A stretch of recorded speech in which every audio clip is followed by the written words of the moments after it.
Sir, you're charged with especially aggravated kidnapping. You're also charged with aggravated assault, and you're charged with theft of a firearm worth less than $2,500. You're talking about stuff that is not relevant. Hello and welcome to the Court of Public Opinion. I am the recovery addict, and boy do I have a case for you today. Why is the dog chewing on this guy? I think they have got the wrong guy They there. got the wrong guy, and the dog was biting him. He roughened him up quite a bit. There's a lawsuit.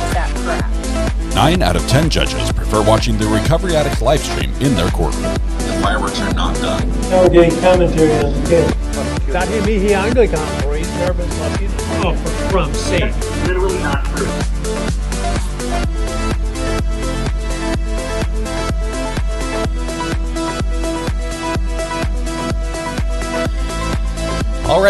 Alrighty. We're here. Good morning. Welcome to the Court of Public Opinion. I am the Recovery Addict. So grateful to have you all here this morning as we're just getting ready to kick off a wild Wednesday down in Florida. It is absolutely nuts. It's absolutely nuts going right now. I'd have to say we've got a lot happening. I did just hear from Brandy over Twitter. It looks like she has survived the storm. Luckily, it avoided her a little bit. It sort of took a little turn. It did get a little closer to her than she thought it was going to be, I think. But we'll see. Hopefully she's fine. She says she does have power. That is great. We'll try to keep an eye on her today as the storm's pretty much it's made landfall. It was a Category 4, dropped down to a Category 3 right before landfall, which is good news. But for the people who took a direct hit, hey, my mom's calling me. I'm not going to take this call on the air. Hang on. For the people who took a direct hit, it won't make a difference. Hold on just one second. Hey, Mom, I'm live on the air. How are you doing? You're not on the air, but I am. Yeah.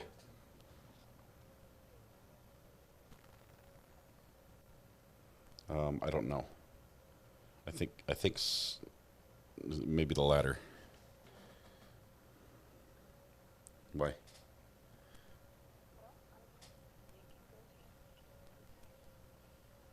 Okay.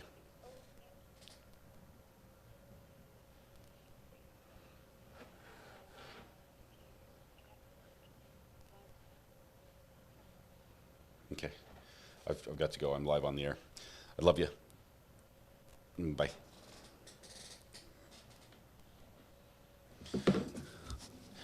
Hi, Mom. Speaking of moms, by the way, Mayla's mom was first in chat this morning. Good to have you here. Welcome. Thank you very much for being first in chat. You know the penalty, the punishment, the prize for that. You own the internet. And it's a rough day because we have a hurricane in Florida, and all those people might be calling for help. But Mayla, I'm sure you can handle it. I have faith in you. It's gonna be great. Also we have Mike. What day is it, Mike? Oh, Guess what today is? I remember now. It's hump day. Hump day! Welcome to Wednesday. Oh, it cracked. It broke, guys. It broke. It's going to be a rough Wednesday. Luckily, we're only going to be here for half the day because the judge is calling it quits at noon. I think the courthouse is calling it quits. And wow, it's going to be rough. And I have a headache, says Ashley. But we're halfway through the week. Look at this. Mrs. R.A. just brought me my least favorite flavor of drink ever. Peach mango. Peach mango sparkling water. I'm going to need that a little bit. We do have some water as well. But yes, I have some warm Deer Park water. We're going to go to that one first, and then in a pinch I'll drink the peach mango. Although it's cold. Sherry had to hurry and turn your volume down. You were not quick enough, I don't think, because a few of you just couldn't do it. Birthday check, fess up, says Cachette. If it's you, speak now or forever hold your peace, because honestly, we're right here. Court is ready to begin. And if we have to sing over Judge Newman, he's not going to like that. Not going to like that at all. Let's see. Smoke from Canada is so bad I can see down. Taking it easy. Can't see down the street in Minnesota. Man, we're getting it from both sides. Canada from the north and the hurricane from the south. Mango is my favorite flavor ever. I'll tell you a quick story. I mean, you might have heard this before, but my first experience with mango ever, my wonderful wife, Mrs. R.A., made me a mango smoothie. And you're thinking, I could really do with a mango smoothie right now. Well, we had never had mango smoothies before. And I guess somewhere she had read online that with a lot of fruits and veggies, the peel is part of the most nutritious part of the fruit. And so my mango smoothie had a lot of peel in it. And I don't like mango peel. Look at that. Judges here. We can't sing. No birthdays. Oh, Grace Sanchez. Good morning. We'll have to sing during a break. Are we ready? Stage ready, Young. Ready, Young. Yes, sir. Okay, you may bring the jury. We're underway. Sing at the end of court. Remind me, Grace Sanchez, I would like to sing for your birthday. Lucky for you, my vocal cords will have some time to rest after the hump day yell and before I sing. So it'll be a little better for you that way. Bring the jury. I think it's amazing we have everyone here, but got it, Sharon. Thank you very much. probably some early birds in this part of the state. We were admonished. We didn't want to find out if we weren't.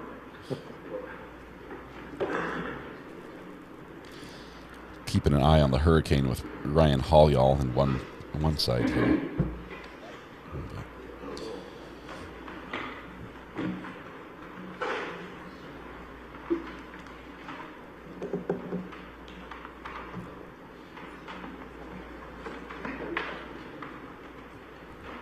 This particular trial is actually not in Florida. This trial is in South Carolina. But the weather from the hurricane is going to be so bad in South Carolina here later this afternoon and evening that they will be closing court at 12 o'clock so all the families can, the employees can get home and secure and do what they have to do. And not even going to have court tomorrow because it'll be cleanup. It's going to be rough. There's tons of water. Anyway, so this is in South Carolina. This is the same place that Alex Murdaugh trial was held, also South Carolina. We had a previous trial in Florida, and that was in Panama City, Florida. That was the one we followed with the nice old lady who might have unalived her husband with a couple different guns. The only thing about hurricanes that is okay is you have warning. Yes, and this one is a wobbler at the end. People think, they look at the track and they're like, hey, good, it's going to miss me. And then in the last minute, it sort of just veers off and goes a different direction. And they thought I didn't need to prepare, and suddenly you become the eye of the storm. Okay, we are branding the jury right now. Barbara, you recognize this judge from the Alex Murdaugh trial. This is Judge Newman, the one, the only Judge Newman. He's already had a little run-in with the defense. Right, everyone's here. Good morning. And it's been a little spicy back. over the last 2 days. 3, state's case. Next witness. Don't miss the forest for the trees. Thank you, Weather Watch. I'll take a look at the stream. I'll get that pulled up here. Let's see.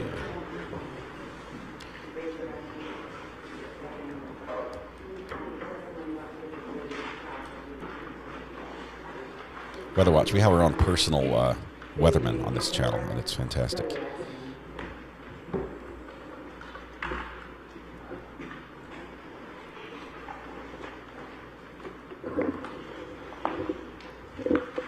My name. It's on. It's on. We can hear you. Is that better?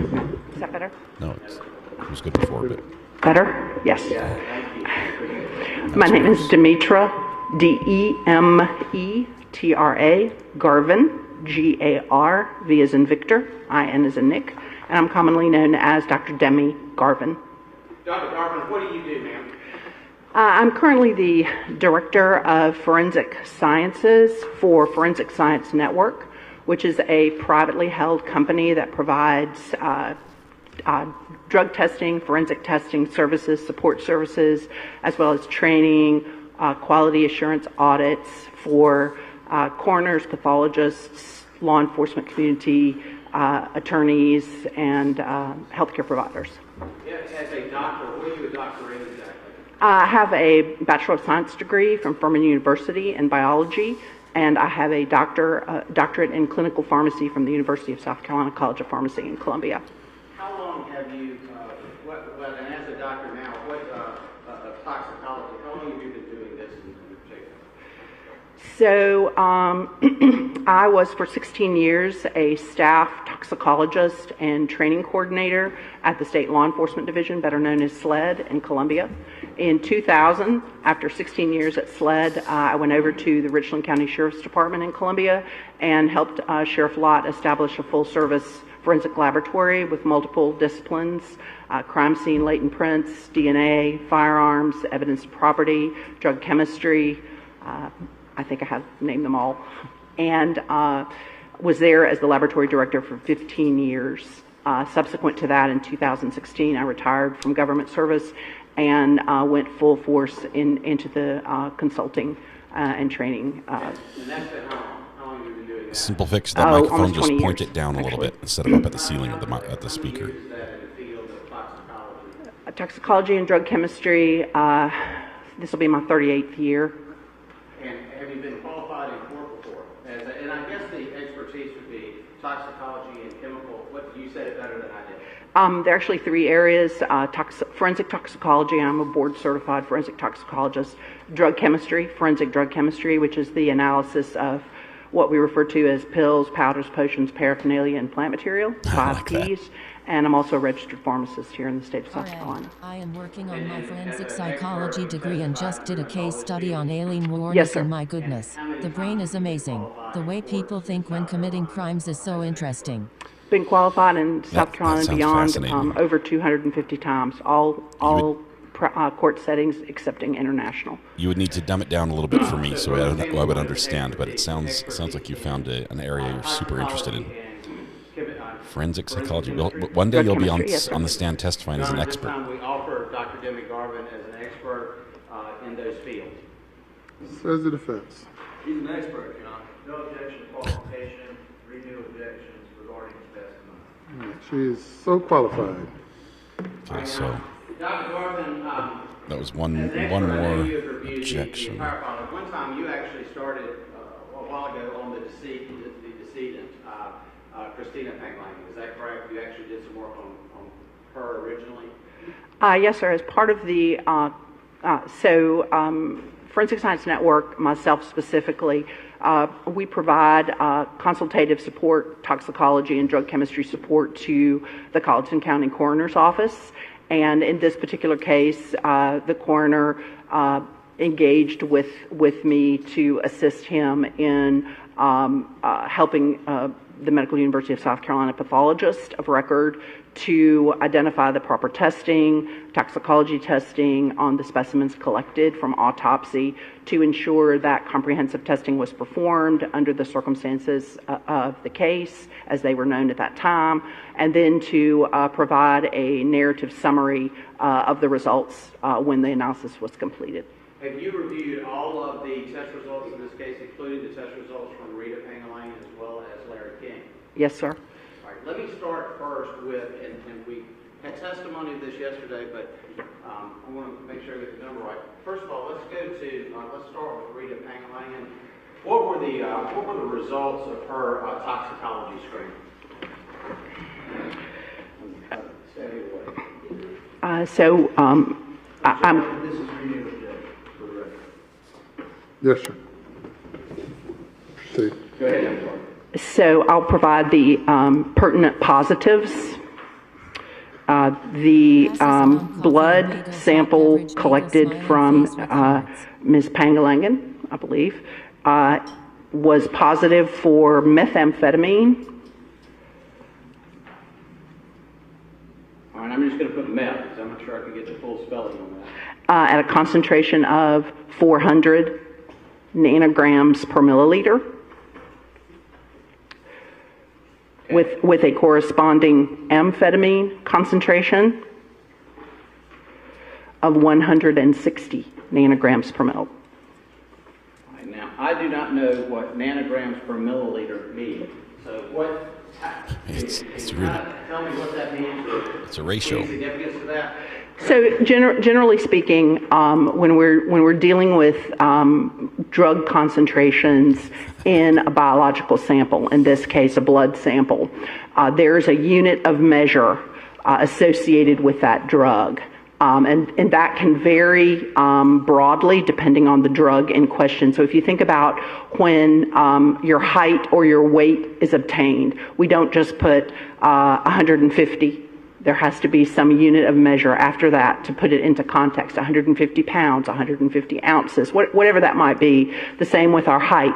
The same is true with a drug concentration. So nanograms per mil in this instance is a measure of this particular drug, how it would be reported on the toxicology report, nanograms per milliliter. So it's a unit of measure.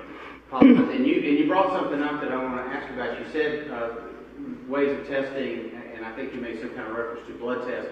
There are other ways of testing for method-assisted, for instance, urine tests. Is that correct? Yes, we can test for methamphetamine and its corresponding active breakdown product, which is the amphetamine that you see there. We can test for it in blood. We can test for it in urine, oral fluid, formerly known as saliva, tissue specimens, ocular fluid, any number of biological formerly specimens. known as saliva. So, particularly in a living person, the blood test is a very good selection in terms of the specimen because it represents what is happening in real time, if you will, in association with that sample. Okay. Let me go ahead and get down Larry King's results. Before that, it was known as spit. It went from spit to saliva, and now it's oral fluid. Yes, sir. Again, the pertinent positives are methamphetamine at a concentration of 480 nanograms per milliliter with a corresponding amphetamine concentration of 88 nanograms per milliliter. So about the same, a little higher on the meth, a little lower on the amp. Yes, sir. Now, Dr. Garber, what can you tell me from the standpoint of 400 nanograms or 480 nanograms per milliliter as to the influences that drug would have on the body? So, first of all, just to contextualize the drug itself, methamphetamine is a very potent man-made central nervous system stimulant. So when we talk about stimulants, we're talking about a compound that increases our heart rate, our respiration, our temperature, our, up to a certain point, potential cognitive ability, and other physiological and psychological functions. With increasing doses, the drug becomes those doses that are associated with misuse, abuse, and then above that towards toxicity and lethality. We see the potential for a cardiac event, sudden cardiac death, central nervous system activity to the point of seizures and death potentially from that. The drug is used medicinally, so there are prescriptive reasons to be using methamphetamine. In this country, in the United States, specifically attention deficit hyperactivity disorder, otherwise known as ADHD. It has been used for weight loss, although that tends to be less so now because there's safer drugs for that purpose. And it's also used for a condition known as narcolepsy, which is essentially a condition in which the patient has difficulty staying awake and will actually spontaneously fall asleep with no warning.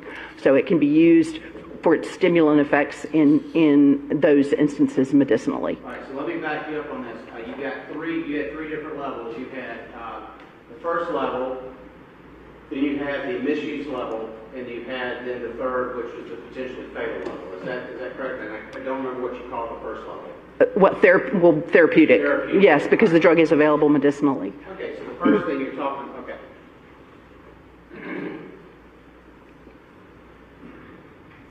Therapeutic and then misuse. All I heard is that ADHD and meth go together. Like you use meth for ADHD to treat ADHD. Right. I didn't know From the that. standpoint of those three levels of the use of this drug, you're talking about it from the standpoint of using it on a doctor's prescription, that type of thing. Are there certain levels at some point that you start looking at this to say, this level in the bloodstream would fall into this category and things like that? Yes, there are benchmarks, if you will, or bright lines where we can put into context This will help a lot. what we, in our opinion, based on education, training, experience, and the peer-reviewed literature, associate with those three different situations. So typically with therapeutic use of methamphetamine, we're expecting to see concentrations, again, and my comments are relegated completely to living individuals, not someone who is deceased. We don't treat dead So people. in a living individual who's receiving the drug by prescription, legitimately, we are expecting to see concentrations around 50 nanograms per mil and less. So somewhere between 10 nanograms per mil and 50 nanograms per mil, typically. That was the important part, and I wasn't paying attention. We might. Nanograms per milliliter, yes, sir. There might be, and there are going to be a few exceptions to that, depending on how the patient was dosed and what the condition is and their body habitus. But 50 nanograms, might even see some cases that approach 100 nanograms per mil, but generally less than that. Okay. Yes, sir. All right. Then, what gets us into that second category? So, misuse, abuse of the drug. Typically, anything above 200 nanograms per mil is associated with misuse or abuse.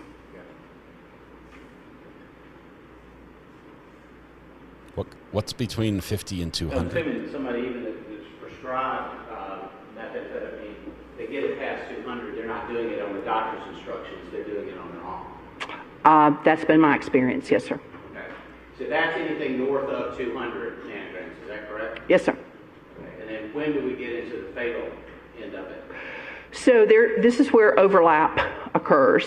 So above 200 nanograms per mil, when we say that we're in the misuse abuse range, we also begin to see, that doesn't mean that someone could not die from abuse of the drug. 300, 400, 600 nanograms per mil, upwards of 1,000, 2,000 nanograms per mil. We begin to get into dangerously high area for the potential for overdose. To put that into further context, I have cases personally that I've signed out with individuals who have died after having achieved 20,000 nanograms per mil. So there's a huge range. Even north of that, I think my personal experience has been a case where an individual succumbed at 38,000 nanograms per mil. But the low end of that is, you've seen it at what, 300? 300 nanograms per mil, 400 nanograms per mil, 600 nanograms per mil. By the way, just on an aside, is there a statewide prescription reporting system that you also have access to? That's known as the Prescription Drug Monitoring Program here in South Carolina. It's a database for healthcare providers to access and enter information about a patient when they're receiving controlled substances. So the prescriber has access to that database, the pharmacist has access. In the state of South Carolina, because I don't have an active patient provider, even though I am a pharmacist, because I don't have an active patient provider relationship, that information is made known to me from an individual who does. So I personally did not access that report, but the information therein was provided to me. But that information is stuff that you normally would use in your role as a toxicologist in making these, everything from expert determinations to analysis and things like that. Right? Yes, it certainly could be, yes. Do you have any information concerning either Larry King or Rita Pangalain in accordance with that? Yes, sir. Okay, what is that information? So based on the information that was provided to me about the prescription drug monitoring report, there was no evidence that either individual had been prescribed a compound that was methamphetamine based. Or, pardon me. Nanograms per milliliter, that's much higher than the doctor would prescribe anyway, is that correct? Well, it's not a concentration. The concentration doesn't reflect prescribing, but neither one of those individuals had prescriptions for either a methamphetamine-based compound or an amphetamine-based compound. Kurt, it's too early for this. You brought up another point on this. We're just going to need the Cliff Notes version. Per milliliter. Can you tell me, I mean, I guess from the standpoint of that doesn't necessarily mean they took a certain amount. They could have taken a lot to build up for that. Is that how does that work exactly in the bloodstream?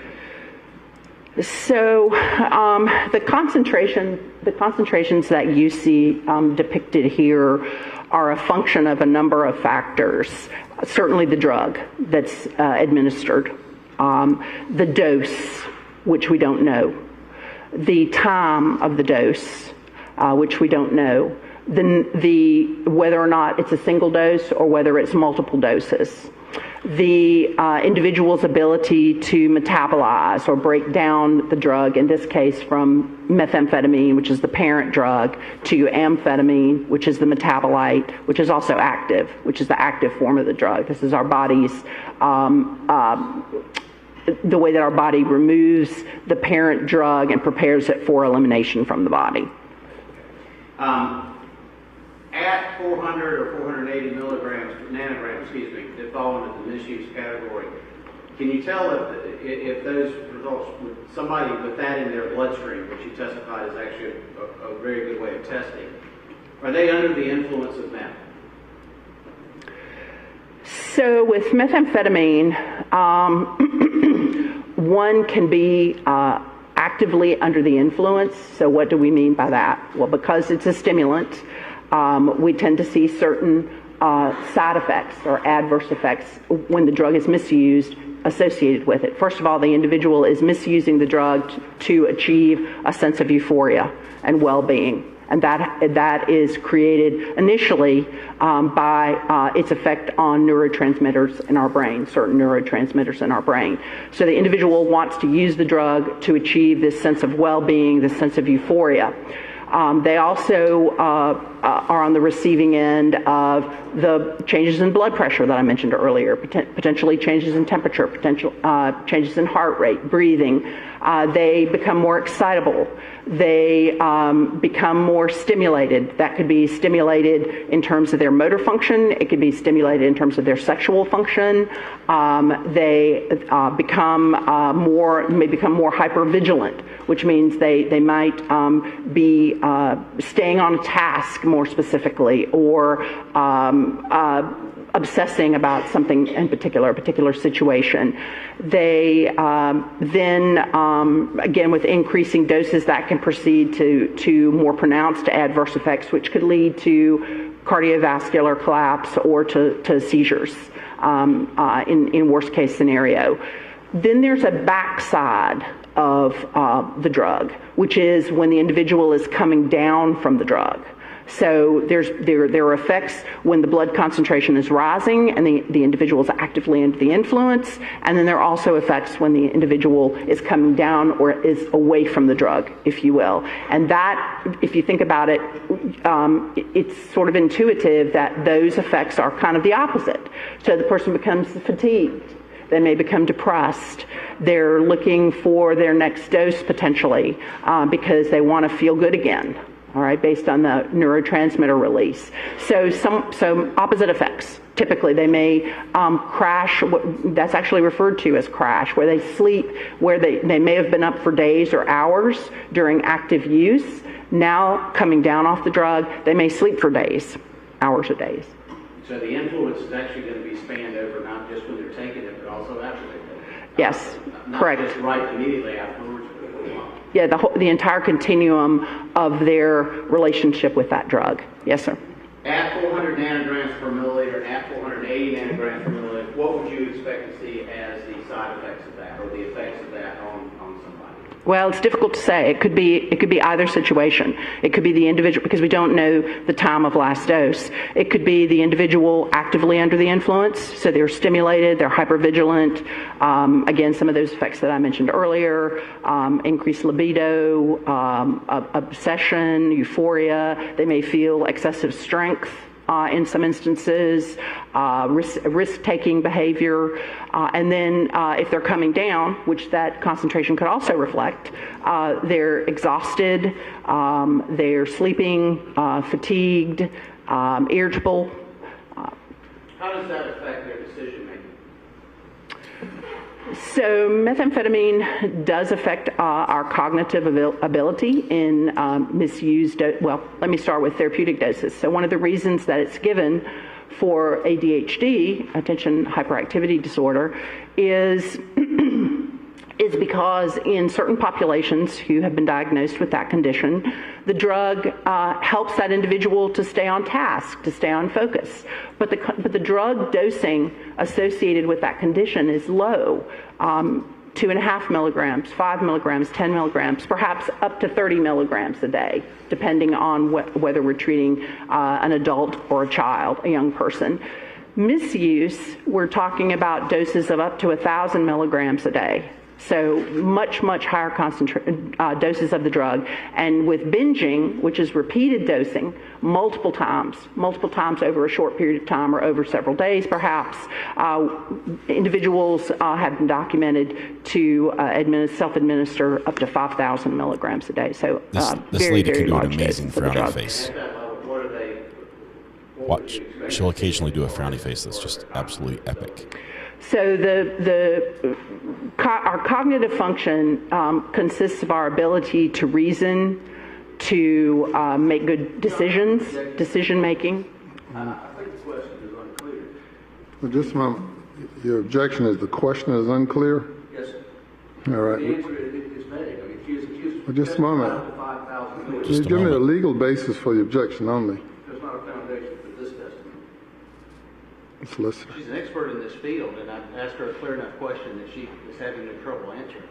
There's no testimony before the court of anybody having up to 5,000 milligrams, etc. If you restrict it to the 400 or 410, I think the question is proved. Objection's overruled.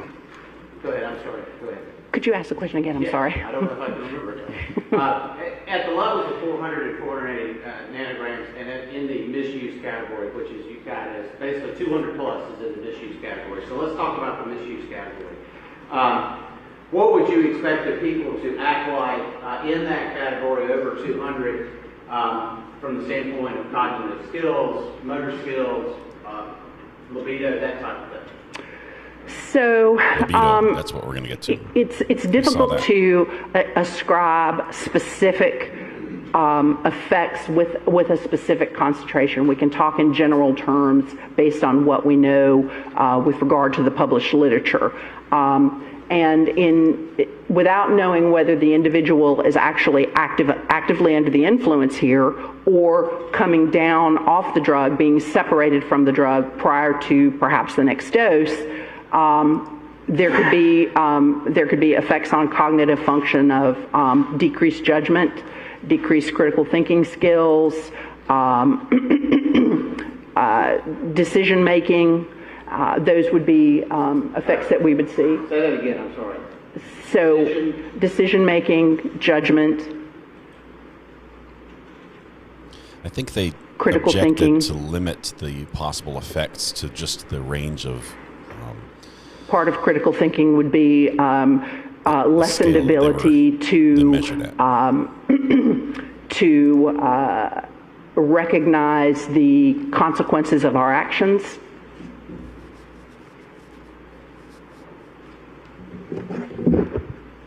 Can you also say libido? This guy wants to talk about libido. That's not cognitive ability. Okay, I'm sorry. Right. That's not cognitive. Okay, that's just cognitive. It's Lawyer really wants to get to the libido side of things. I think Other than cognitive, what else are we dealing with? actively under the influence, euphoria early on,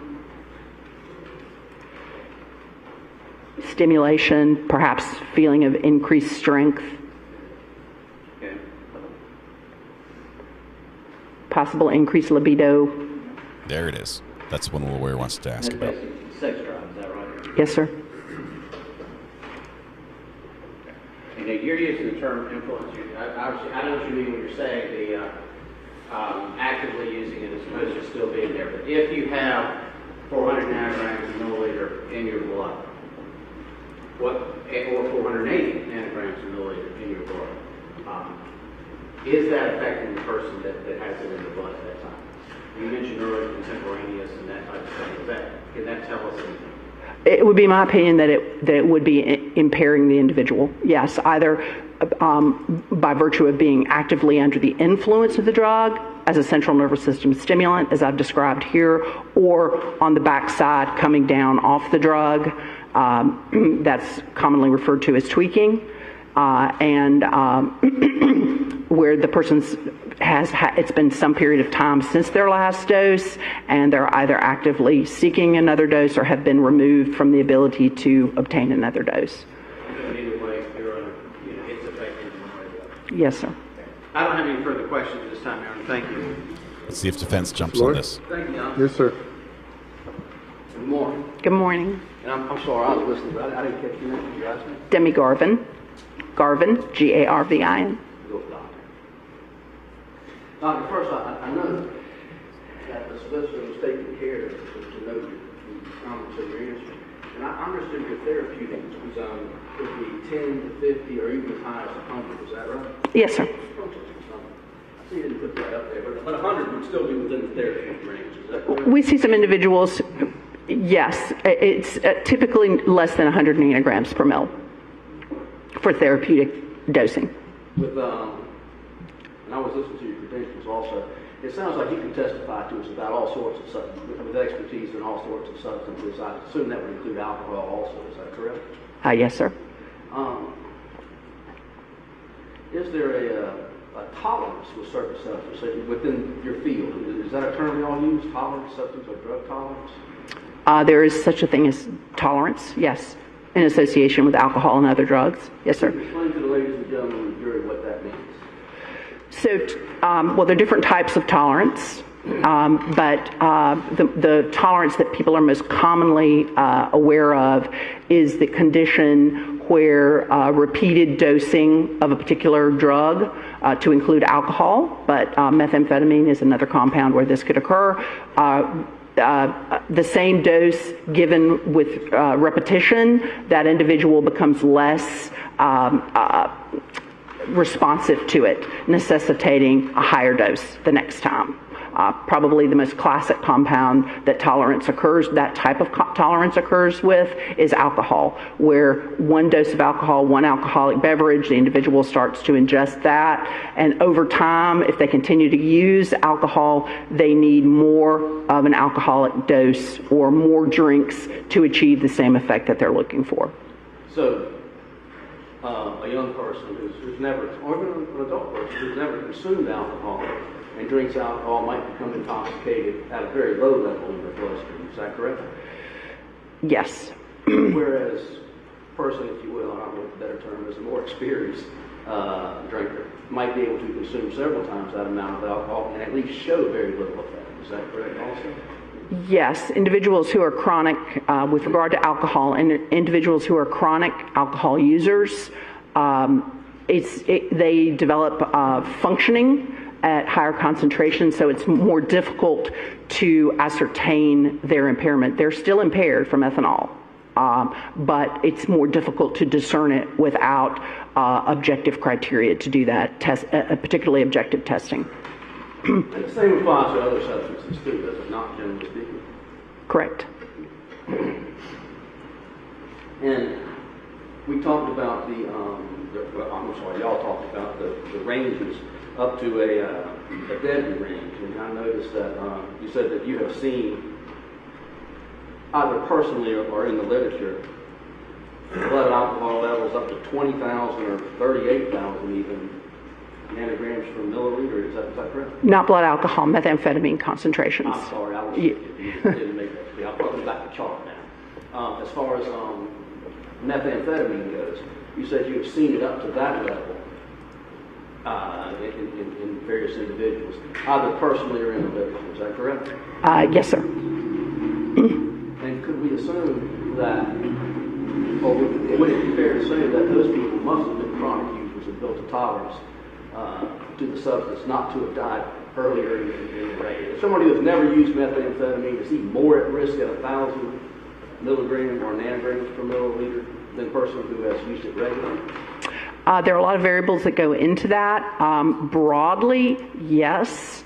And just for the record, the individuals who were in the, I'm personally not familiar in my role with any individual who's come into my work practice environment for review who was alive above 3,000 nanograms per mil. All those individuals were deceased. But as a general rule, an individual at 1,000 nanograms per mil would theoretically be at higher risk, but there are other factors. I have seen individuals who are chronic methamphetamine users who are deceased at 1,000 nanograms per mil. There's overlap. And you talked about affecting cognitive abilities. And I noticed that you were careful to couch your answers in possibilities. It could do this or it could do that.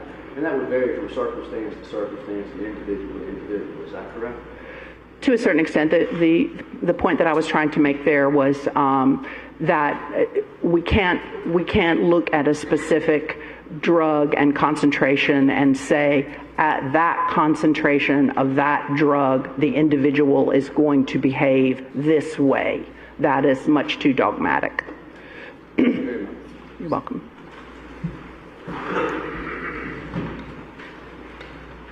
Good morning, Ms. Carter. Good morning. Just to make sure we're on the same page, as far as timing your testimony, you wouldn't know whether someone had ingested meth, say potentially up to 3 days prior to that, based on their ability to metabolize. Is that fair to say?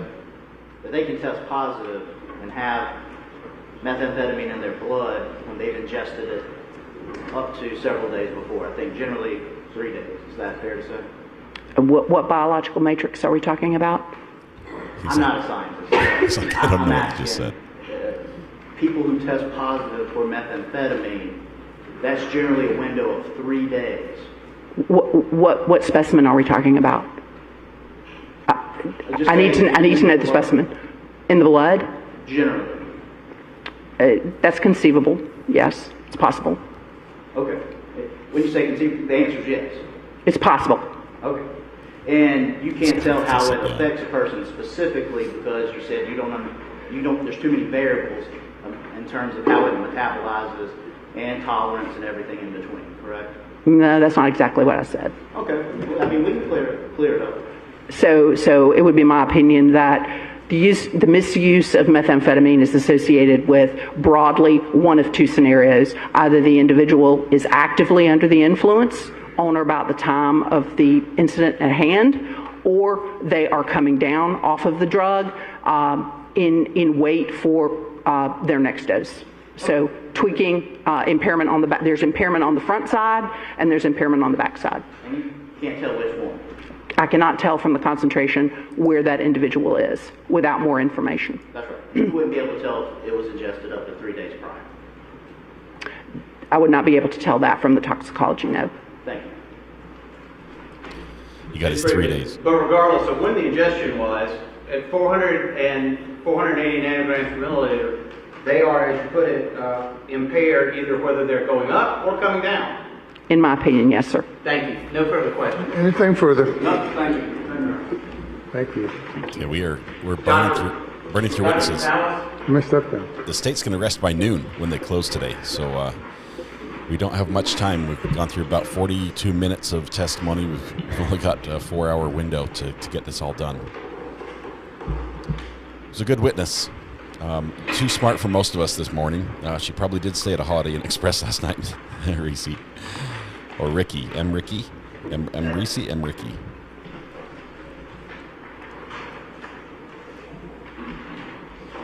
Don't think we'll have a verdict today. I think we're still going to be Friday at the soonest for that. We're going to have a break here at lunch. I think we'll be in defense and closings on Friday. And then probably a verdict same day. Late Friday.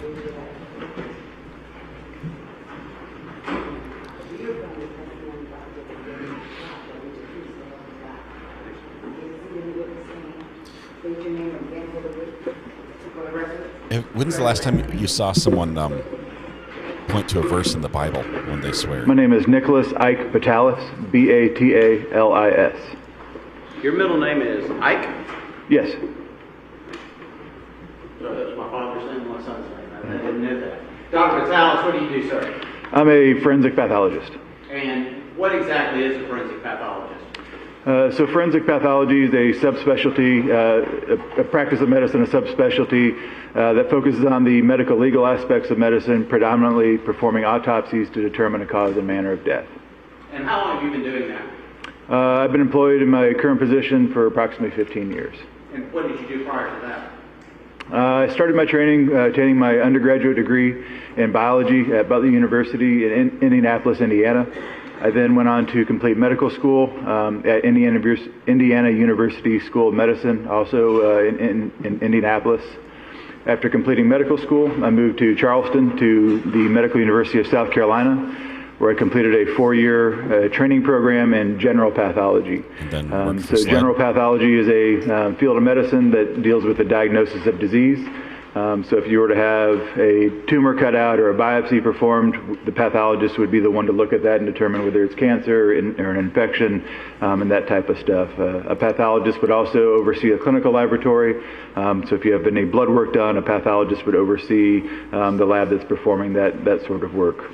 So after completing that 4-year training program in general pathology, I passed an examination to become nationally certified in pathology. I then went on to a 1-year specialty training program, and specifically regarding forensic pathology at the Dallas County Medical Examiner's Office in Dallas, Texas, where we spent that 1 year just focused on forensic pathology. Again, at the end of that year, passed a national examination to become board certified in forensic pathology, and at that point, I then took my current position.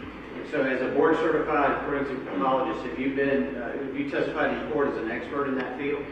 I have. It's over 100 times now in South Carolina, and I believe twice in Texas and twice in North Carolina. Your Honor, this time we offer Dr. Nicholas Ike Batalis as an expert in forensic pathology. Says in defense. No objection, Your Honor. He is so qualified in the field of forensic pathology. Our objection count of the court right now is 24. I want to talk to you now about Christina Panglaney. Did you perform the autopsy on this individual? Yes, I did, on August 7th of 2019. You forgot her Tell name. me about you from the standpoint of what do you know about the deceased? Sure. So just a little bit of background. So at MUSC in Charleston, we perform autopsies for a number of counties across the state as needed by the coroners.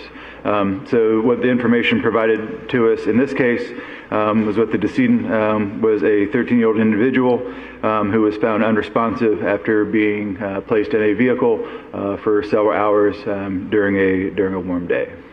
Did you receive information that assisted you in what her body temperature was at the time of the scene? Yes, the coroner in this case reported that the body temperature at when he examined the body was 109.9, which I believe was the maximum amount that thermometer would read. How is 109.9 relevant to you in your determination? When we're determining a cause of death, we have to determine a number of different factors, and certainly in a case like this, if we're considering whether the heat played a role, hyperthermia, we want to have some indication of what the body temperature was. At a fatal body temperature, the body will start to shut down around 105 to 106 degrees. So certainly having the information that at the scene the body was at least 109, 110 degrees would indicate there was evidence of severe hyperthermia. And the body starts shutting down. I know normal body temperature is what? There's going to be a range. I mean, the most classical quoted would be 98.6. Some people would be 98. Some people may be in the 99 area, but somewhere just south of 100. Okay. And so when does the body start shutting down? About 105 or so. With heavy exercise, the weather we've been dealing with is not uncommon. People have fevers at times to get up to 102, 103, 104. But there seems to be a critical line somewhere around 105, 106 where the body will start to shut down. Now, when we say the body is shutting down, exactly from your standpoint, what does that mean? So again, our bodies are really designed to really function within a certain temperature range, and so all of our organs will eventually shut down if we are too cold or if we're too hot. Regarding the most immediate threats with heat would be the effect on the brain. So if the brain gets out of its normal temperature range, it's not going to be able to function very well. And again, our brains are a driving force that's going to drive our other organs, signaling those to function and that sort of thing. In this particular case, I know you were called upon to develop a manner of death as well as a cause of death. What is the difference between those two things? Sure. So a cause of death is, simply put, how the person died. So, for example, a gunshot wound or a heart attack. The manner of death would be how that cause of death came about. So to use a gunshot, for example, I'll step back for a second. For manner of death, we have 5 choices, essentially. We have homicide, which would be the death at the hands of another individual. We have a suicide, which would be somebody intentionally taking their own life. Accident, which is fairly self-explanatory, where the death is due to some sort of unpredictable measure. Natural, death due to natural disease or the aging process, or undetermined, where we can't figure it out. So a gunshot wound, for example, it could be a homicide. If you were to shoot somebody if you shoot someone else, if you were to shoot yourself, that could be a suicide. If you're out hunting with some friends and there's an unfortunate circumstance, it could be an accident. So a single cause of death could have multiple manners of death depending on the situation. Your Honor, objection as to what I think is coming next to the ultimate issue. This is live today, Debbie. Tell me the objection again. What I believe is coming is testimony on the ultimate issue. Obviously, I know I can cross-examine, but my objection is to what I believe is the testimony. I have to hear the question to be able to rule on an objection. Sorry, Your Honor, he was called upon to determine the manner of death and cause of death, and that's the normal pathology testimony under 703, and that's exactly what we're going to ask him, so that's the intent. So, from the standpoint of manner of cause and manner of death as well as cause of death, what were your determinations? My determination for the cause of death in this case was hyperthermia due to neglect, and the manner of death was homicide. Now let me start with, if I could, did you, by the way, when you perform an autopsy, do you also do a chart sort of contemporaneous with your autopsy? Yes, we have a body diagram that we'll use to take notes and note our findings during the course of the examination to help us with compiling our report. Let me show you what has been marked as State's Exhibit number 24. Is this the chart that you created? Is that in evidence or no? No, sir. No. Yes, this is a reproduction of the body diagram that we used as when we were examining the body and generating our report. Okay, would that assist you in your testimony today? Yes. All right. And Your Honor, at this point, these are none of these writings up here. These are your writings. These are a combination of my writings. I also performed this examination with what we call a fellow, so another pathologist who was in doing their fellowship training, their forensic pathology training, who I was overseeing. We did this case in concert, so some of the handwriting is hers, some is mine. Okay, and all of that's under your supervision? Yes, I was present for the entire examination. At this time, Your Honor, we move State's Exhibit 24 into evidence. Says the defense. No objection, Your Honor. I don't have a problem with it as a demonstrative, but I do have an objection to its admissibility. All right, response.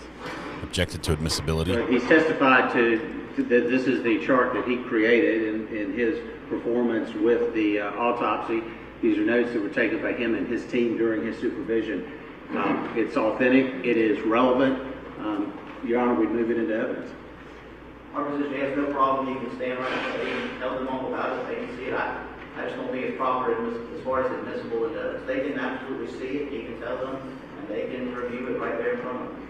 Okay, we'll rule later as to whether it goes to the jury room and it's admissible at this time for demonstrative purposes. Yes, sir. Now, I want to make sure everybody can see it. The doctor's house, I've now put this in a position where you can't see it. So let me ask you, if you can keep your voice up, could you come down and describe to us what you have on this drawing? Okay, we're going to have some bad audio here. Sorry, guys. Sure. So what we have here is a generic body diagram. At the top, there are just general things that we're going to examine on every case. So when we're performing an autopsy, again, our goal is to determine the cause and manner of death. That being said, we start with an external examination where we examine the body from head to toe, essentially like a physical examination your physician would perform. So we're noting the height, weight, eye color, hair color, all those sorts of things. So those are noted up top. We then have a body diagram that we use to note any findings on the body. Again, it could be a scar, it could be a tattoo, or any sort of abnormal findings that we see during the course of the examination. And what is the height weight on this, by the way?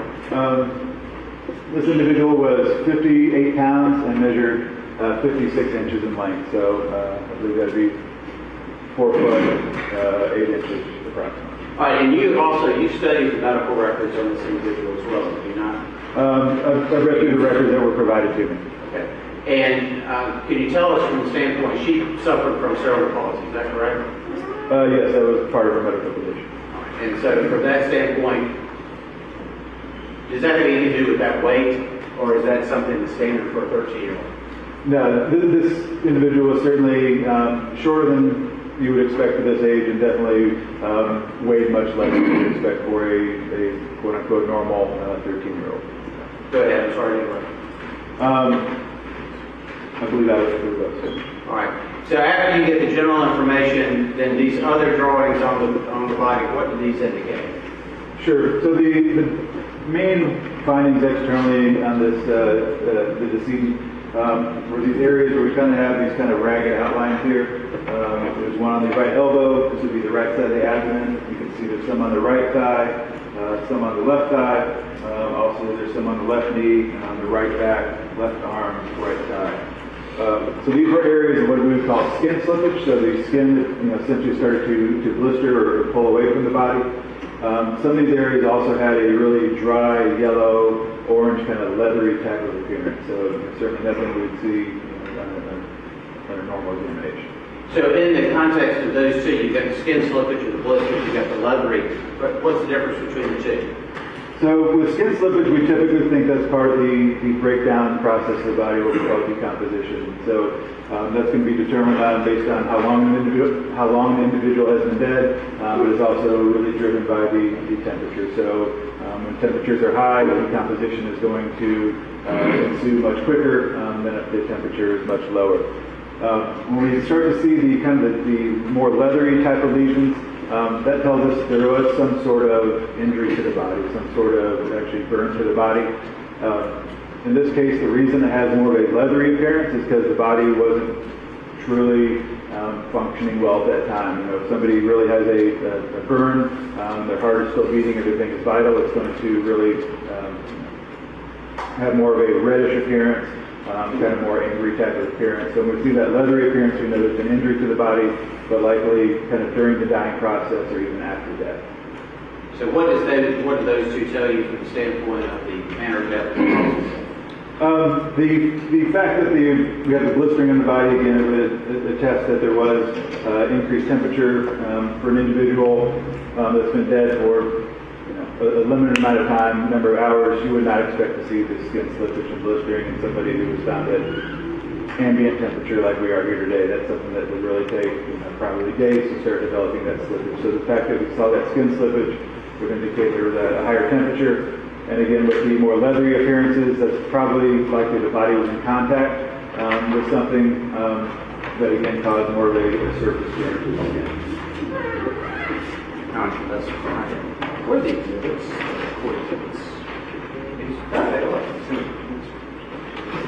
Sorry about that. Excuse me.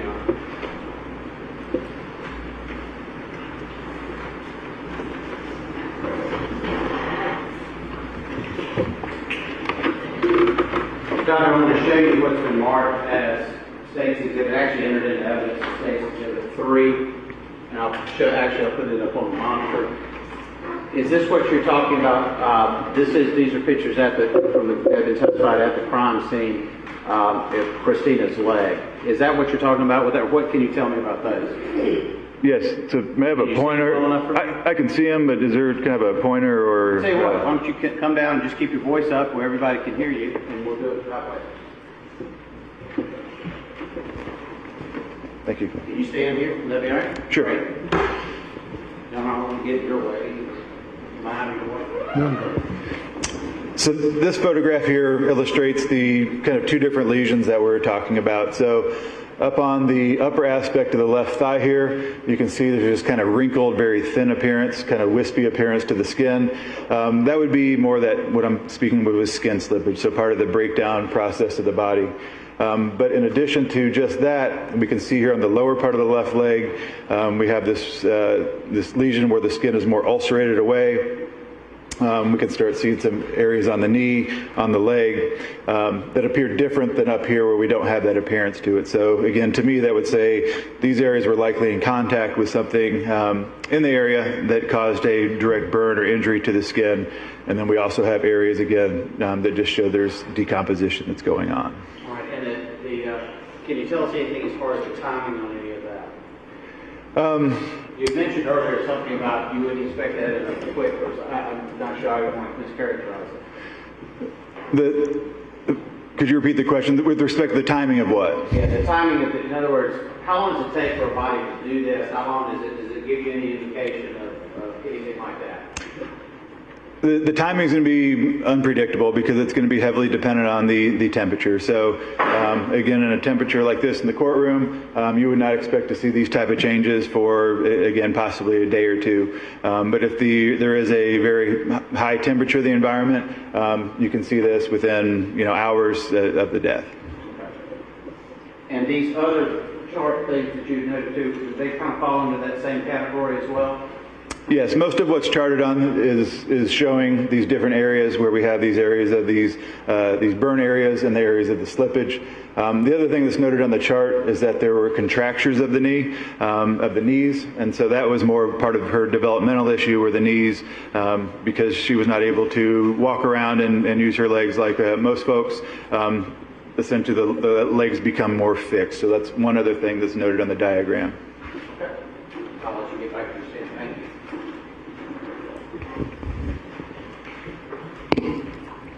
Please put that microphone on the lawyer's lectern. Any other determinations as far as the external part of the body?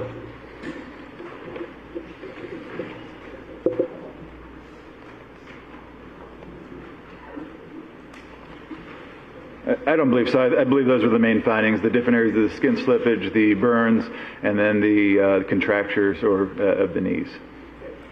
All right. Now, let's go to, I'm trying to determine, let me stay on the list just briefly. Some of that is, can you tell us if some of that is caused internally as well as externally? In other words, is there a difference between the internal heat causing some of that damage versus the body coming in contact with another hot item or things like that? Is there any way to tell that from those injuries? Yeah, if the body is just heated internally, you're not necessarily going to see external areas like we saw on the leg where we had where the skin was missing. We had that more kind of reddish yellow appearance. Again, if the body's just overheating, you can get some of the more skin slippage. Again, usually that's going to occur after you die. Again, when the body's just overheating, typically you're not going to have the changes in the skin. So what we saw again with the areas on the lower leg, that would have been more of a burn that was in contact with something. So something more from the outside than coming from inside. Now let me talk about, if I could, the internal, your internal findings as far as proceedings is concerned. What were those? Sure. So the major internal finding in this decedent was an abnormality in the brain that's called polymicrogyria. So our brain has multiple kind of folds to it, and polymicrogyria is a descriptive term. So poly means multiple, micro means small, and gyri are basically the grooves of our brain. So she had too many of these grooves that were very small. So the solicitor mentioned earlier that she had a diagnosis of cerebral palsy. So cerebral palsy can be an end condition from a number of things, but basically when the brain is starved of oxygen while the baby is inside mom or after kind of immediately after birth.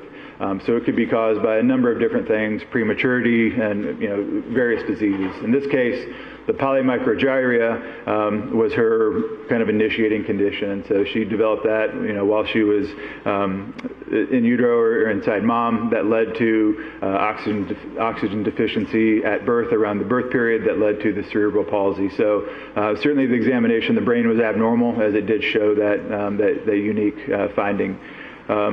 Otherwise, most of the organs, again, all the organs I should say, were well developed. There was no evidence of any severe natural disease of the heart, lungs, any of her other organs. The other notable finding we did see as part of our examination of the internal organs was that she did have gastric contents or vomit that was aspirated down into her airways and into her lungs. All right, Nick, can you tell us if that took place while she was alive or after she was dead? That would have occurred probably during the dying process. After her brain had started to dysfunction and shut down, some individuals lose bowel, bladder function. Another thing would be to start vomiting. And so in this case, she would have vomited during the dying process, regurgitated some of that into her lungs. You're finding hyperthermia. Did I get that right? Yes. What exactly is hyperthermia? Hyperthermia is a condition in which the body shuts down due to extreme heat. And and I think you testified earlier that begins at somewhere between 105 and 106 degrees, is that correct? Certainly, anytime you're above, 101, you could be considered slightly hyperthermic, but when we consider a life-threatening condition, 105 to 106 would be considered a fatal temperature. And her internal was 110? At least 110 based on the thermometer reading. The testimony previous in this courtroom is that the internal car temperature reached a maximum of 118 degrees and a heat index of 135 degrees. How long would it take somebody to die in that particular environment? There's going to be some variability from individual to individual, but once the environment had reached that temperature, the individual would not live more than an hour. I don't have any further questions. You answer any of the questions the defense panel. Yes, sir. Thank you, Your Honor. And I'm sorry, Doctor, what was your last name, sir? Batalis. Batalis. Dr. Batalis is a doctor of pathology. I mean, you're a medical doctor, isn't it? An MD, is that correct? Yes, I am. And that's pretty much akin to being a scientist, the work that you do. I mean, is that fair to say? Yes. Now, as a scientist here to testify, you don't really, in a colloquial language, you don't have a dog in the fight. You're just here to say what the scientific results are, share your findings. Is that correct? As a forensic pathologist, I view my role as being here to speak for those that aren't able to speak for themselves. So I'm here to explain the findings in this individual to show why they died. So you're here to share with us the results of your scientific investigation or testing. Is that correct? Correct. And how many times did you say that you've been qualified as an expert to testify in court? Somewhere over 100 times in South Carolina and a couple times in Texas and North Carolina. We just talked about South Carolina. Were the 100 times that you've been qualified, were they in Court of General Sessions? And if I say Court of General Sessions, do you know what I mean? Yes, so they've all, from there may have been one or two that were in federal court, but the vast majority were in General Sessions Court as we are here today. And out of those 100 times that you've been qualified as an expert to testify, unbiased scientist, how many times have you been called to testify for the defense?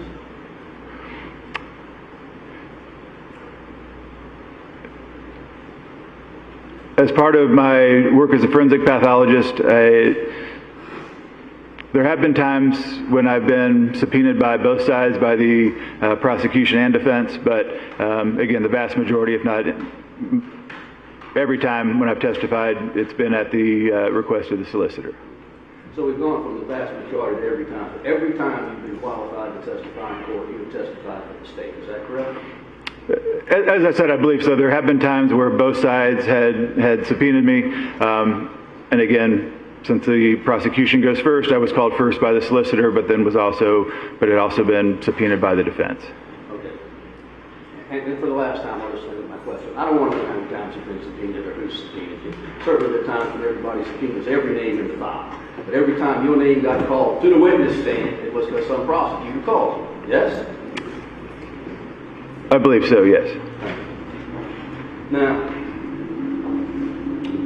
you talk about determining manner of death and cause of death. Is that right? Yes. And when you talk about manner of death, I was trying to listen. I think you basically I'm sorry, I want to talk about cause of death first. Cause of death is just the cold hard science tells you, is that right? This person died of bleeding to death, or this person died because he was shot in the head, or this person succumbed to pneumonia. Is that correct? Yes, the cause of death would be, simply put, the main reason, the condition that led to the death. Sherry. And as far as cause of death goes, would it be fair to say that most of the time, as a scientist, you could do this effectively in a vacuum? What I mean by that is a deceased person is brought in on the table or however that is that you deal with, and you're asked to determine how this person died, the cause of death. You don't really need a lot of other information to do that, do you? We certainly do in some cases. The way I would relate that would be if you went to your physician and you just said, examine me, you're not likely to get as detailed an examination. You're not likely to get the entire truth, entire findings. Whereas if you would actually report what your conditions are, I have a headache, I have chest pain, the physicians will be able to focus their examination and tailor it as such. So there are some cases, if somebody is shot 15 times, I would agree. I can talk loud, but do I need a mic? I will talk loud. And I'm sorry to interrupt you. We can go back to the beginning. I can rephrase my question if you need to, or you can pick up where you left off, sir. I believe I can continue. So there are certain cases, if somebody is shot 10 or 15 times, the history is not going to be as important in that case. I'm going to understand that very rare circumstance, an individual is not going to shoot themselves that many times. But there are a number of other deaths, I can't put a percentage on it, but a large amount of the cases we examine, the history that's provided to us, the circumstances of the death, the scene investigation are critical in us determining our cause and manner of death. So, Thank you, Judge. So if I understand correctly then, you may just be presented with a body that's discovered somewhere with no history whatsoever, dead on the table, and say, I have no idea why this person died, without someone else telling me or giving me more information. I can't say physically why this person is now dead. I'm sorry, could you say that again? Yes, sir. You seem to be telling me that despite the scientific training that you have, the experience that you have, being a medical doctor, specializing in autopsies, how many autopsies have you performed? Somewhere between 3,000 and 4,000 at this point. Okay, 3,000 or 4,000 autopsies, that without someone else telling you how this person was killed or passed away, you can't scientifically look at them, perform your experiments, your autopsy, your testing, and say this person died of a heart attack, or this person died of pneumonia, or this person died of being shot. Is that correct? That's not correct. Explain to me. There may be information provided from the scene that we're not able to determine through the course of examining the body that would be critical in determining the cause of death. Again, we can look at the body, we can look at toxicology, we can look at all sorts of different things as part of our examination that we're doing as part of the autopsy, but sometimes there are findings based on the history and circumstances that reveal the critical cause of death. Thank you very much. Now, let me ask you about this case. You can look at the chart again if you need to when you notice. If you were presented with what you were presented here, with the deceased child, and said, can you determine how this child died? And no one else gave you a sheet of paper with their opinions, their findings, or police reports, or etc. Would you look at this child and say, yes, you died of heat? It's hard to imagine a hypothetical examination in which I would examine a body with no history whatsoever. Well, let's take a moment to try to do that. Okay, could you rephrase? If you were presented with the corpse of this child and no other information, and said it's critically important that you look at this deceased person and tell us how they died, would you be unable to determine that they died from heat? With no information based on the scene and circumstances and just examination of the body by itself. Yes. Is that your question? Yes. Is that including no history as far as how long the decedent had been dead before they were found? I've never experienced this in medicine where you're not provided any history, so it's hard to answer the question. If you can't answer the question, you can't answer the question. I'll try one more time. This is assuming that you have never met this person, you have no paperwork in your hand, you've been beamed to another planet and presented with this child with nothing else, and said, can you tell us what this person succumbed to. If you can't, you can't. If you can, you can. So with no history whatsoever, examining this body, I would be concerned that there were the burn marks on the extremities that we've shown. Externally, that would definitely be a concern that there was some sort of, again, burn, some sort of environmental condition that could have contributed to the death.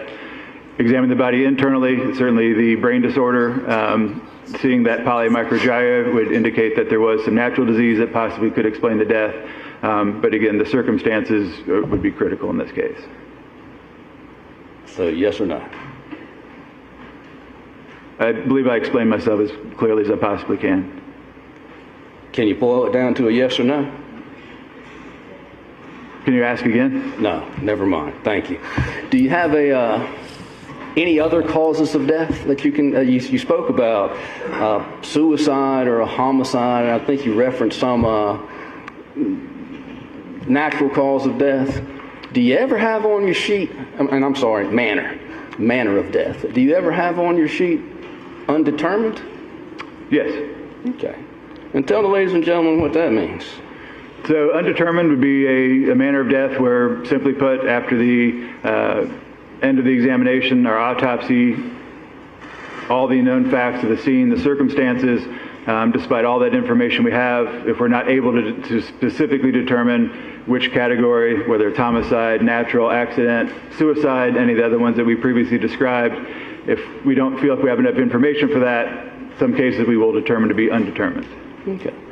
And I don't want to put words in your mouth, but it sounds like unless someone else gives you a bunch of information based on their experience or opinion, it's quite likely you can't determine the cause of death or manner of death. Is that correct? Still harping on the same thing.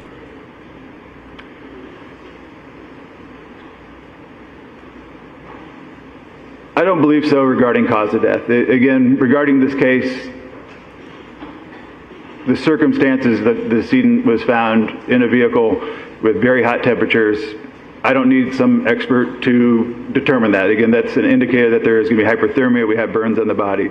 Cause of death, no. Manner of death is going to be more critical dependent on the information that's provided. That's the answer I was trying to get earlier. So as far as cause of death, in the absence of any other information, you could determine that. Never mind. Thank you very much. So when you're going from an undetermined cause of death to saying a homicide, what you're doing is reviewing all the information that is provided to you and factoring that into your opinion and relying on it. Is that correct? Yes. And in this case, the information that was provided to you by or from various agents of the state. Is that right? The lawyer's basically yes, saying the majority of it was provided by the coroner. And again, I did review some medical records. I don't know what provider, but there was some healthcare records from a hospital or medical provider. Okay, but it came from the coroner or police officers, as far as that goes, or various other agents of the state. Is that correct? Correct. Okay. And how long did it take you to review the information that you had before you went in to do your autopsy? I don't recall. It looks like 4 years. I don't recall exactly how long that would have been. Generally speaking, you think an hour, 2 hours? Sometimes it's a matter of minutes, sometimes it's a couple hours. I don't remember in this specific case. Okay. So at the outside, a couple of hours? Prior to the case, yes. Okay. And you don't have some sort of a litmus test where you can run a graph or a test and it pops up homicide. I mean, this is your opinion based on the information you had received at the time that you did the autopsy. Is that correct? Not only at the time of autopsy, but again, our reports are issued somewhere between usually weeks and sometimes months after we complete our examination, where we have all the information, including our autopsy findings and any other information outside the autopsy. So sometimes, again, it takes several weeks or months after the autopsy. Well, what information did you receive after the autopsy in this case, sir? I don't recall the specific timeline. Did you receive any information? You can look at your notes, your report. Did you receive any information subsequent to the autopsy? Or did you do the autopsy, prepare your report, write your opinion down, and move on to your next case?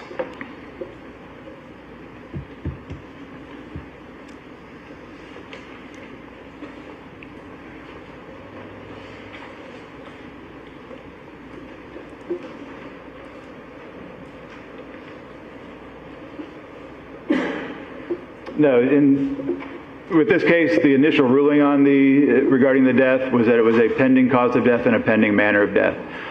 So again, after completion of the autopsy that day on August 7th, 2019, we were still considering. We wanted to see everything that was in play. We wanted to see the toxicology testing we'd ordered as part of the autopsy. We wanted to see the microscopic findings under the microscope and await any other investigative results. So it wasn't until everything else had come back. In this case, it looks like it was approximately a month to 6 weeks later before the ultimate ruling was determined. Okay, so then your opinion as far as manner of death, which you've said homicide, is malleable. I think I pronounced it correct. Do you understand my question? I'd like you to rephrase, please. Your opinion as far as cause of death is just what you described, an opinion. That is, if you receive more information today or next week, it's subject to change. Is that right? Certainly. When we issue rulings, again, whether it's undetermined homicide, suicide, these could always be altered later on if additional information comes out that we didn't have at the time we made that ruling. And you had reviewed notes, I think you said, for anywhere from 5 minutes to 2 hours and performed your testing. And that's what your opinion is based upon, as well as the toxicology results or whatever you received. Is that right? And a review of everything after the fact. Again, I reviewed, for minutes to hours before the case. Again, after I did the case, again, would have reviewed the records, discussed it in peer review with our division. So much more thought went into the case before the ruling was issued. I think I understand. So if you were to sit through a week's worth of information and hear from various parties and all interested sides, as well as from law enforcement, et cetera, subject to cross-examination, and glean and gather more information and more perspective, your opinion might change. Is that right? If I could rephrase, are you saying if I was provided additional information regarding the death, could my opinion change? I'm saying if you had another week's worth of information hearing from all sides and all parties and all positions, is it possible your opinion might change? Certainly. As part of my examination, I take into account any information provided to me in making my rulings. Thank you. No more questions. Mr. Phillips. Okay, so I want to address this if we get a break.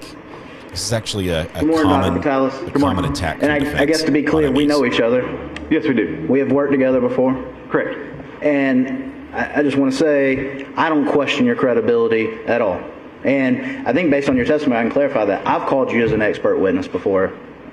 You might not even remember, but I have. I know I've done some consulting for you. I can't remember the exact testimony, but yes. So I'm not questioning your credentials. I'm not questioning anything regarding your findings. And we don't dispute, from our side, can't speak for the other, we don't dispute how she died, the hyperthermia. It's a hot car. We don't dispute any of that. Is that a question? Getting there, Your Honor.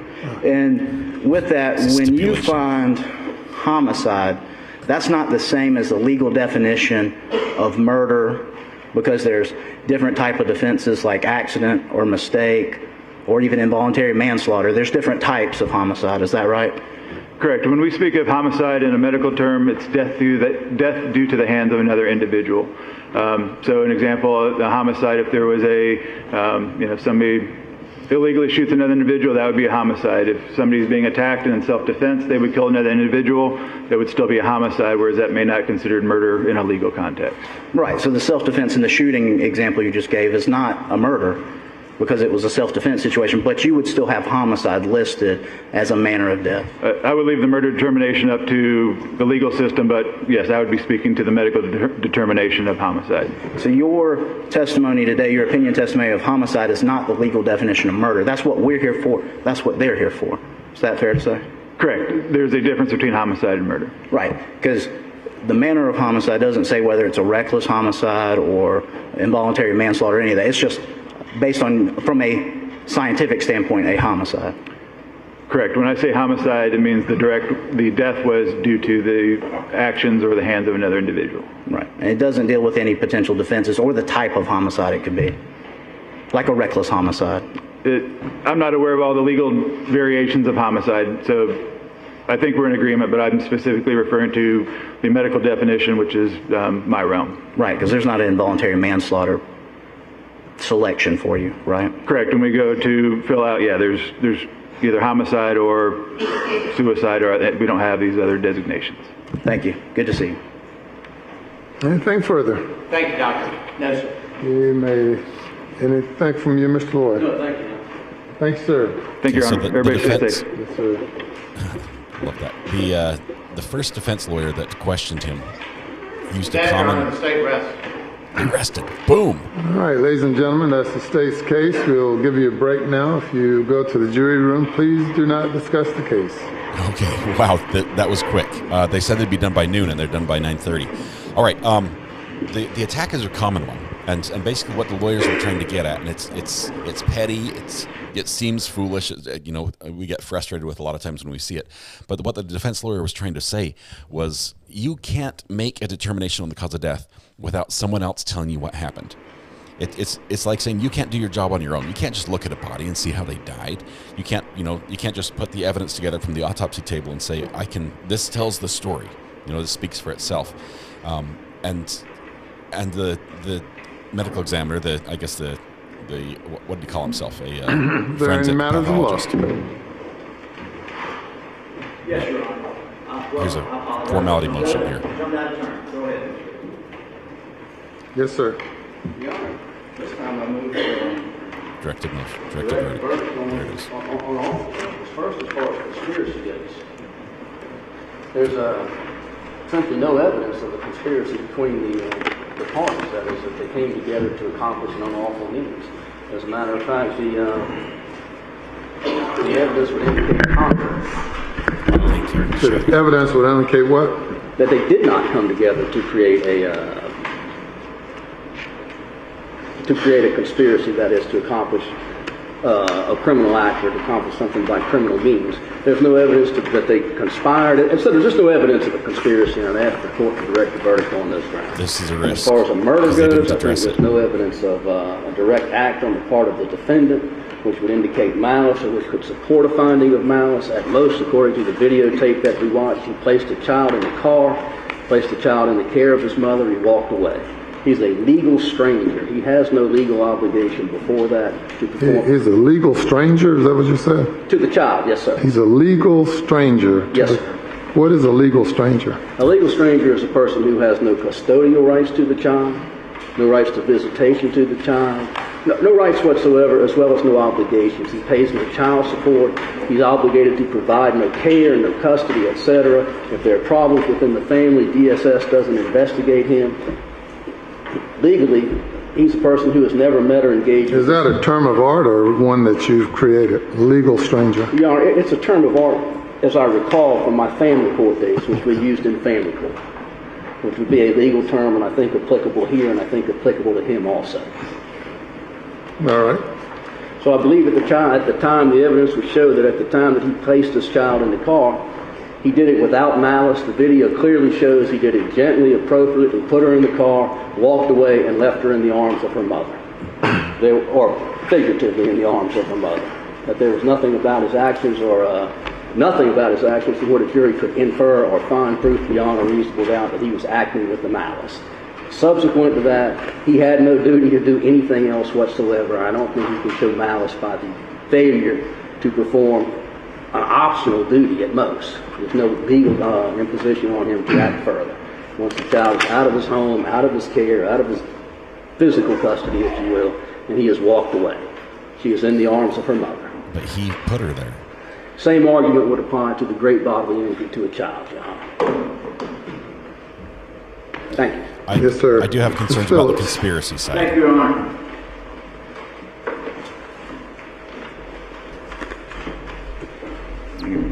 Be heard pretty good here. So, Your Honor, specifically, we would move for a directed verdict on all charges. I would renew all pretrial motions, specifically highlighting the 404B, 403 arguments related to Brittany Honeycutt and Lindsay Lewis. I followed up with a motion for the mistrial. I believed it rose to the level of manifest necessity to where Ms. Panalangan has not received a fair trial, and we were asking at that point for a mistrial. So at this point, we would not only move for a directed verdict, renew all pretrial motions and arguments and objections we've made throughout the state's case. Specifically, as far as the directed verdict motion. As far as the conspiracy part, the law is that the state's case has to rise to a level of substantial circumstantial evidence to cross that burden to go to the jury. As to what's been presented to conspiracy, the state has not presented substantial circumstantial evidence of a conspiracy to survive that burden. It hasn't crossed that threshold. And for that matter, for conspiracy, we would specifically make that argument on that specific indictment as well. They might have an issue there. They might. The state did not address anything. Says the state.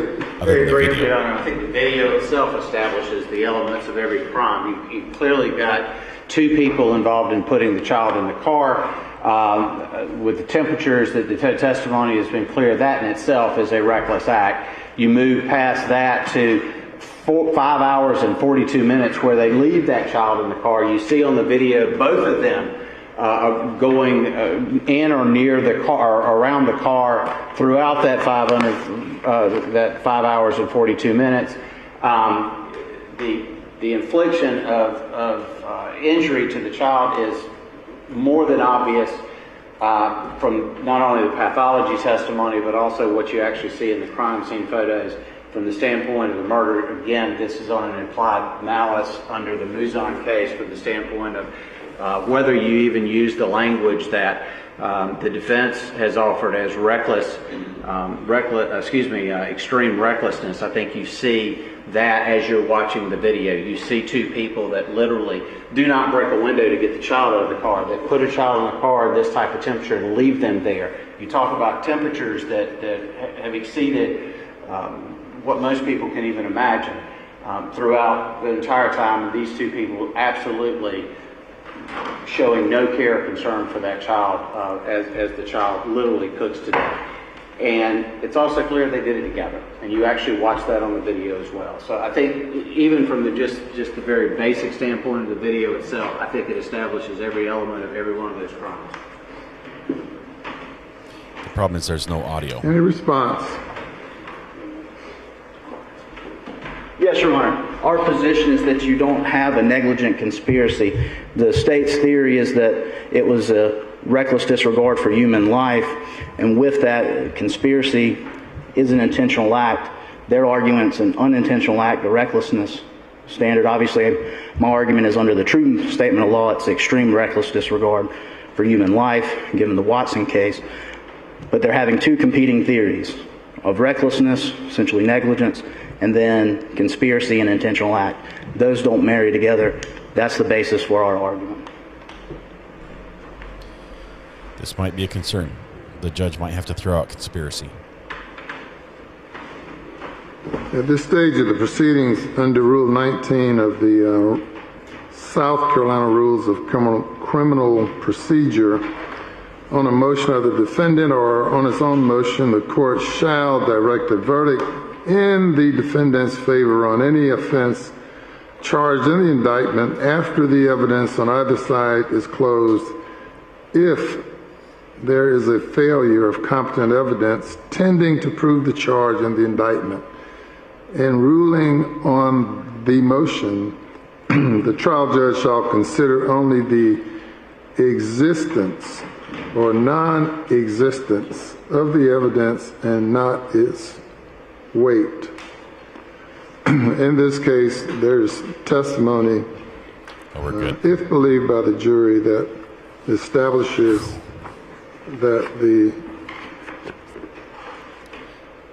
there may have been death of Christina was caused by the willful conduct, wanton and extreme reckless conduct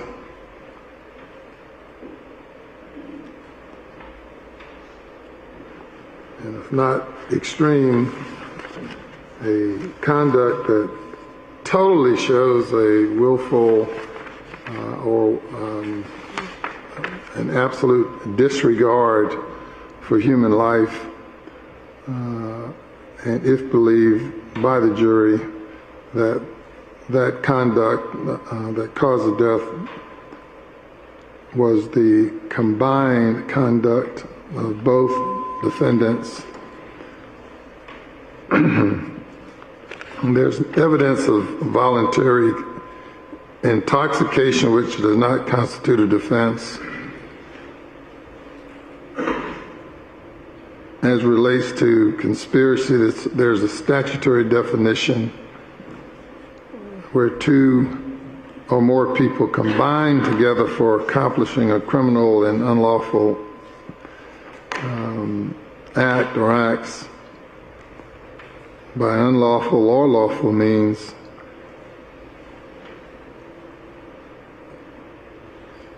That is a criminal conspiracy and does not have to be as a result of any expressed agreement, and it can be established through circumstantial evidence.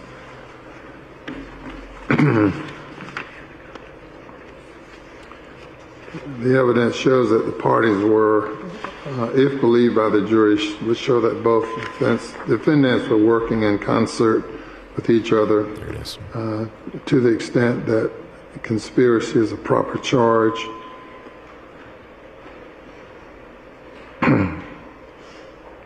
As to great bodily injury on a child, whether or not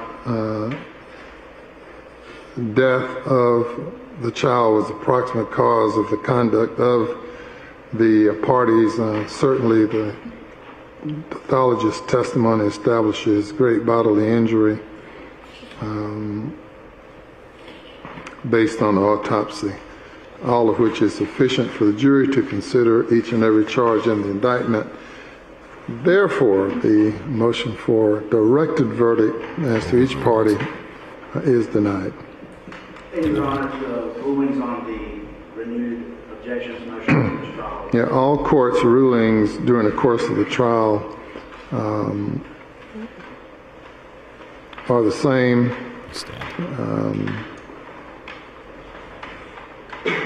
Nothing changed. And further bolstered by the evidence presented during the state's case. He's standing his ground and saying, if so, I'm we'll more take convinced now than a ever. few minutes. You ready to go with your defense? Candidly, Your Honor, we were told, and I know the state will agree, that they thought they would take up the whole morning. I told you if we get here about 11. We've already pinged them on the way. The state didn't anticipate going that fast. Candidly, the court inquired whether you'll be ready to go when the state is over. Is finished. Once we do the inquiry as far as, I think, the colloquy with the defendants about whether they are going to testify, we will be having witnesses ready. Says Mr. Loy. Your Honor, my experience was the same, and the answer is the same, but I did tell my client ahead of time that we would have the opportunity to have a meaningful conversation before he made a final determination as to whether or not he chose to testify. I would ask the court, and if he does, his testimony on direct would be relatively brief. I don't think more than 35, 40 minutes.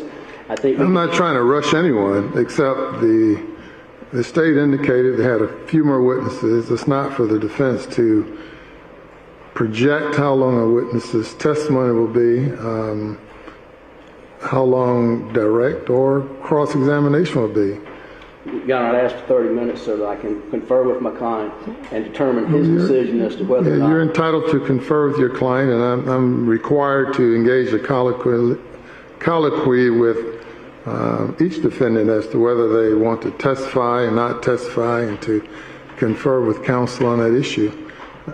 My point simply is, when the court gives an instruction, don't rely on what the other side says, because you can't predict the time. I thought you all would take up all morning with some other witnesses too, but we're here and ready to go, and we're going to be leaving at noon. So I would request 30 minutes for my client to make a final determination in this most grave decision in his life. Well, it might take him 30, or it may take him less. It may well take him less, but it would not take him more.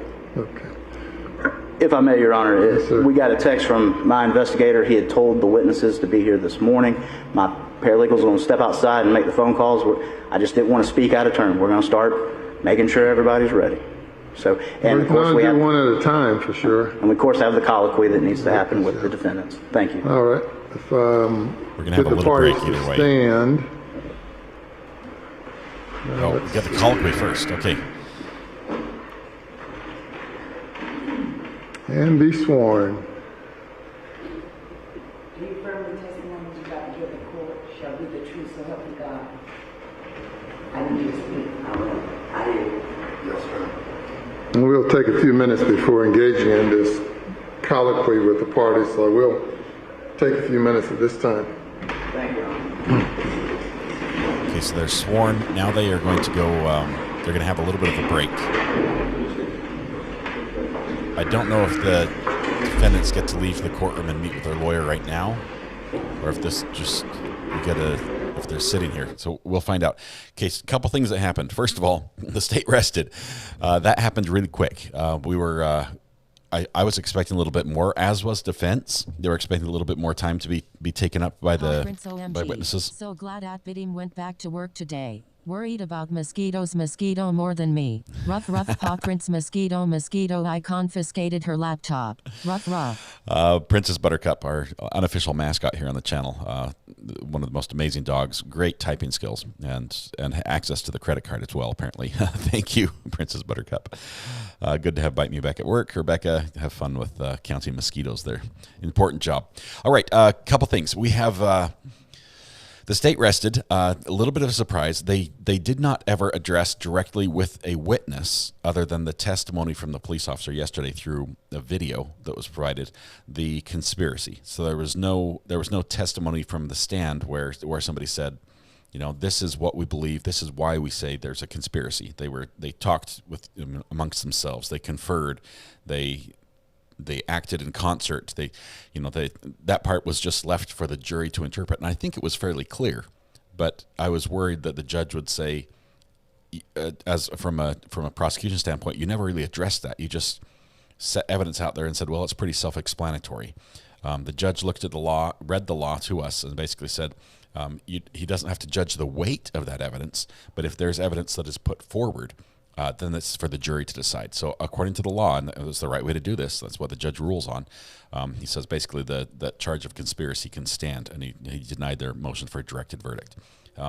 Defense for Rita is all about renewing motions, and Judge Newman's like, you don't have to do that. You don't have to keep rehashing everything we've already ruled on. It stands. If I change my mind, I'll tell you.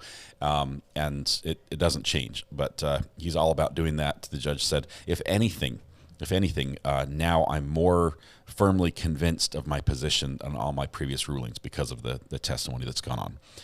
So the judge is very clearly agreeing with the prosecution on this point. I was almost a little worried that it was coming out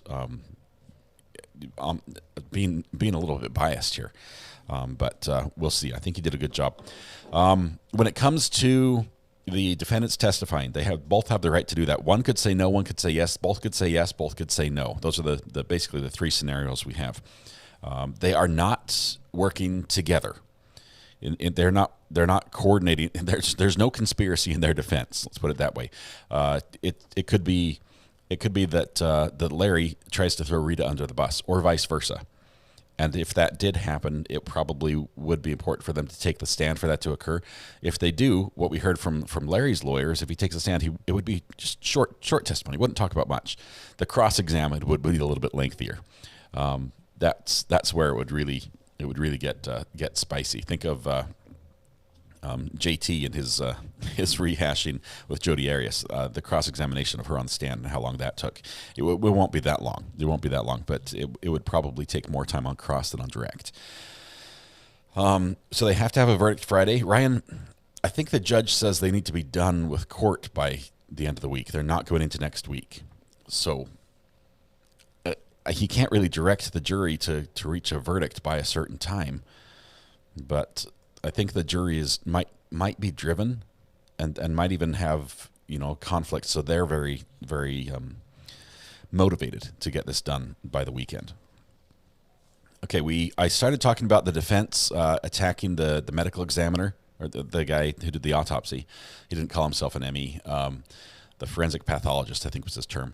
The attack they used was basically the fact that job requires more information than just what's observable on the autopsy table. They need to have the information about where the body is found. That's one of the factors. You can't like eliminate some of the information and then draw a reasonable conclusion. They need all that information, and they try to use it. They present it in such a way that the jury feels like the state told you to do this, right? They told you to say they told you it was a homicide. They said, write homicide on that paper. Here's what happened. These people killed her.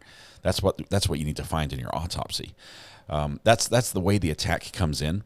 But in reality, they need a full picture. They need all the information to make that scientific determination. And it's not the state coming in and saying, hey, this is what you should put. The state's coming in and saying, hey, these are the circumstances that you need to consider in this case that may impact your outcome. And it's a cheap shot by the defense a little bit. It's sort of like saying that there was the chief investigator. He had it out for them at the beginning, and he's the one who directed this whole everything. His fingerprints all over this autopsy report. That's the attack. I don't think it carries at all with a jury. We've seen it come up in other trials as well, and I don't think it was effective defense. But it's pretty much the only thing they can attack him on, and so they do. Loved the way he stood his ground though. And even refused to say yes or no in some questions, and basically got the attorney to stop chasing a certain line of questioning. Do we think that they think they'll use she was a teacher of the year and this man came in and got her on drugs and she had a falling from grace? I don't know. I honestly think it would be very bad for either of them to take the stand, because they will be questioned extensively on what we saw for 5 hours and 42 minutes. That everything that occurred there and everything that was happening off camera, they'll be asked about. What were you doing then? What was so important? What was your goal? What was your objective at that moment? What was happening when you went in the house? What did you see when you opened the door after several hours of your daughter being in the car and then slammed again, opened the drive door, slammed it? What did you throw in? Did you throw in the fob? Your only ability to unlock the car and then lock the car and step away. What were you talking about in the car for so long? All these questions will come out, and there's no defense. It's very hard and the jury, I don't think, will buy the story where they say, yeah, we were just racking our brains thinking, what can we do to get this car open? What can we do to get this out? We're so concerned for Christina. That's not going to fly. The jury's not going to look at that and say, yeah, that sounds reasonable. It's not. So honestly, I don't think she will take the stand. If he takes a stand, it will be to throw her under the bus. How would they do that? I don't know. He's been very stoic throughout trial and looks straightforward, not looking at her much at all. The lawyers themselves have made it clear that I'm not with her, and they're going to see if I don't know. That's his only chance. My problem with the defense. For Larry, and the argument they made as him being a stranger, a legal stranger to the child. My problem is, he was carrying her. He was literally in possession of the child, okay, with the mom there as well. But so he has direct firsthand knowledge of the child's condition, at her position and location. It's still on her property. He's the one that put her in the car and I think she closed the door. He's the one that opened the door and threw her in the car and was there when the door was closed. So I think they jointly have responsibility for her being in the car, even though it's she's not my kid, Christy, as you say there. There's a responsibility there, and it's on his property, and he should be aware, and it's reasonable to assume that he should be aware of what's going on. The heat, he was out there in it. That's why they went and sat in the shade in the swing, and we're kick back, taking it easy. He should have been aware, and I think there's a legal and a moral responsibility there as well. Judge is not impressed with the defense. He's not. Why swear them in and leave? Jenny, I think the judge just got the order mixed up a little bit. They might re-swear them in.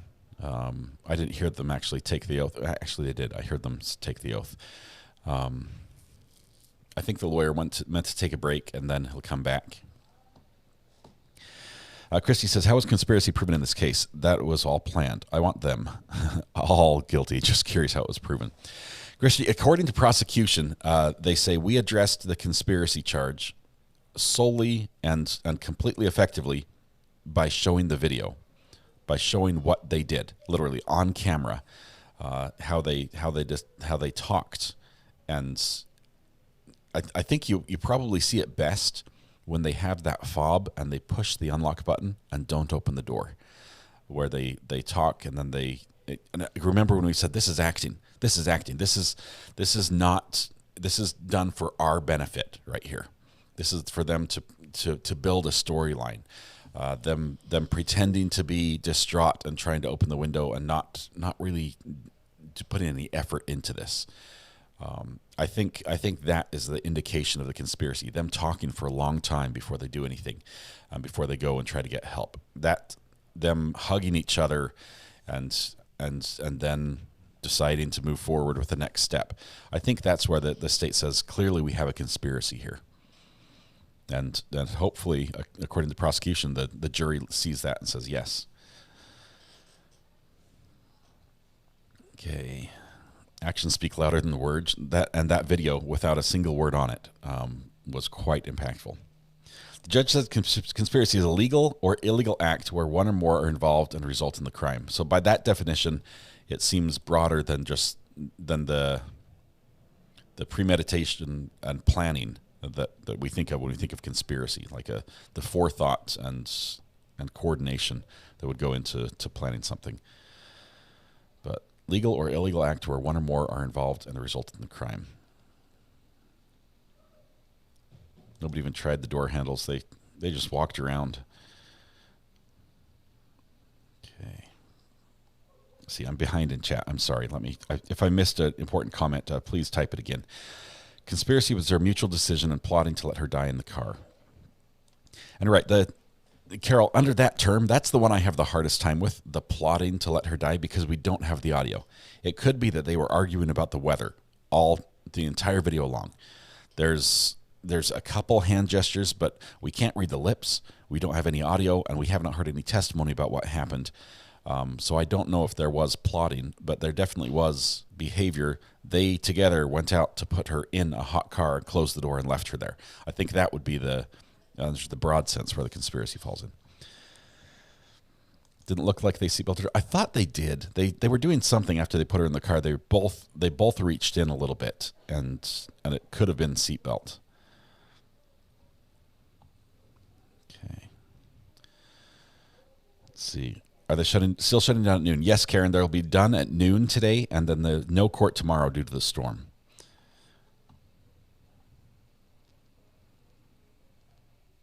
I don't believe there's any indication they did CPR. I think even the responding medics tested for signs of life and did not do CPR, similar to what they did in the Thami case with Mike.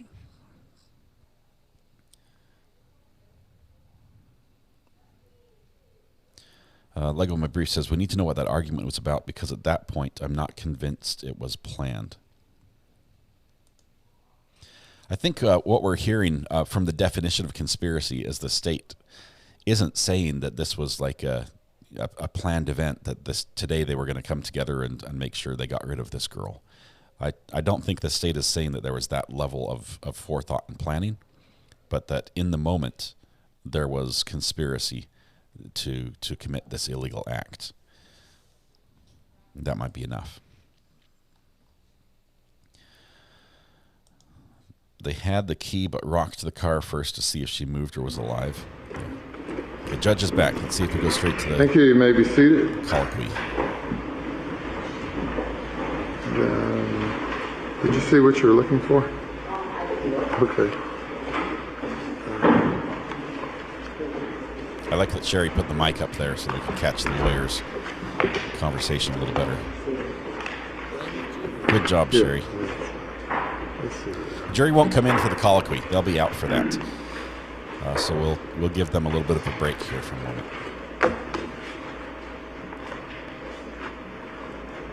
This is key. No expressed agreement. So, Mr. King, if you'll stand for me. At this time, I'm going to explain to you certain of your rights. If you do not understand anything that I say, please let me know, and I will explain it in any further details that I might need to. Do you understand what I'm talking about?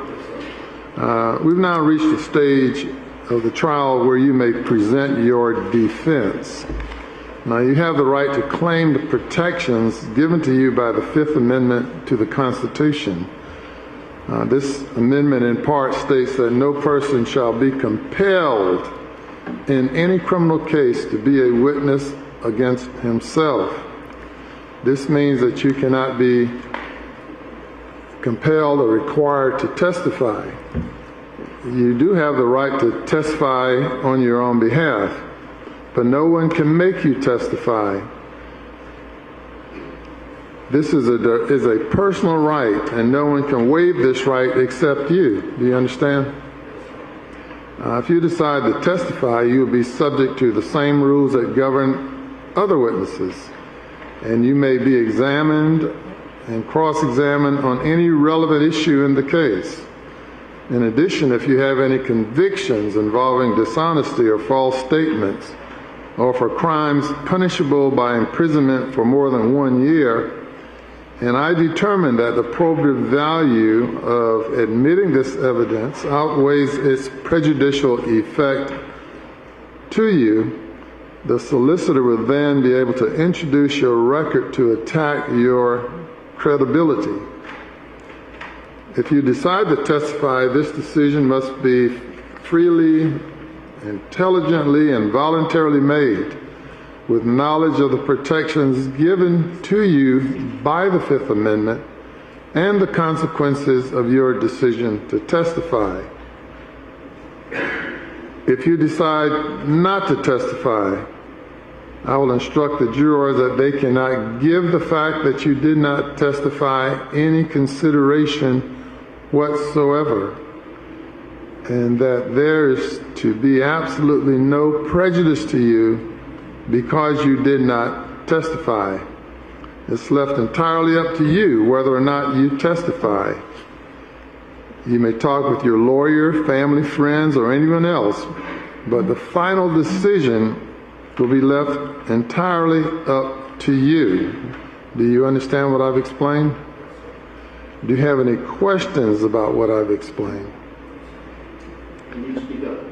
No, sir. Have you discussed with your lawyer whether or not you should testify? Yes, sir. Do you wish to talk with him some more at this time? Yes, sir. And Mr. Lawyer, you said you want up to a half an hour? Yes, sir. Has it a half an hour started? No, sir. Without a break? It hasn't started yet. We started with the bathroom break. Okay. People back in here waiting on the honors. All right, very good. Well, we will give you an opportunity to confer with your client, and we will resume within that span of time. Thank you, Your Honor. All right. And Mr. Phillips. I thought she came in first, so I apologize. Let's see if they do the colloquy for the other one while they're conferring.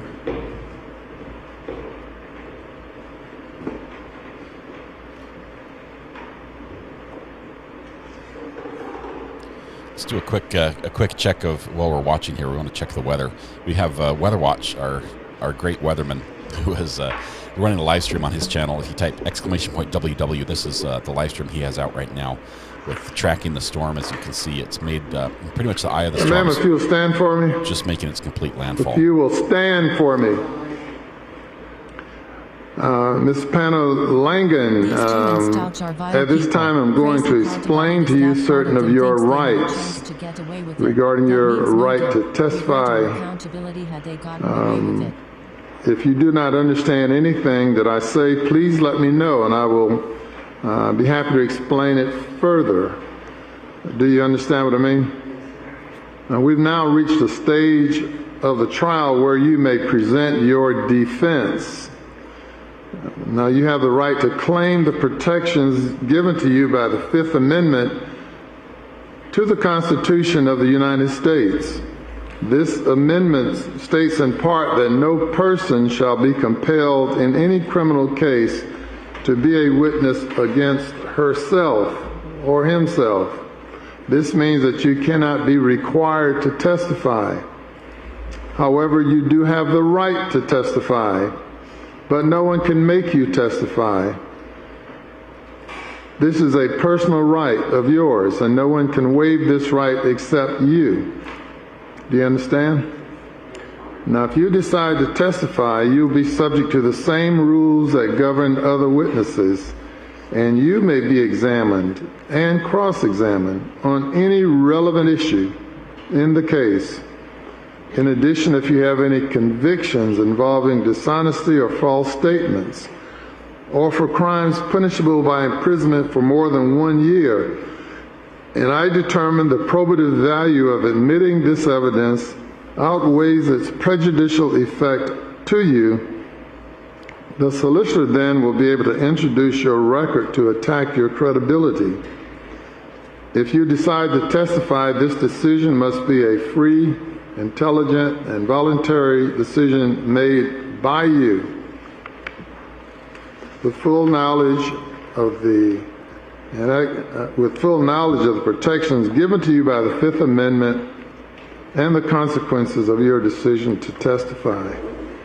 If you decide not to testify, I will instruct the jurors that they cannot give the fact that you did not testify any consideration whatsoever, and that there is to be absolutely no prejudice to you because you did not testify. It is left entirely up to you whether or not you testify. You may talk with your lawyer, Mr. Phillips, family, friends, or anyone else, but the final decision will be left entirely up to you. Do you understand what I've explained? Do you have any questions about what I've explained? Have you talked with Mr. Phillips about whether or not you should testify? Pardon?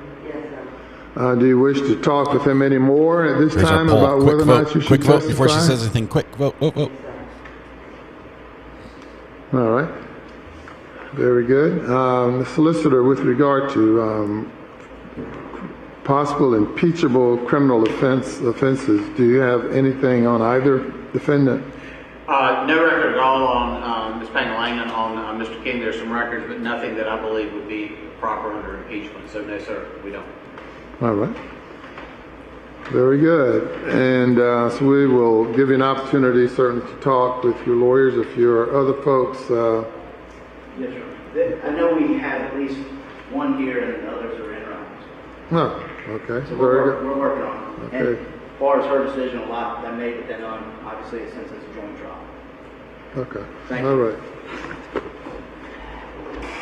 We will So now both defendants are conferring be in with recess, the lawyers. waiting for word from the parties as to whether or not they're ready to go, or whether they're through discussing whether or not they're going to testify or not testify.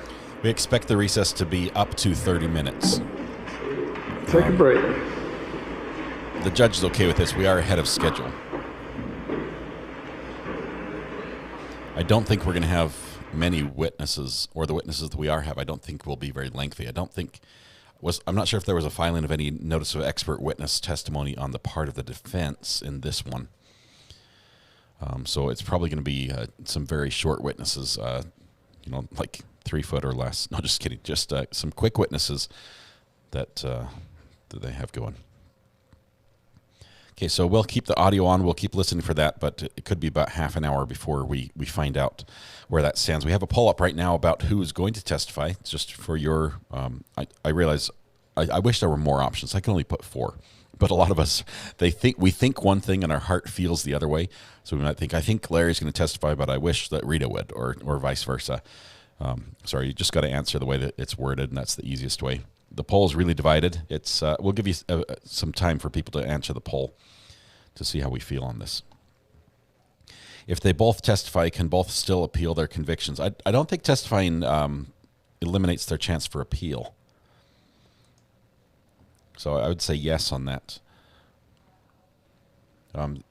Generally, the opportunity to appeal might be affected by if they agreed to a plea deal.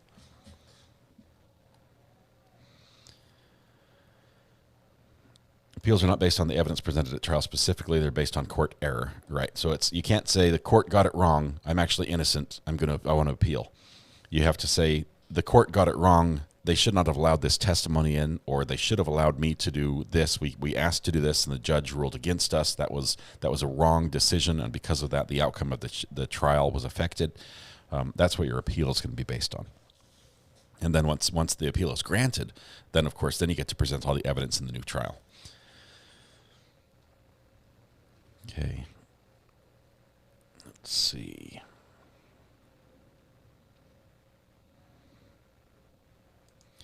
Most I think people want an appeal. Most people want to appeal, but very few. That statistically, getting an appeal granted is difficult. I think it's less than 1 in 10 that get accepted. I think it might be like 1 in 100.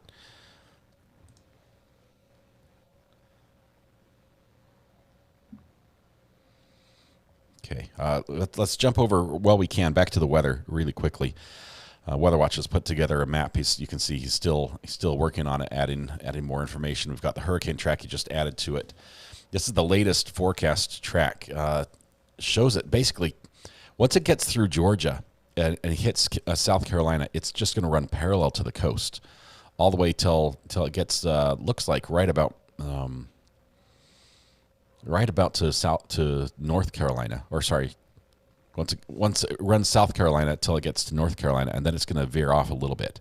But still, it's going to be spinning the counterclockwise rotation. It's going to be pulling in water from the ocean. Not as bad because it's weakening. It will be probably a category below Category 1, so down to tropical storm level as it goes along there. And I think it being over land is also going to help it weaken just a little bit. Everything I know about weather I've learned from Weather Watch, by the way. Did she put the key in when she came out and opened the door the first time? Mayla's mom, she put something in. It looked like she threw something in and closed the door, then opened the front door, reached in. It happened so quickly. I thought she put her key, threw the key in the back seat, closed the door, opened the front door, locked the car, and shut it.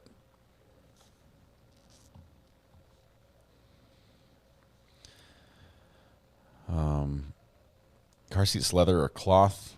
I don't know.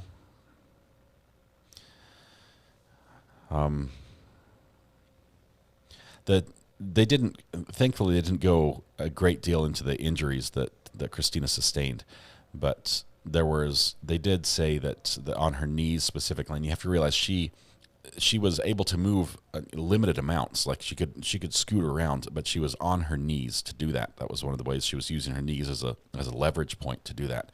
So if she was out of the seatbelt in the car and able to scoot around, the knees, especially with the heat, that would explain why the injuries were there. Can anyone explain why she had a Tupperware bowl full of cigarettes? I think she was rolling her own, was what our conclusion was. And she probably had all her different rolling papers and everything else. Let's see.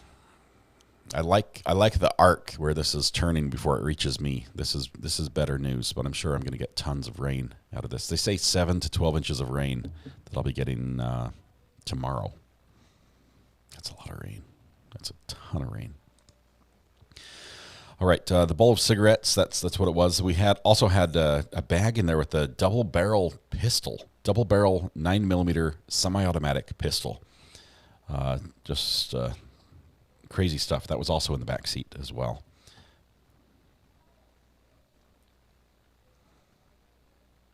Legal stranger is a technical term used in family law. Yeah, it's not one that the judge was familiar with, and he's like, "Did you just make that up?"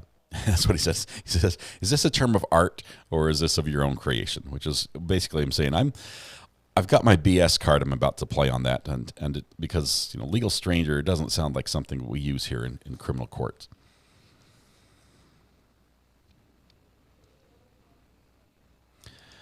Lois Cox getting a lot of rain in Central Florida. Yeah, it's dumping down on you guys.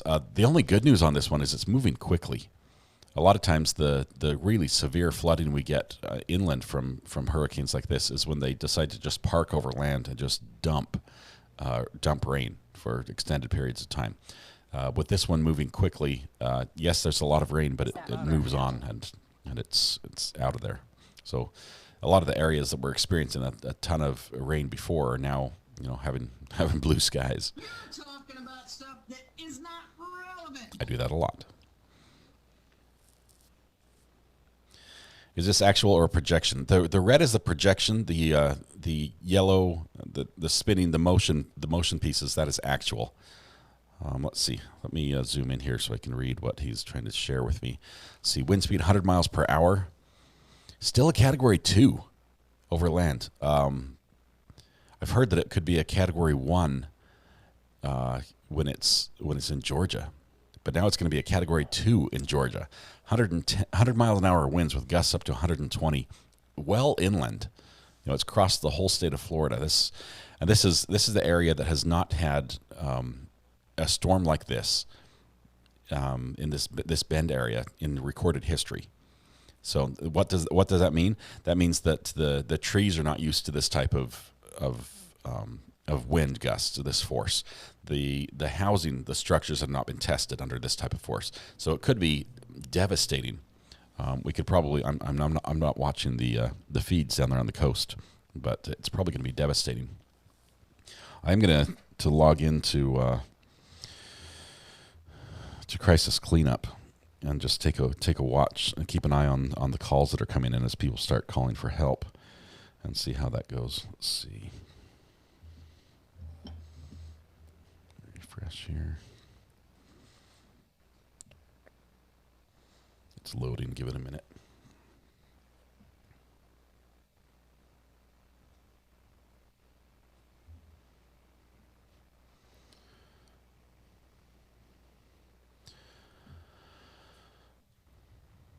There's the cone is off. Ooh, what's this guy? We've got a tornado warning in Georgia.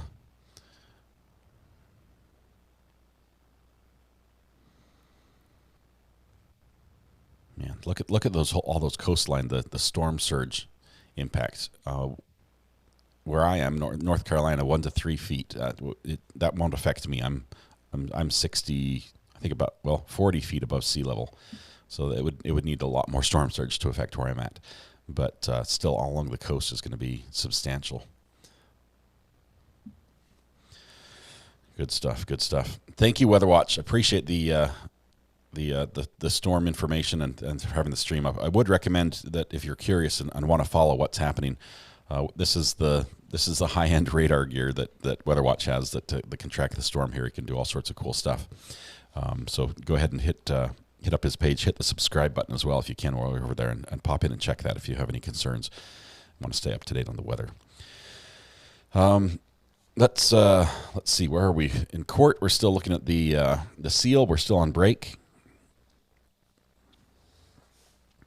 Surface water temps were 98 degrees, literally a perfect storm. Yeah, some of the hottest temperatures we ever recorded in the Gulf. In the waters, it's nice and basically the perfect storm for a big storm, and that's why the storm ramped all the way up to a Category 4. It dropped to a 3 right before landfall, but at one point it was a Category 4. Look, everyone. Yaku just came to the door and he didn't even open it. Good day, everybody. Welcome. Good to have you here.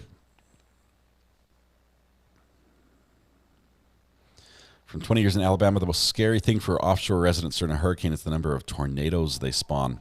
We have seen indications. I've been watching Ryan Holyall as well as Weather Watch, just looking at the wind speeds and seeing some rotation all over the place. But I've got a phone ringing for some reason. It's not for me. All right. Looks like the phone number for emergencies for Adalia has been released already. I'm not sure if the governor's released it yet, but I could give you a heads up if you want. Let me do a quick check. Calls normally start coming in a day later. Let's see, the number for Hurricane Adalia is going to be 1-800-451-1954. This is crisis cleanup. These are for people who need help with physical items, physical damage to their roof. They might need mucking out of their basement. Might need roof tarping, tree removal, trees down, fence, debris that's blown into the yard, cleanup. People who need help that wise, physically wise. There are other numbers to call if they need, medical help, obviously 911. But that number has been set up, and I'm not sure when it's going to go active. But let's see.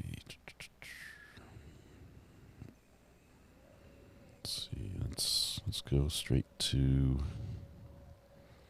Yeah, they're not taking any calls on it yet because it's still happening. There it is, Hurricane Idalia.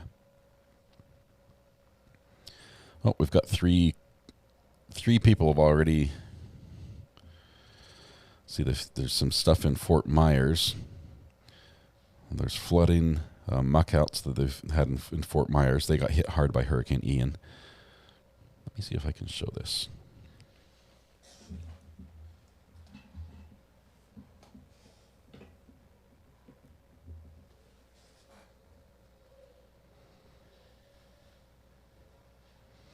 Okay, I'm not going to show any of the information from the viewers or from the callers, but let's see. Let me go here really quickly.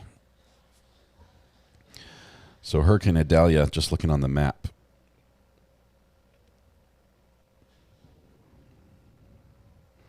The red dots are calls that are related to this incident. So we've got some in Tampa, and this is an area that's evacuated, so there shouldn't be people in here at all, but. Let's see, this guy wants muck out, so that's what the boot's for. There's going to be a lot more. That whole area's got flooded pretty badly. A couple down in Fort Myers as well, and one up here. There will be thousands and thousands of these dots with different needs. Let's see, this one is I can't show that. So anyway, let me take it off screen and I can tell you what the call's for.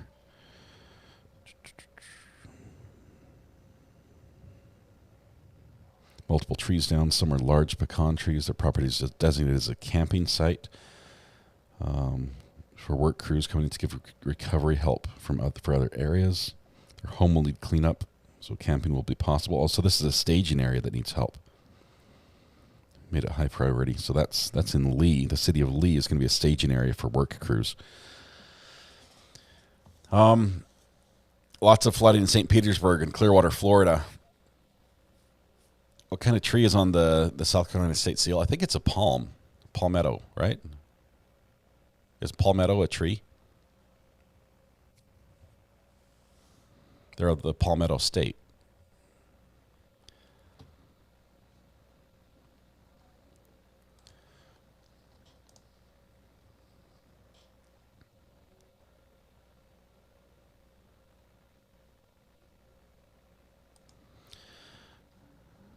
My dog Clover says my mother's home in Arkansas was destroyed by a tornado. Mennonites cleaned the debris and built her a new home for the cost of materials. That was cool.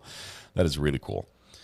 I work with Crisis Cleanup. I say work, but it's a volunteer organization. So I volunteer with Crisis Cleanup when there's a storm, and probably during the break I'll be doing that as there's no court tomorrow. So I'll be sitting in the rain, and as long as I have power, I'll take calls and field that, and this map's going to be covered up.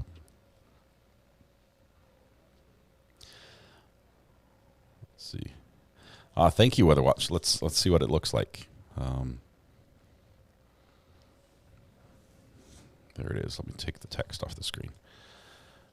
Crisis cleanup for Hurricane Idalia. That is the number. Appreciate that. And that number, you're going to see that all over the news. The governor's going to be giving it out. They give it out very quickly. The government loves to have a company like Crisis Cleanup available to them that's ready to go in an emergency, because a lot of times they have to set up call centers and things like that. Crisis Cleanup handles that for them and tracks everything, and then has reports available for the government where they can track even the amount of labor of man hours have gone into different areas, the percentage of homes that are affected. They can look at large maps and just aggregate a ton of data from it. So they love Crisis Cleanup. They work really closely with Florida. And the Crisis Cleanup doesn't work. You can't, as an individual, go on there and say, hey, I want to help somebody. So who needs help? You can't access that. They only work with relief organizations that are boots on the ground type people that have people on the ground that are going in to make repairs. They've got the chainsaws, they've got the shovels, they've got the tarps, they've got the ladders, they have all those tools, and they have people in place to work with, and they can then have access to the people who are requesting help and contact them directly. It's a really cool system. How do you volunteer to do that? Amanda, you have to volunteer through an organization as well. So I volunteer through my church. My church is and many different churches, religions. It's not a specific religion that runs this. Many different churches participate in that. So if you have an organization like a church that you're a member of that is interested, you can contact Crisis Cleanup, and they can activate your organization and you as a member of that. Let's see, unless you're in Maui. Actually, this organization took calls from Maui as well. I could show you on the map. Let's see. For Maui. Maui fires. Hawaii wildfires. There we go.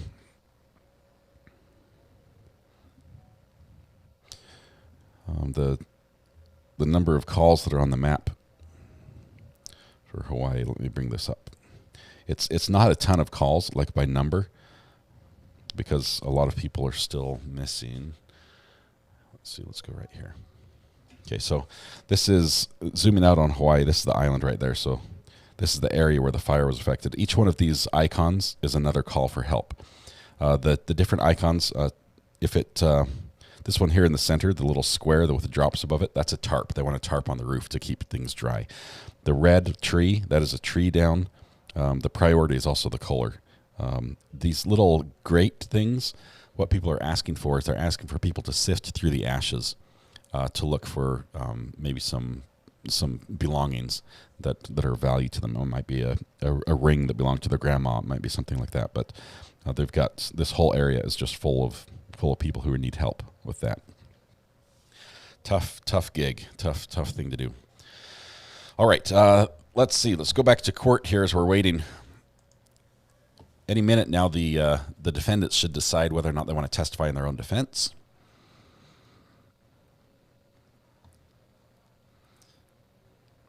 Yeah, if you want to see something really cool, you can go to, let me see, I'll type it in chat here. www.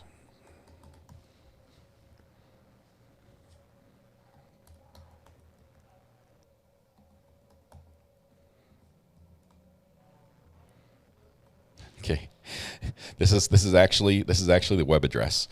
And it's www.crisiscleanup.pewpew. And this is the Pew Pew map. And Aaron, who runs this company, he's out of Colorado. Aaron is a big Star Wars fan, and he thinks that this Pew Pew screen looks like Star Wars, and so that's why he does pew pew, because that's the sound it makes. Anyway, that's an overlay that shows, and you can drill down and see what's happening.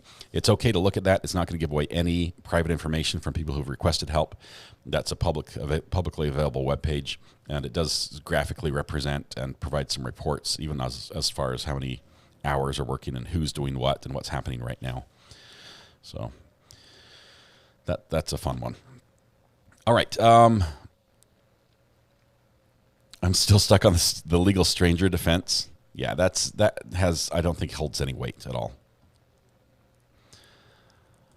The Brown Barn says those icons are calls directly to Crisis Cleanup. Yes, those are calls made from a resident. And it might not be somebody who was there at the time. It might be somebody who evacuated, and they say, "Hey, we just got pictures from the Red Cross of our neighborhood. My home is gone. I need somebody to come in and sift for, our jewelry, our rings. Is there something we can save from the fire?" It could be that. If it's in a storm, it could be somebody who weathered out the storm. And I've taken calls from somebody who says, "I'm upstairs because my basement is flooded. We're hoping, the water's at the floor level of the second story. We're hoping it goes down because I don't have any way out." Just heartbreaking stories of people who have lost everything, saying, "My roof is gone. I have nowhere to go. I don't have anyone to help. Please send somebody." It's incredible to receive calls on things like that. It really changes your perspective about life as we all have issues that we feel like, oh man, things are so hard right now. I'm dealing with this, I'm dealing with that. And then you get a call from somebody who's lost everything. And it's heartbreaking. a lot of what they need, more than somebody to come help them with the branches in their yard, is just somebody to talk to, just somebody to say, I hear you.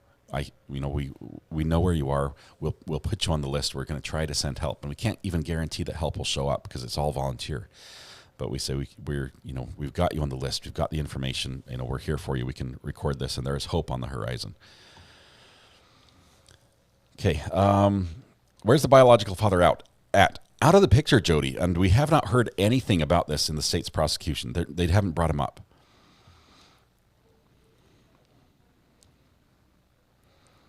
Okay. Did you miss anything good? SF in Texas. Yeah, the state rested at 9:30. They were done. And the ME, the forensic pathologist, he was good. He was good on the stand. A little spicy, but good.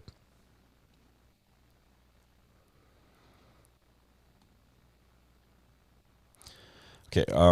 Let's see. People. KQD says, I vacillated between neither and only Larry. I'm a little surprised that neither is in the lead. Let's go ahead and end the poll here since they're about to come back, probably with the next 5 or 10 minutes. Let's end the poll and see where we're at. The question we had asked was, do you think that the defendants will take the stand? So 41% said neither will. 37% say Larry will, but Rita won't. 15% say both will.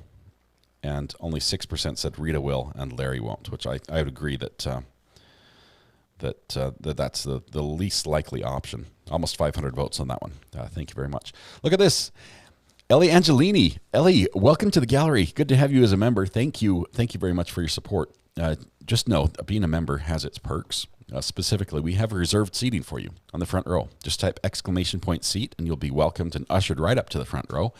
Where you'll have an unobstructed view of all the proceedings. And you also have access to all the emojis and everything else. But thank you so much. You're one of us now. You can never leave. Okay.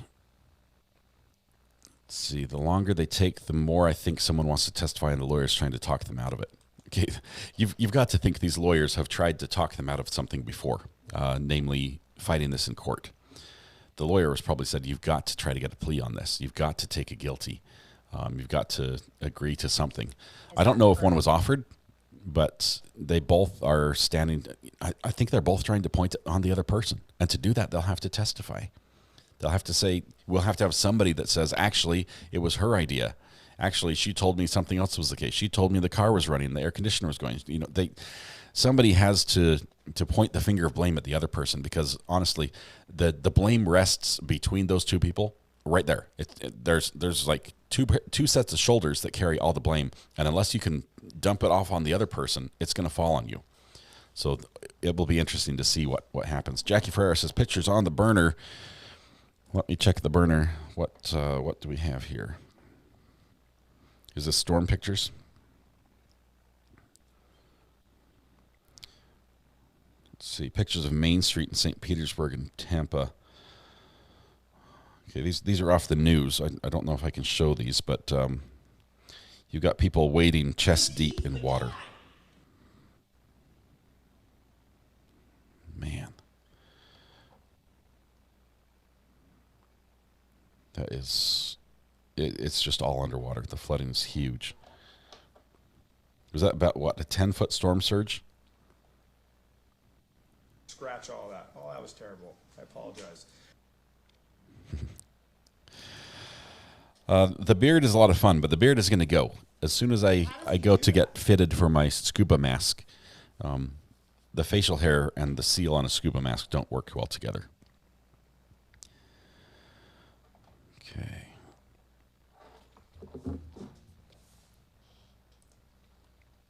Let's catch up on the chat. Where did we leave off?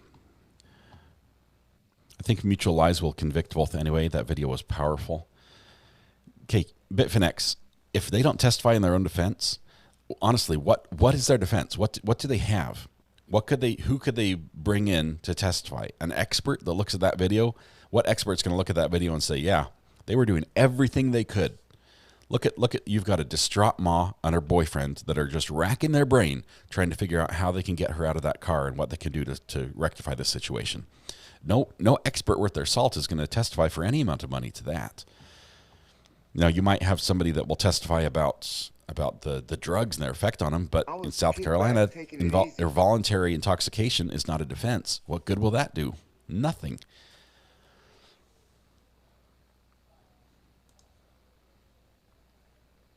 He's going to throw her under the bus for this. But what would he say? What would he say that would completely, pass this burden of guilt off to her? Not my kid, not my problem? The jury's not going to buy that. Bring the jury.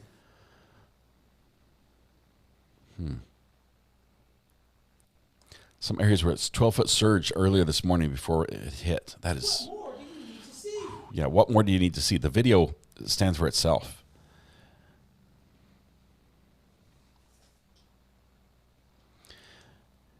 Lorianne, she actually has the benefit of there's an order in the courtroom, and the judge follows the order. We've seen that throughout the proceedings, and Larry is going first. Every time Larry's lawyer goes first on questioning, and Larry's gone first on the voir dire, I think Larry will make the decision whether to testify as well before Rita will be asked her decision. Oh, the Brown Barn says, I was in Grand Cayman last week. We snorkeled on Live Reef, literally steps off our beach. It was awesome. I so want to do this.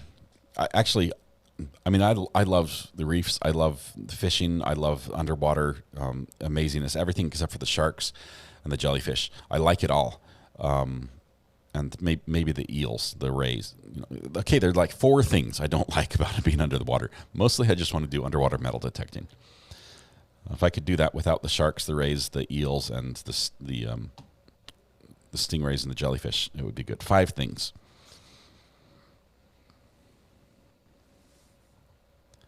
Let's see.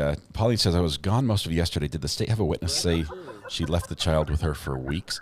Not weeks. It was... The state had a witness that was the babysitter. The babysitter was actually a student of the teachers at one point. I know, but which doesn't make sense because I thought the teacher taught kindergarten.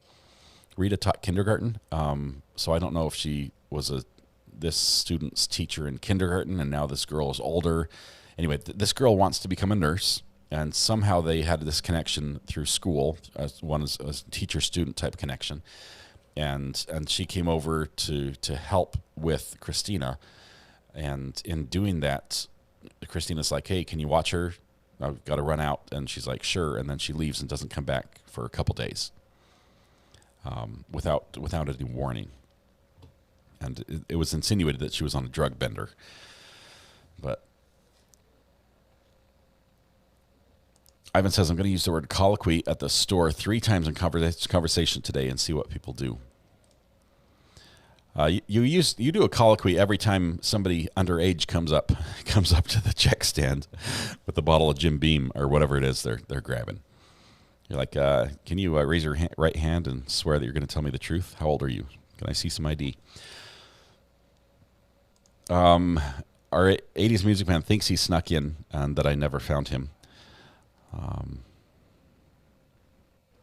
going back in time to see if I can catch your entrance, because I did miss the initial entrance, but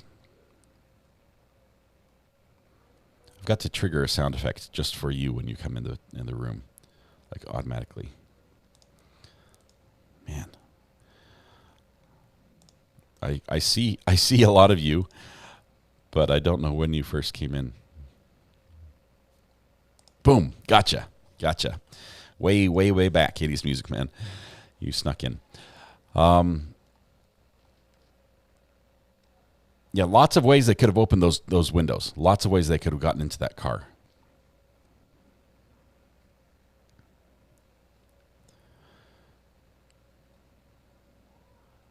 Add sea snakes to your list. Just FYI, says Kansas Sunshine DJ. Sea snakes, they're a thing. You don't want them. Let's see. Looks like the judge is back. We have action. We have audio. Let's see what the decision was.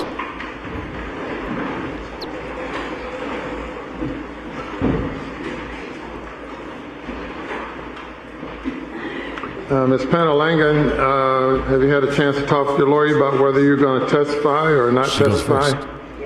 Are you going to testify? She is. All right, thank you. Rita said yes. Mr. King, have you had a Now chance he to will. fully talk with your lawyer? And have you made a decision? Both will. All right, very well. Wow. Thank you. May bring the jury. Wow. Okay, first of all, that causes problems for Judge Newman's schedule. This just got a lot longer. Who's going first? We're going to see a fight between these two individuals, verbally.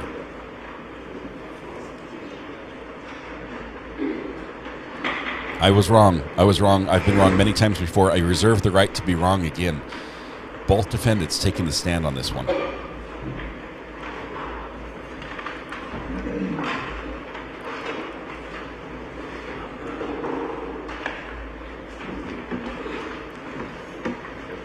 Who has the advantage? The one to cast blame first, or the person who can respond to the allegations of the other? Well, let you have these verdict forms for your review. Jerry. And comment. Seriously. So, one for each. What does it say? Panalangan, that goes to one to him and one to the solicitor.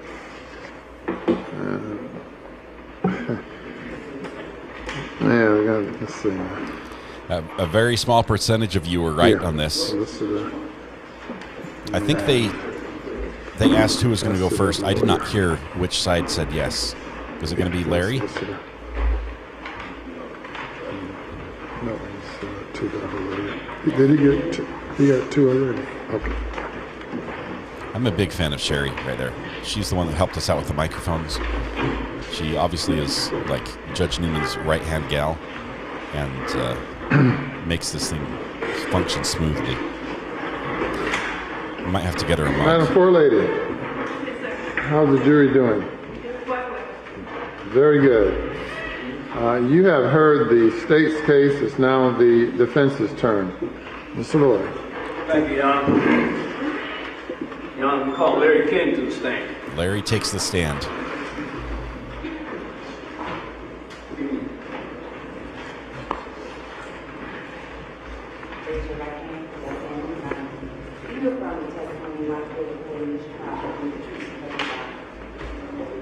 How important do you think it is for them to show regret and remorse? How y'all doing? No, sir. You get to ask no questions now. Just answer. My name's Larry King, K-I-N-G. And Mr. King, where are you from, sir? From Walterboro, South Carolina. How long have you been? Are you originally from Walterboro? Yes, sir. And how old are you, sir? 46 years old. Okay. If you would, tell the ladies and gentlemen of the jury a little bit where you work. Do you have children? Yes, sir. I have two sons, 23 and 21. I have a 4-year-old grandson. I worked for Big Group Technologies. I am now employed in Spartanburg for Renfro Brothers. I've been up there for 2 years. Thank you, sir. Are you supported by anyone here in court today? Yes, sir. I have my son over here on the far side next to my uncle, my mom's brother, his wife, my cousin, and my ex-wife. Okay. And, all right, thank you, sir. And you said that you have children, 2 children, is that right? Yes, sir. Were you involved in your kid's life coming up? Did you raise them? Me and my wife got divorced, but yeah, I was absolutely in their life. In 2014, they came and moved in with me, and they stayed with me on up till they got moved out of the house. Okay, so from 2014 on, you say you raised those children? Yes, sir. And you were involved in their life up until then? Yes, sir. Okay. Did you have problems related to that? Anything? No, sir. Mr. King, are you employed now? I think you said you were. Yes, sir. I've worked for Renfro Brothers in Spartanburg, South Carolina. Okay, and have you had a pretty steady history of employment? Yes, sir. What do you mean by that? I've had 5 jobs in my life. Okay. And have there been gaps when you didn't have them, or you always worked? I always work. Okay, thank you. There's been a hold on a second.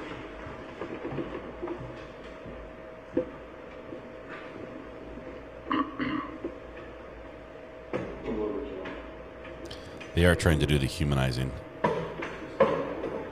He wants the jury to be able to see him. A whole lot of talk during this trial about drugs, methamphetamine. You sat through it all. Have you heard that?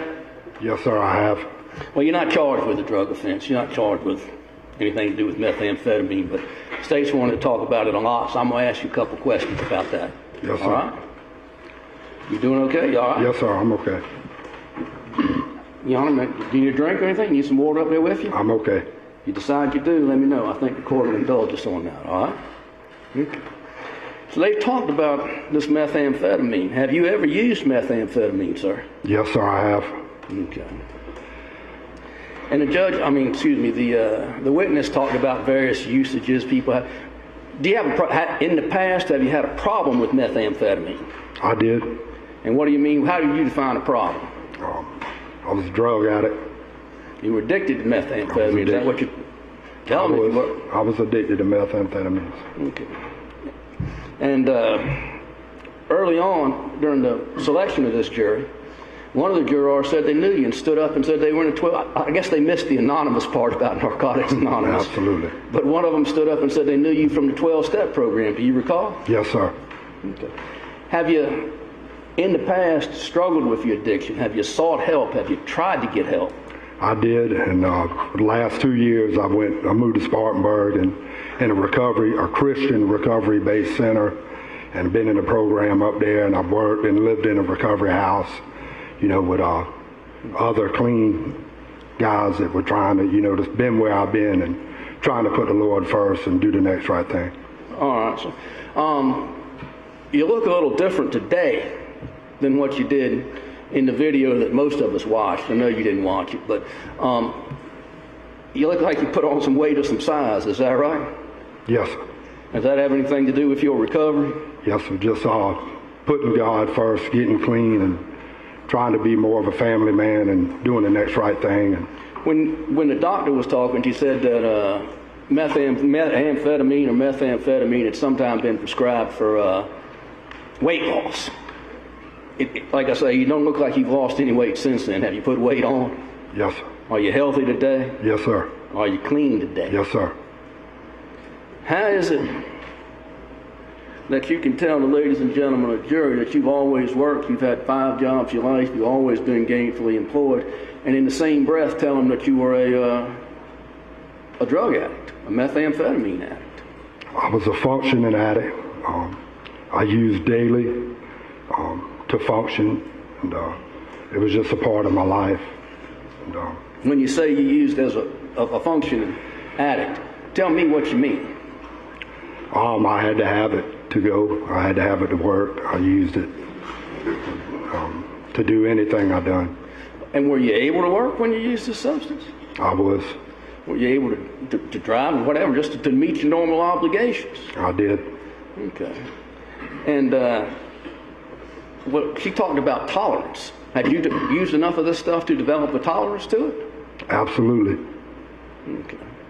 And you said day to day, as a functional drug addict, you used enough of this substance to keep you going and allow you to function normally? I did. Okay.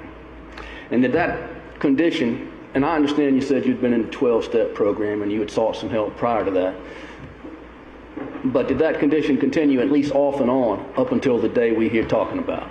Yes, sir. Okay. And subsequently you've gotten to where you've described today, is that right? Thank God. Yes, sir. All right, thank you.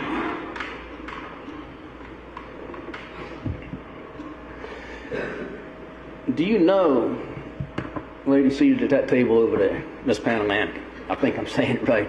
I do. Okay. And how do you know her? Okay, here goes. We used to date. Okay. And when did y'all first commence to date? 2015. Okay. And did that last as a continuous relationship up until the day on this, or had y'all had times apart? No, we dated for a few years, and we had broke up 6 months prior to, we started talking about 5 weeks. Up to this happened, yes, sir. So y'all, you say you started back talking about 5 weeks prior to this day? Yes, sir. The day in question? August 5th, yes, sir. Okay. Did y'all live together? No, sir. Okay. And you know where her home was? Yes, sir. About how far was that from your home? Probably 15 miles. 15 miles or so? Maybe, yes. And you knew but you knew this little girl? Yes, sir. As far as the child goes, had you observed the other defendant? I'm just not going to try with the name. But had you observed the other defendant and her interactions with this little girl? I did. Okay. And was there anything about what you saw with the way she treated the child or took care of the child that caused you concern? No, sir. If you had seen things like that where you thought caused you concern, what would your reaction have been? I would have got away from her. I would have left her alone and probably reported her. If you were in a position where you did observe a child, not hers, but just someone else out in the world, a child who was mistreated or treated badly at the hands of another person, a man or a woman, what would your reaction be? I'd address it immediately. What do you mean by that? It depends. If I seen a man abusing a child in any way, I'd stop it? Yeah, I'd stop it. All right. On this particular day, you didn't. I noticed you didn't watch this tape in court. Is that right? I didn't. Have you ever watched it? No, sir. You lawyers have had it forever. Why haven't you watched it? So I just can't. Okay. Even prepping to come here today, did you watch it? No, sir. The state's the witnesses for the state have attributed statements to you and the other defendant, which say that she spent the night before this child died at your home. Is that correct? Yes, sir. And was Christina there also? Yes, sir. Okay. And you said that you had talked to or been involved with Miss Panalanigan. I can't help myself. In the past, what was your relationship with this child? She was just my girlfriend's daughter. Yeah. Did you? This is a child who had special needs and needed special care. Did you wash this child? Did you bathe this child? Somebody did. Did you? No, sir. And it's tough, but this child was in a diaper. This young girl wore a diaper and wasn't able to clean herself. Did you clean this child? Did you change her diaper? Were you responsible for things like that? No, sir. Did you feed this child? No, sir. Did you put her to bed or get her up in the morning? No, sir. Were you financially responsible? Did you pay any child support or anything for this child? No, sir. And this may have been answered, but was she your daughter biologically or anything like that? No, sir. Okay. Regardless, the night before they spent that night at your home, is that right? Yes, sir. And tell me how in the morning you got up and you and did you go to bed that night? No, sir. I'd been up all night. Okay, was that partly due to that methamphetamine use?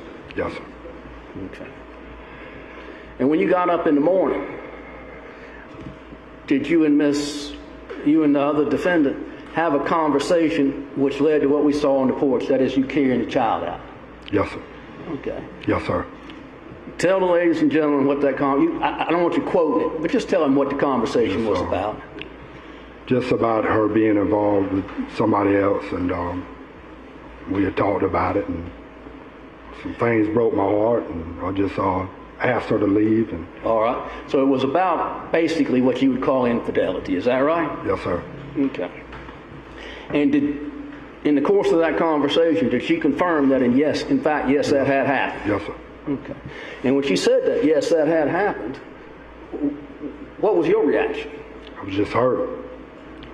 You were hurt? I was hurt. And that was your reaction. What did you do then? I mean, what did you say or what did you do? I asked her to leave, told her I'd call her later. Okay. Did you lose your temper? Did you smash anything? I mean, absolutely not. You're a big fella. I mean, you were a big fella even then, but you're big now. Absolutely not. Okay. You didn't break anything in the house? Did you grab her or shake her or anything? No, sir. Okay. You asked her to leave? Yes, sir. And did she agree to leave? Yes, sir. Okay, and then what happened next? I put a child in the car. All right. Well, you say you put the child in the car. Did you carry her out? Yes, sir, I did. Okay. And why were you the one to carry her out? Rita has an extra kidney, or has a lot of trouble, health trouble, and her daughter was getting heavy for her, and so she asked me to carry her. She has an extra kidney? And thinking back, and I know you say you hadn't watched that tape, but thinking back, would there be anything inappropriate, wrong, or rough about the way you would have treated that little disabled girl? Man, absolutely not. Never. Can you imagine a circumstance where that would be your reaction? No, sir. Okay. So you stated you carried your child out, and we've seen the tape. Placed her in whose car? Rita's car. Okay. And where did you put her in the car, if you recall? Behind the driver's seat, on the driver's side, in the rear. Okay. And you stepped away then? Did Mom come and, like, get her settled or seatbelt or something like that? I think so, yes, sir. Okay. And think carefully. Well, if you need to. Was the car running when you put the little girl in? Absolutely. Okay. You say you're from Walterboro, is that right? Yes, sir. We know, we've heard, and everybody else knows it gets hot in Walterboro, yes? Yes, sir. And you grew up here. I know the state went to great lengths to prove to the ladies and gentlemen of the jury that if you park a car in the sun in the summertime in Walterboro, it gets really hot. It gets too hot. Were you aware of that before the scientists testified? Yes, sir.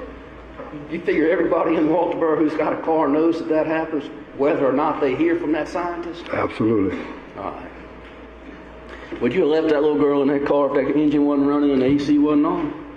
Never. Never. Even with your feelings hurt, sir? Never. All right. So, you put the little girl in the car and you say the engine was running. Can you tell me what happened next? Just next. I went back inside. Okay, well, did you and she have a Let me ask you this. Up until the time y'all discovered that little girl's body, was there anything unusual or scary about this day? No, sir, it was another normal day. I thought everything was, I had no idea that anything was not normal. Were you trying to memorize the events moment by moment? No, sir. Are there things about that day that you may be a little unclear on or foggy at this point 4 years down the road? Absolutely. Okay.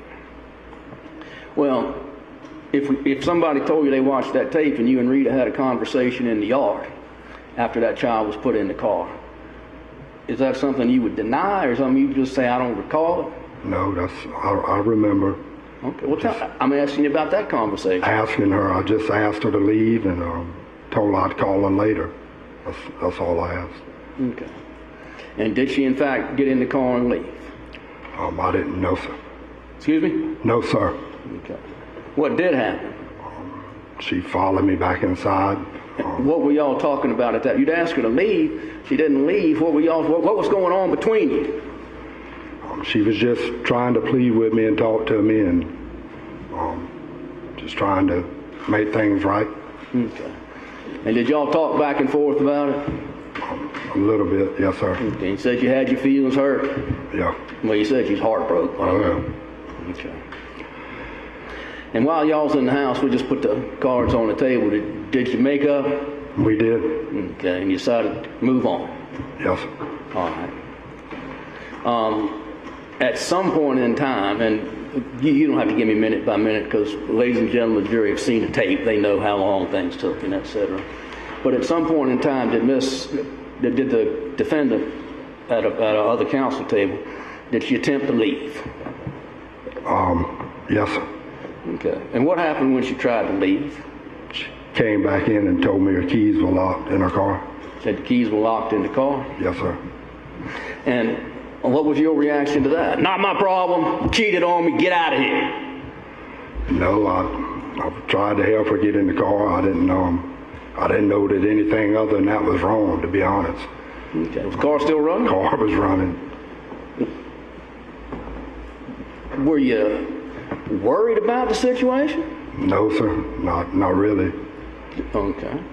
And if you had known, and I know you've seen what we've all seen, if you'd had any inkling that that's what was going to happen or was happening, what would your reaction be? Man, I would have knocked that window out of that car and got that child.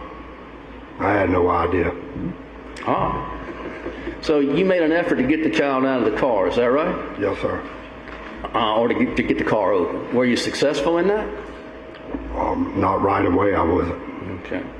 And how you tried is not important, but do you recall what you did to try to get into the car? Some of it, yes, sir. What did you do?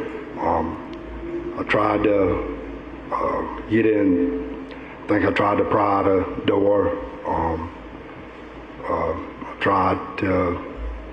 I offered to knock out the sunroof, but Rita didn't want me to do that. You say you offered to knock out the sunroof? Yes, I did. Not your car? Not my car. Okay, but you offered to knock out the sunroof, and she said no? Yes, sir. Do you recall what she did say other than just no? Or it's 4 years later. I know you didn't remember. She, Objection here, sir. Repeat the question. Did you ask her if she want? Your answer was, excuse me. Earlier you stated. Repeat the question. I'm gonna take a different question if it's okay. Pardon? I'm gonna take a different question if it's okay, Your Honor. Your answer earlier was you offered to knock out the sunroof. Is that right? I did. After offering to knock out the sunroof, did Miss Panalanigan respond? No, I'm not asking what her response was. I'm asking, did she respond? She did. And after her response, did you knock out the sunroof? No, sir. Thank you. Did y'all then come up with a different plan? Yes, sir. And what was that? She said she had a spare key at her home. Okay. And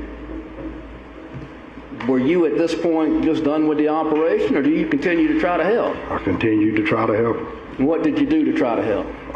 I went and took her to get another spare key. Okay. And when you left, was the engine running? Yes, sir. And was it running when you got back? Yes, sir. And did you think that AC was on? Yes, sir. When you got back and you had that key fob, and did y'all retrieve a key fob? She did. Okay. And when y'all got back, were you able to pop the, just pull up with the key? Did that solve the problem? Did you pull up, hit the fob, and unlock the door? No, sir. Why not? I think the batteries were weak in it. It wasn't working. Okay. It wouldn't unlock the door. So y'all hit it, unlock, and it wouldn't unlock it? Yes, sir. Had a real problem now, or at least she had a real problem. Is that fair? Yes, sir. What did you do to address that? I called Robert from Stokes Lock and Key. Do you know someone there? Yes, sir. Robert, the owner. Okay. So you called the owner of Stokes Lock and Key, and what was the purpose of that call? So he could help me get in the vehicle. And if in fact you made that call, would that be reflected on the videotape? I mean, were you in the yard when you made that? Absolutely, yes, sir. Okay. So you called Stokes Lock and Key, and you spoke with a person you knew there and asked how to get in the car. Is that your testimony? Yes, sir. And what did he tell you? He told me it was an emergency key and a key fob. Okay. And the emergency key and the key fob, people may know what that means, but apparently you didn't at the time. So what does that mean? It was a key inside the fob that you separate it and pull out a key. And you were never able to unlock it automatically? Never, never. But after speaking with the gentleman at the locksmith company, what did you do? He told me to pop off, told me to retrieve the key. I got the key and told me to pop off the face off the door handle socket, unlock the car. And were you eventually able to unlock the car? Yes, I did. And it wasn't with that key fob? No, sir. It's just old-fashioned, stick it in and turn? Yes, sir. Yes, sir. Okay. And I'm not going to ask you to describe what you saw when you got in the car. People saw that on the video and in the pictures themselves. But when the child got out, or the child was taken from the car and you knew she was deceased, what was your immediate reaction? Call 911. Did it occur to you that maybe you were in trouble? No, sir. Anytime up until, anytime during the course of this investigation, speaking with police officers, speaking with anybody else who talked to you about it, were you like, oh my goodness, I need to cover something up? Never had idea, man. No. Excuse me? No, sir. No, sir. Okay. So you called 911, and when the information you gave them, was it correct? Yes, sir. And when law enforcement arrived, did you talk to them? Yes, sir. And was the information that you gave them correct? Yes, sir. Before law enforcement arrived, if we watch that video, it looks like the front door is open. You reach in for a minute. Are you grabbing something out of that front seat of the car? No, sir. I reached in to turn that car off. How'd you turn it off? A button. It's got a push button on it? Yes, sir. So you watch that tape. We should see you reaching in and turning that car off. Yes, sir. Okay. Thank you. The vehicle itself, are the windows tinted in that car? Yes, sir. Are they a dark tint or just like a... Very that dark. comes from the factory? Very dark.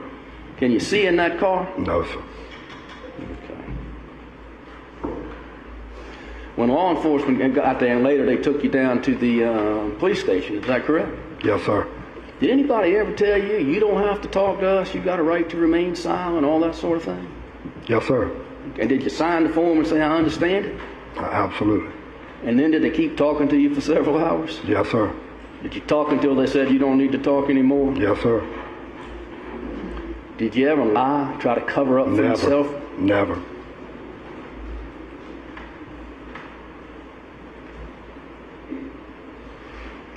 One moment, John.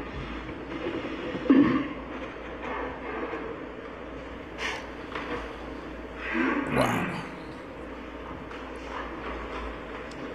You're charged with murder. Did you murder that child? No, sir. You carried that child to the car and put her in the car. You're accused of causing great bodily injury to this child. Do you feel like you handled her correctly and appropriately? Yes, sir, I did. I asked you earlier, is there any way that you cause harm to any child? Never. I love children.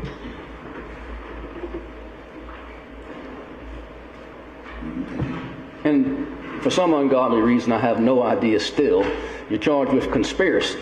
You're aware of that? This jury is disregard the comment of counsel. Close questions.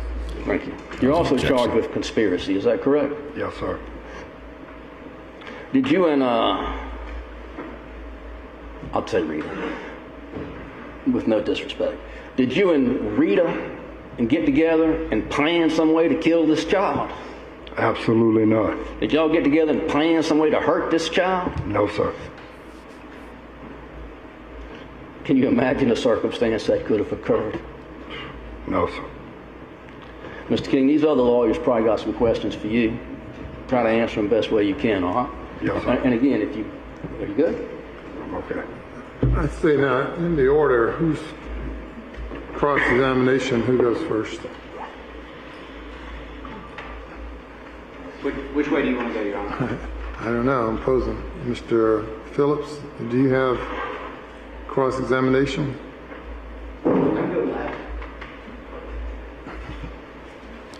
We're up to 29 objections, by the way. Let me make sure I understand your testimony, and I guess this is either based on your memory of the event or your comprehension of the event at the time, right? Your testimony today? You haven't looked at the video, you haven't done anything. This is either from your memory of what happened or from your comprehension of that while it was happening. Is that fair? Yes, sir. You would agree that everything that was done to that child was done with you and Rita. Is that fair? Yes, sir. You put the child in the car, Rita was standing there when you did, correct? Yes, sir. You were standing around the car with Rita when the child was inside the car, correct?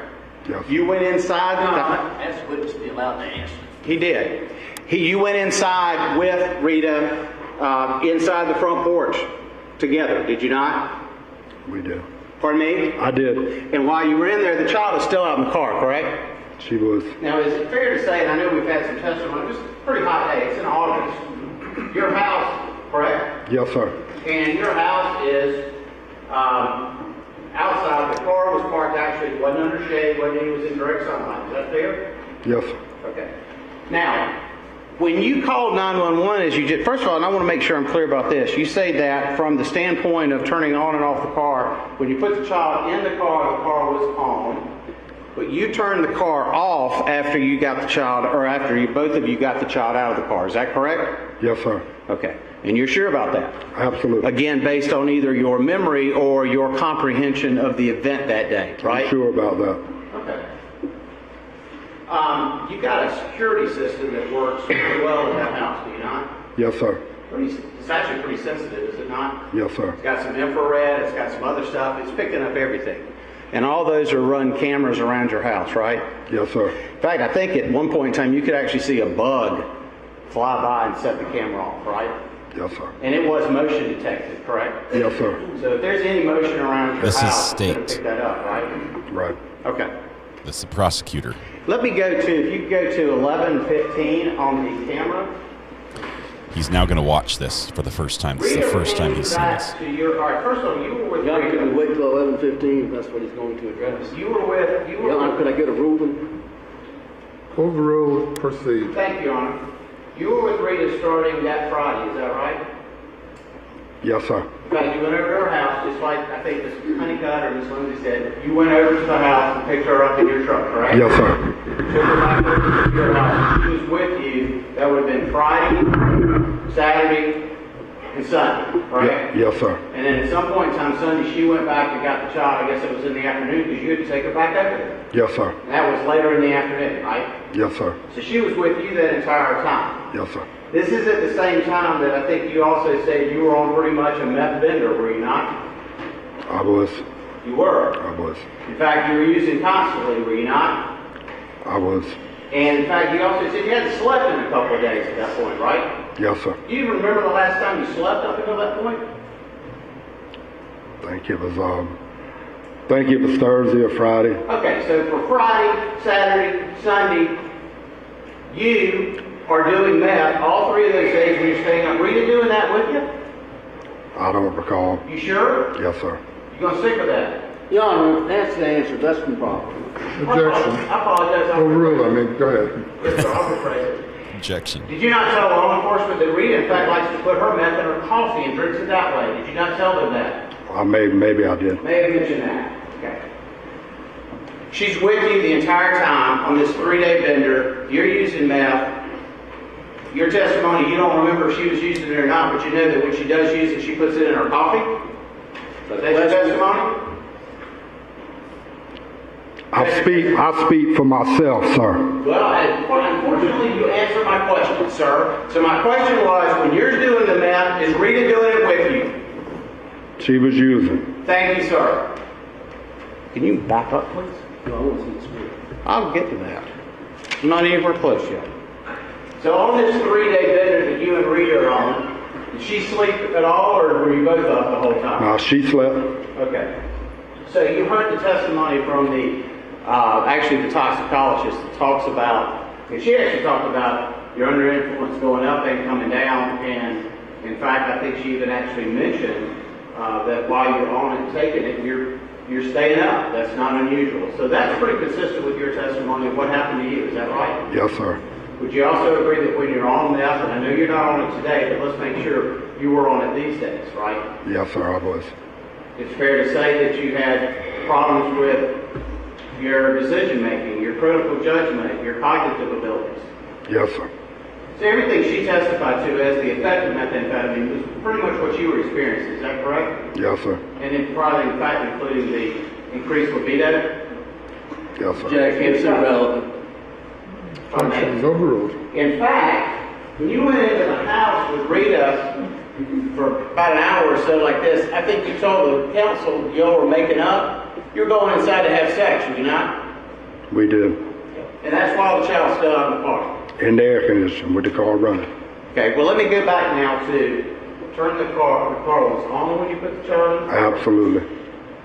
and you turned it off before law enforcement got there. Yes, sir. You go to 11:15, or is that somewhere like that? Can you see the monitor from where you're standing? Yes, sir. This is the first time he's watched That's this the video. car we're talking about, correct? Yes, sir. This is your front porch. Yes, sir. And speaking to the microphone so these. Yes, sir. And you also testified that your monitor is pretty sensitive, so it's picking up. I was just picking up motion now, but we really can't even see. I guess that's from the moss or anything like that. Any of that stuff is going to set it off? Pretty sensitive. Possible, yeah. And were you here when the officer testified that up until this point, there had been no motion around that car? Yes, of course, sir. when you picked her up from the house, you took her back to the house, and she came back. What time did she get back? I don't know. I mean, it was at night, though, right? Like Sunday night? I think, yes, sir. Okay.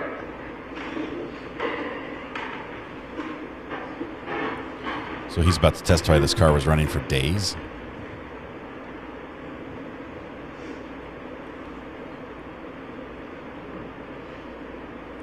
We're tracking the objections in the bottom right-hand corner from any party. I guess we should put one more because the judge objected as well.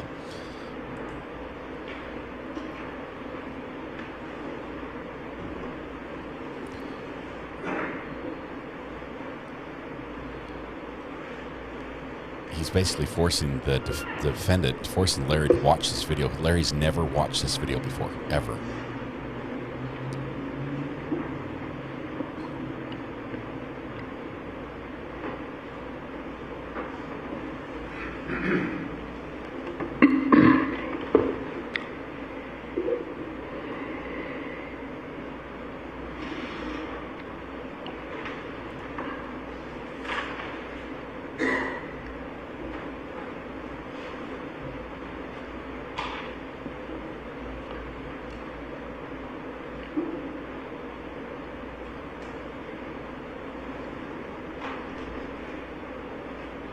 I'm just going to ask you while we're waiting on that. Car's not on now, is it?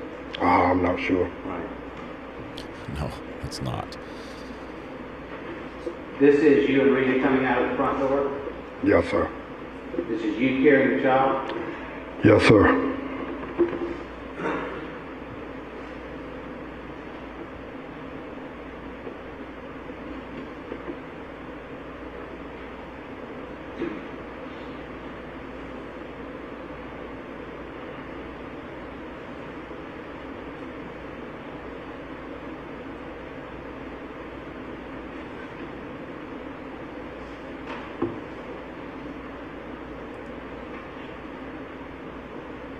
Can you pause it right there for me, please?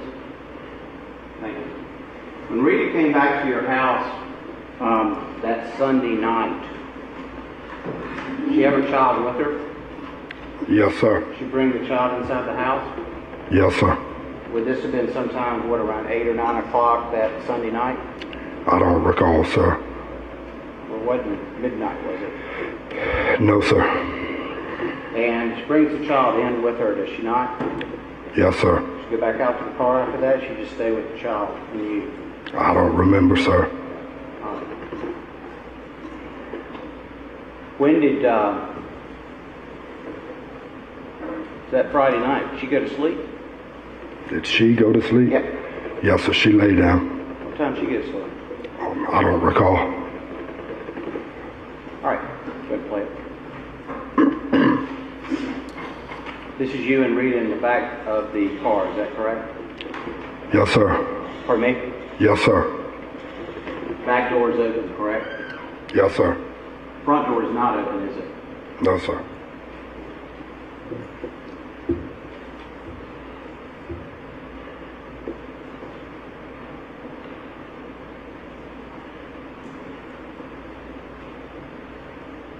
Is this the first time you and Rita had gone out to the car that day? That I'm aware of, I think so. That's something. First time I did. Is this you and Rita together? Yes, sir. And I'm assuming this is when when you're upset with her because she cheated on you, right? Yes, sir. Pardon me? Yes, sir.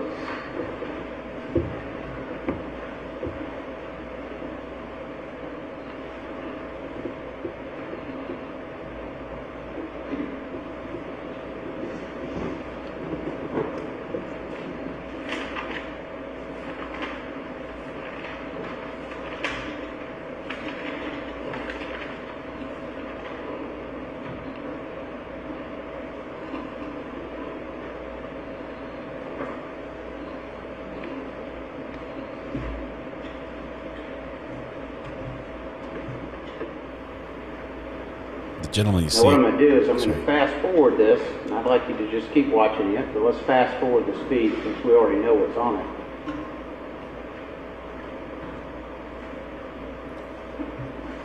I'd make him watch the entire thing. The gentleman that's got his hand over his lips, red tie, standing in front of the little chart, that is the prosecutor. It's one of the prosecutors. The shoulder you see just above the objection counter, that is the defendant's lawyer. So the defendant's lawyer is watching the screen so he can, can handle the redirect examination of the client. Jen Pookie, they are both out on bond. He was out on a $50,000. She was out on a $100,000 bond.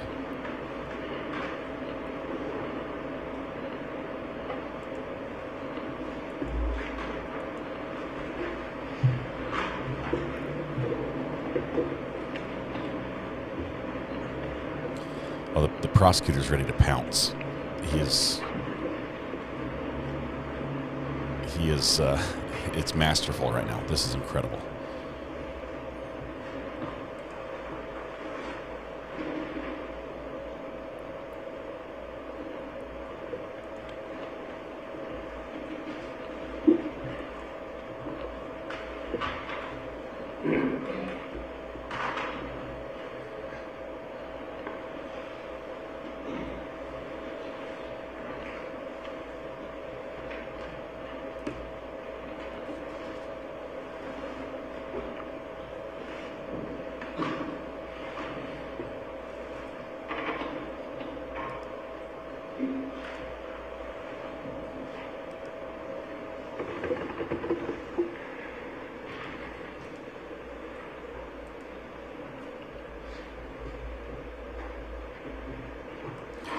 I did not. My hair is. I got a shower this morning, and that's it.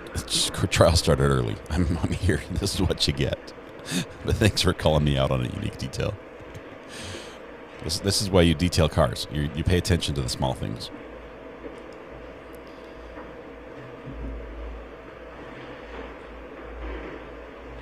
I was just happy that I showered. I mean, that's all we get.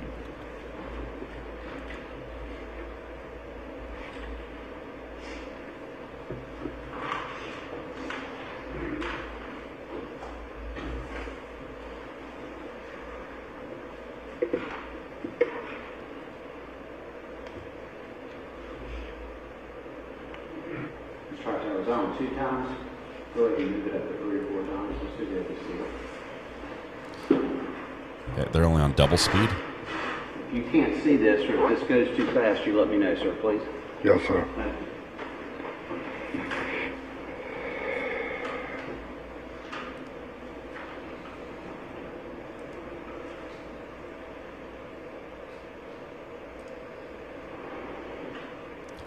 Unique detail, it's fine. We're just ribbing with you. It's all right.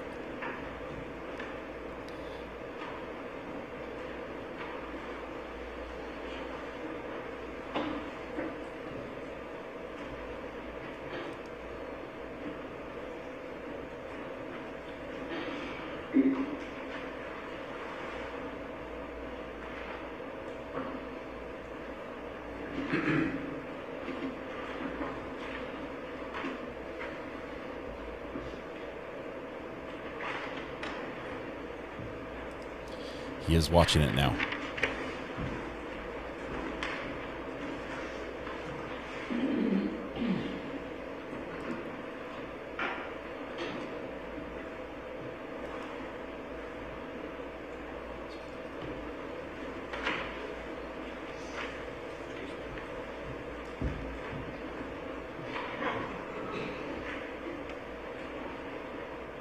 By the way, while we're watching this, when you called on one, you actually said that Rita put the child in the car, did you not?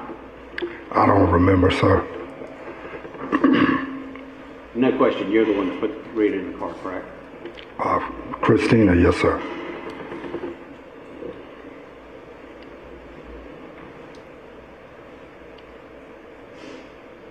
You also told the 911 operator she'd been in the car maybe 1, maybe 2 hours? Yes, I wasn't sure. I looked at Rita, and when I was asked that question, if you see on the video, and she give me that time. I had no idea how long she been in there. I think that's the effective method, or were you just trying to minimize it? I had no idea, sir. Okay.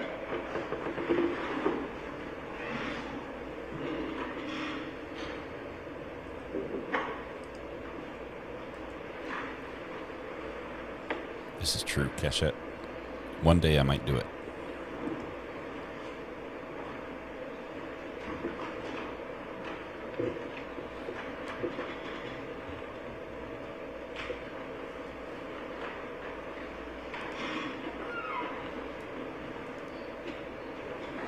Thank you, Susan.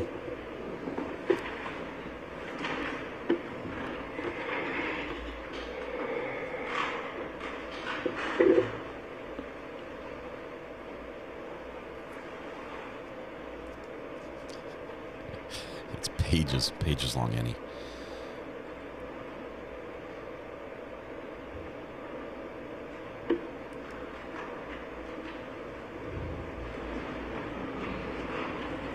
If we're going to watch the whole 5-hour video, I've got time to make the objection counter now. Let's see, it's going to be a downstream key here. Hold on.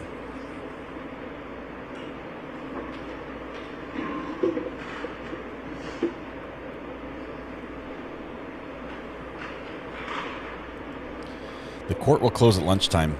We still will have, I believe, this defendant on the stand when the court closes.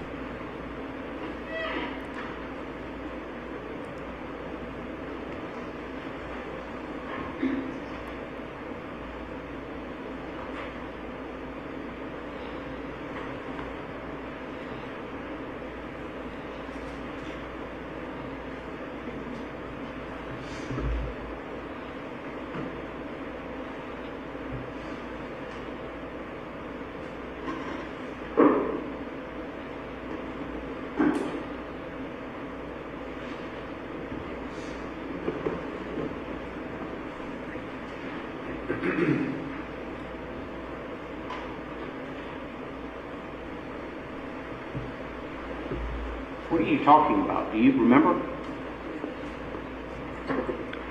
Not everything. I was exhausted that morning, sir.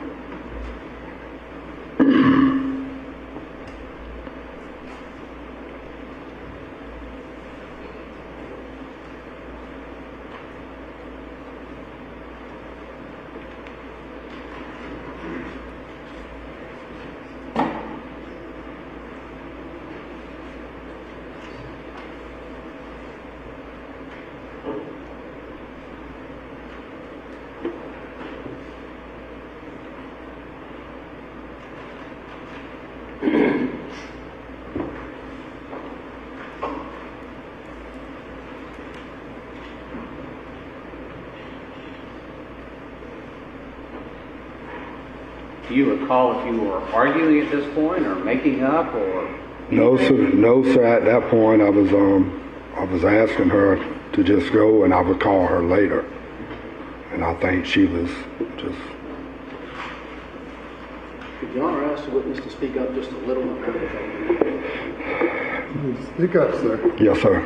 At that point, I was still asking her to leave and trying to convince her that I would call her later.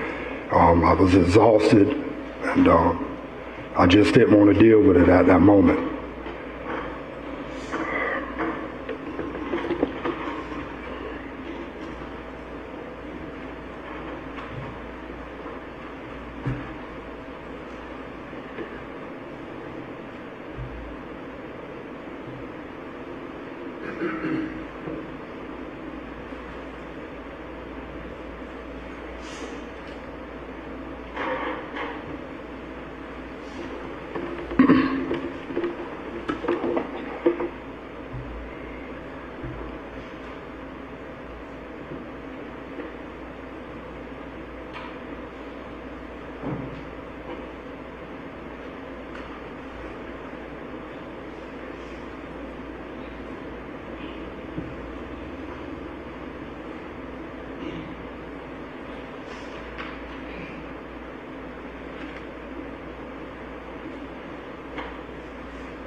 court is closing. The judge actually is not in control of that. The county has ruled that they're closing the court due to the weather. So the judge has to end at noon.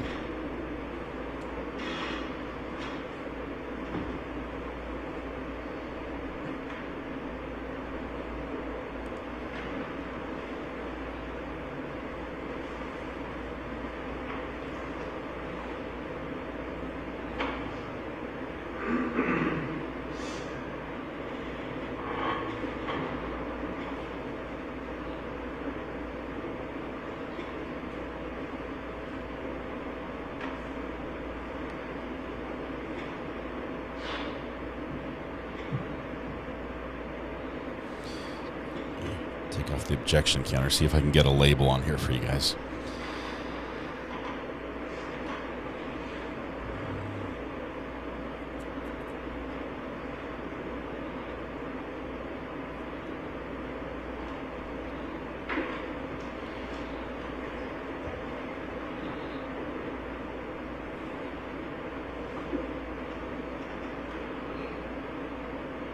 Okay, 11:43, 11:44, correct on. You both go inside, is that right? Yes, sir. And I know you haven't seen the video, but it would surprise you that you stayed inside the house for about 30 minutes or so after that? I guess. Okay, and you don't come back out for a while, going back out there at all, do you? No, so I laid down. Okay, when the video speaks for itself on that, you lay down. When y'all were going back in just now, were y'all going back in to have sex? We went in, I think, to make up. Pardon me? We went back in to make up, yes, sir. Okay. When you turned the car, according to your memory, when you turned the car off, according to you, before the police got there, you reached in the front door and pushed the button? Yes, sir. You just watched this video? Sir. You've got a sensitive, motion sensor camera that picks up everything with infrared lighting and the whole bit. In fact, bugs that come up pick it up. There was no motion on that camera up until 11:15, which the motion that was set off is by you and Rita walking to the car. Did you see anybody go into the front door of that car during this time that we just looked at? No, sir. Nothing else? Miss Phillips.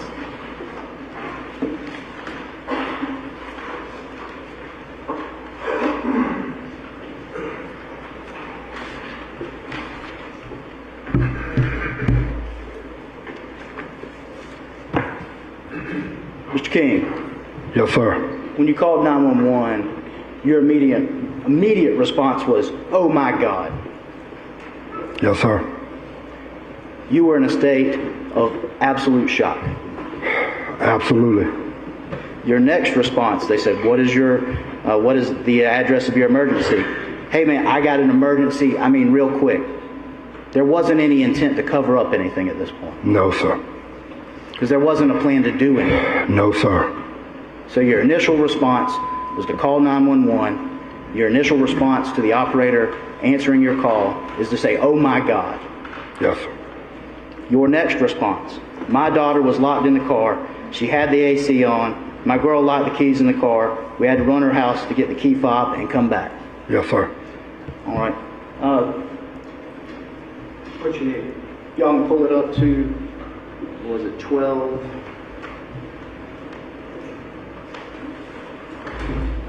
29, 30.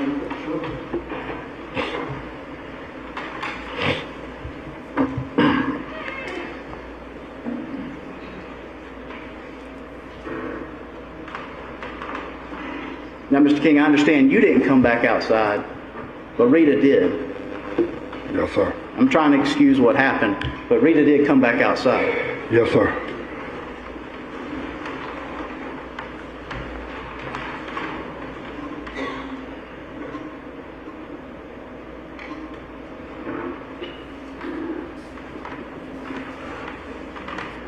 That's Rita coming out of your house.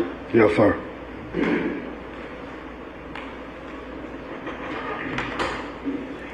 That's Rita opening the back door, checking on her. Or excuse me, that's next. That's actually Rita sitting down in the front seat of the car. Now you see a time miss because there wasn't any motion. So actually, Bill, you want to go back 1 second? We missed this. I didn't see her get in the car.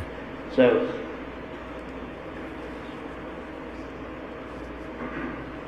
a little bit farther back. Thank you. So at 12:29, Rita comes out and sits down in the front seat of that car. And she doesn't obviously get out immediately because the camera skips because it's a motion censored camera. So she stayed in the front seat of that car for a period of time.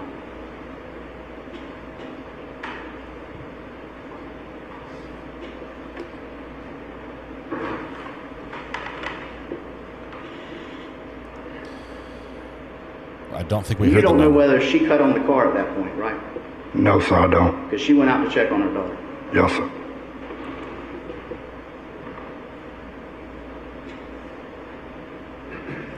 All right, now she comes back. She's been out of the front seat, and she opens the back door. She says something to Christina.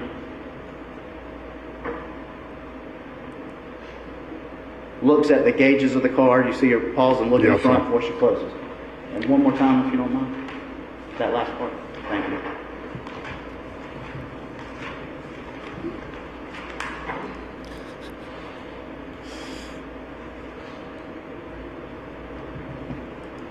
I think I'm going to move it to another corner.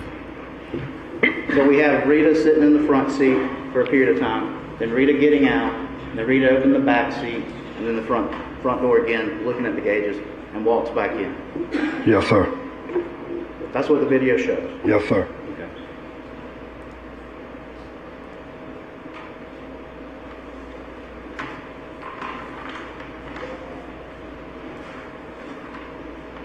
Thank you, Bill. Again, this should have never happened. Absolutely. Mistakes were made. Yes, sir. You both should have done things differently. Yes, sir. Now, you told Officer Vonerdorf that Rita loved her to death. She did. Is that true? It is. Is that your hand on the Bible to God? She loved her daughter? It is. And that's your statement here today as it was then? Yes, sir. On the scene to the police? Yes, sir. You saw how she acted with her daughter? Yes, sir. Would Rita have wanted Christina to die in any way, shape, or form? Absolutely not. Now, there was a phone call made to Eddie Hayward. And what did y'all call Eddie Hayward about? Stokes Lock and Key. Two different people. So, again, you had, well, I guess she meant, that's for her. I'll stay with you. Yes, sir. You called Stokes Lock and Key, the local locksmith. Yes, sir. And how did that go? The key fob wasn't unlocking, it wasn't working. I guess the batteries were weak. So he gave me instructions and told me where Mert's key was and told me what to do to get inside the car. Now, the jury saw yesterday y'all shaking the car. There hasn't been any explanation for that because that seems strange.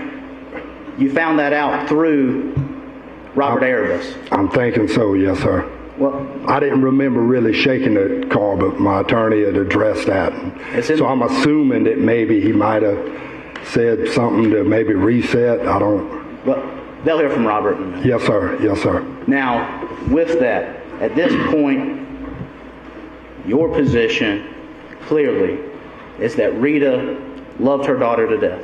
She did. And there was absolutely no position in y'all's part in terms of wanting Rita to die. That's clear. Christina, absolutely not. Excuse me, Christina. That's two lawyers that have got the name Now, wrong. as far as her being in that car, it was your belief the car was running. Yes, sir. Would you or Rita ever have left her in that car if y'all thought it was not on? Never. No further questions. Thank further, Mr. Lloyd. And I don't think I asked you this earlier, for clarification's sake. Are you and your caller, Rita, are you and Rita in a relationship now? No, sir. Have you been in a relationship since that day? No, sir. Thank you. No more questions. That's listen. Thank you. First of all, you weren't out with Rita at 12:30 when she walks back out to the car, were you? No, sir. In fact, it didn't look like you were on the porch or anything, right? That's right. So you don't know what you did. Correct? That's correct. So, your opinion about the car being on or off at this point, you don't know one way or the other, do you? Actually, I don't. Your testimony is the car was already on. Yes, sir. Okay. And you gonna stick with that, or are we changing now to Rita No, turn their sir. car? Rita did start that car. What now? Rita did turn the car. I didn't turn the car. When did Rita turn the car on? On. Oh, I'm sorry. Rita turned the car on. When did she do that? To be honest, I'm not sure, sir, when she started the car. You didn't go out here after this point, so you don't know if the car is on at this point or not, one way or the other, right? I don't. All right, let me go to exactly 12:30:25, please.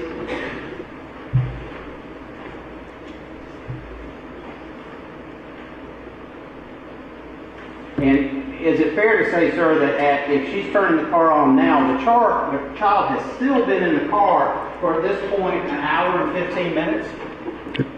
The car was running when I put the child in the car. Okay. Okay. So that's not her turning the car on. It's already on, right? I don't know what Rita's doing right now. I wasn't outside. Right.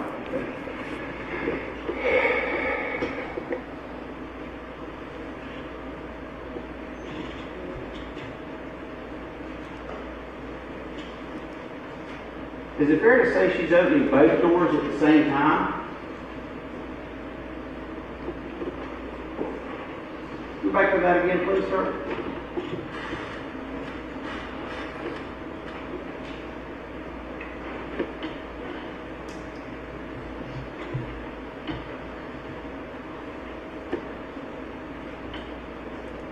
Fair to say she's opening the front door? Yes, sir. Yes, sir. All right, this is the first time I'm talking about They need one of my rewind machines. Okay, it's 12:30. She walks back to the car. Is it fair to say she's opening the front door? Yes, and sir. the back door at the same time? Yes, sir. Wondering why you would do that unless you were airing out the car. Yeah, I don't have any further questions. I'd ask for a strike. Solicitor's last I'm sorry, I should have put that in a form question. Can you come up with an idea why somebody would open both doors at the same time unless they were trying to air the car out? Calls for speculation, John. I don't know. asking. I don't know, sir. I'm objecting that it calls for speculation. I'd ask for a strike. Objections overruled. Thank you, Your Honor. Anything further, Mr. Phillips? Just one question. When you watch that video, we can pull it up again because this is mainly for the jury. And go back to, I guess their main contention is the fact that two doors open. When you watch this video, and because there's really two interactions, her sitting down in the driver's seat for a period of time, and then the second one where she goes back to the car and opens both doors, she peeks her head in and looks at the gauge of the car, specifically looks at the front part of at what I assume would be the gauges of the car. Yes, sir. Trying to stay up on this. It's happening so fast. Recross by defense attorney number 2. Thank you, Amber, for these updates. A lot of people in the courtroom. It's tough to keep them all straight. All right, she says something, and then she sticks her head in the car. That's what you see. Yes, sir. It's not that she just opens two doors. Yes, sir. Thank you. Anything further? No, Your Honor, thank you. No, sir. You step down. Yes, sir. Okay, that was Call you next week. much faster than I thought. Defense rests. Defense rests. For the defense, King's case, Mr. Phillips, may proceed. Thank you, Your Honor. Ms. Panalangan would call Robert Erebus. Ooh, we have a witness. Erebus.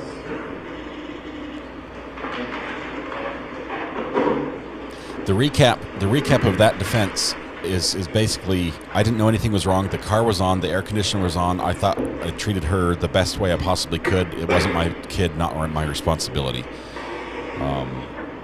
As soon as I knew there was a problem, I called 911 and it was too late. That's what they're basically saying his story is. And by the way, I was strung out on meth, hadn't slept for days, but I recall doing all these things. gets a little confused on when the car was running and when it wasn't, and how it got running and who turned it off, because it doesn't match up with the video.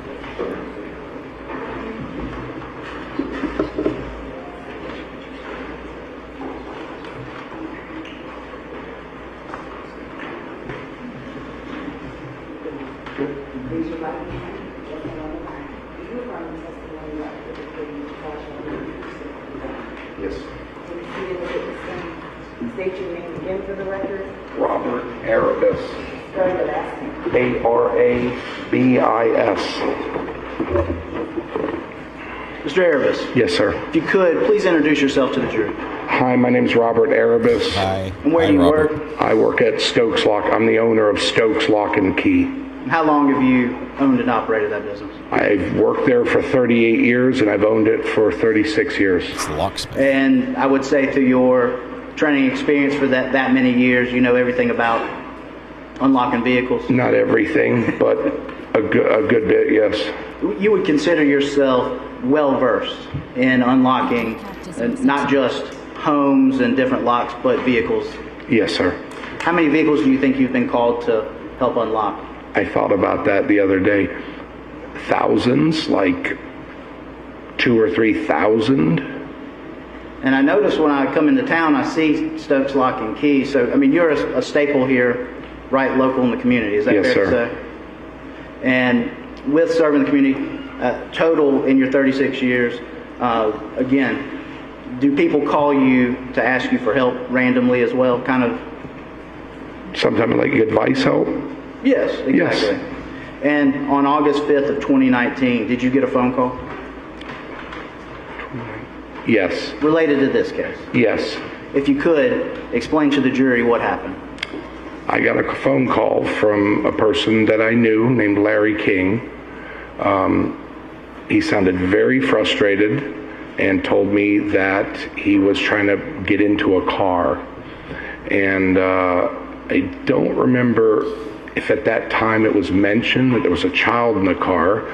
And I said, well, where are the keys? Are they locked in the car? And he said, no, I have it, but this isn't like a normal key.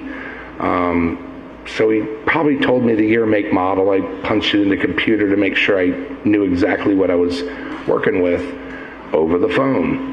And I realized it was a push-to-start vehicle, and that inside what I call a transmitter, it's not really a key, there is an emergency key hidden in there. Sometimes you press a little button with your fingernail or a pen, or you slide something, depending on the year, make, and model, and you pull this emergency key out. Now, it usually goes only into the driver's door lock, but sometimes that driver's door lock is not visible. It's where the handle would be, and there's a cover where your cylinder would normally be, and that cover has to, you actually take the blade of the key and come underneath it and pop that little cover off and then stick the key in, and that's how you unlock the door. And you explained that process to him? Well, again, he sounded very frustrated. And I could hear him like, how do I describe this? Like trying to, I don't know if he was kicking the car or if he had been working with a coat hanger or something like that, but he was very frustrated and said, you don't understand. This car doesn't take a key. And I said, no, I do understand. And he mentioned something about somebody going to get the other transmitter. And I said, that's not necessary. The transmitter you have, do this. So once he got the key out, I told him, although there's no keyhole on the driver's door handle, you've got to come up underneath, pry the cap off that conceals it. It must have been a higher end vehicle, and then just turn the key. So we're doing all this, and it's happening pretty rapidly. And let me get... The best of your ability, take your time.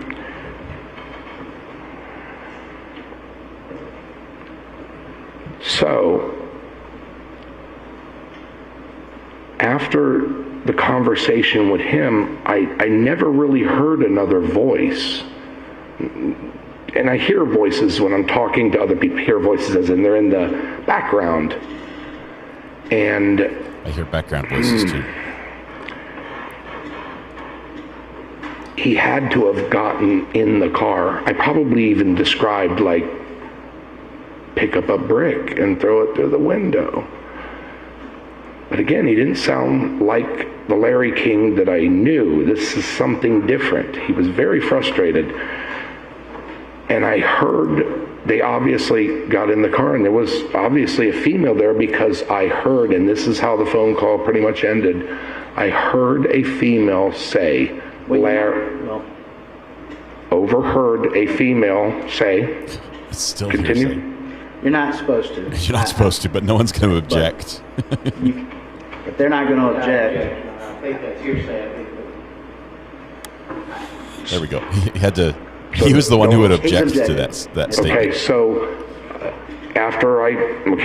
then the phone made a sound as if it was dropped, and I heard just sounds in the background, including, well, I can't, you're saying I can't say that. But based on what you heard, what did you do then? Because I think at that point the phone went clickety-click, like as if it had landed somewhere. And then the phone call got disconnected. Click. And at that point, you believed there was definitely an emergency involved, based on what you heard. I knew there was an emergency involved because of, well, I'm not being allowed to say what I overheard on the conversation. So I said to a friend customer, who's a friend of mine outside of business, and another customer, because I'm right there on Jeffries, you're about to see more fire trucks, ambulances, police cars than you've ever seen in your life come flying by here at maybe 90 miles an hour, any moment now. And I would say within 4 or 5 minutes of that, every fire truck, EMS, police car, and weren't even doing 70, they were doing more like 90. Because it's 35 out there, you know when somebody's speeding. And I said that again to this friend, and he's a customer, and they asked me what happened, and I told them pretty much everything here, because one of them knew Larry. You knew something shocking had happened at that point. Oh, I'm certain, because of what... This guy's a wild card. Yes, sir. Oh, my goodness. Because of what we No can't further say. questions, Alex, I'll take testimony that won't stand up to cross-examination for 500, please. Thank you, sir. Thank you. Next witness. Almost, we'll go past noon. 10 minutes. Next witness. All right. They wanted to wait. They wanted to not put her on the stand yet. And that's all they've got. She's the only one left. Maybe? Is there somebody else? Your Honor, defense calls Nancy Clark. Oh, they do have somebody else. Okay. Okay. Nancy Carter. Am I right? Yeah, there was no cross on that. That was very weak testimony. He's like, I probably said this. I would have said this about the brick. It must have been a newer model car. His mind was all over the place. Sometimes he knew things. Sometimes he didn't. He went off on tangents about the fire trucks. That was a crazy, crazy witness that we love. We love in court because of the comic relief. But I don't think it was really of value to the defense at all.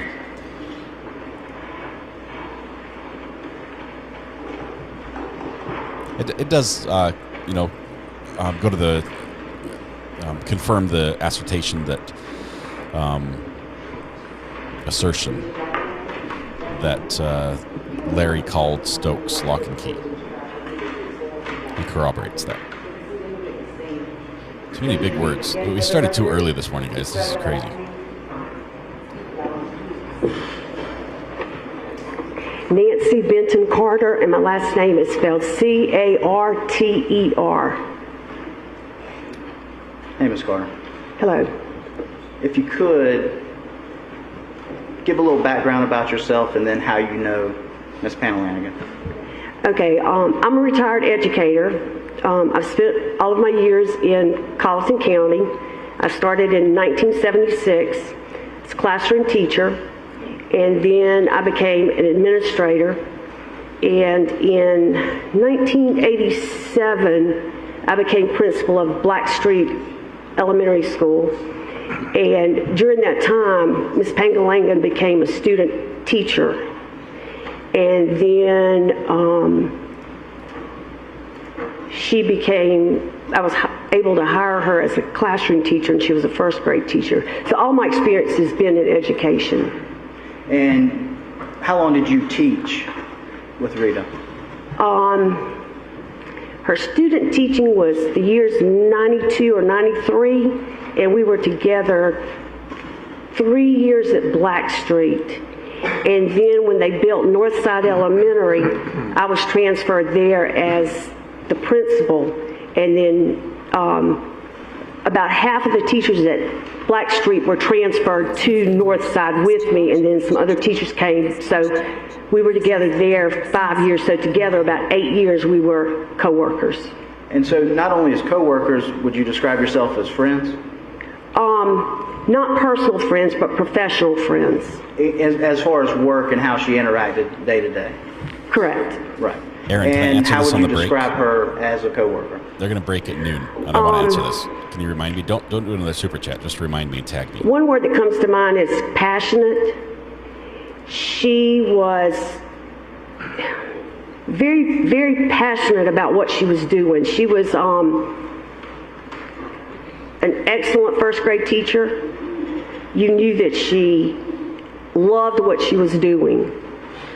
That was obvious. It was one of those teachers which sometimes you had to wonder when the door was closed if they were continuing their job. That's not anything I had to worry about in her particular situation. She was always doing what she needed to be doing.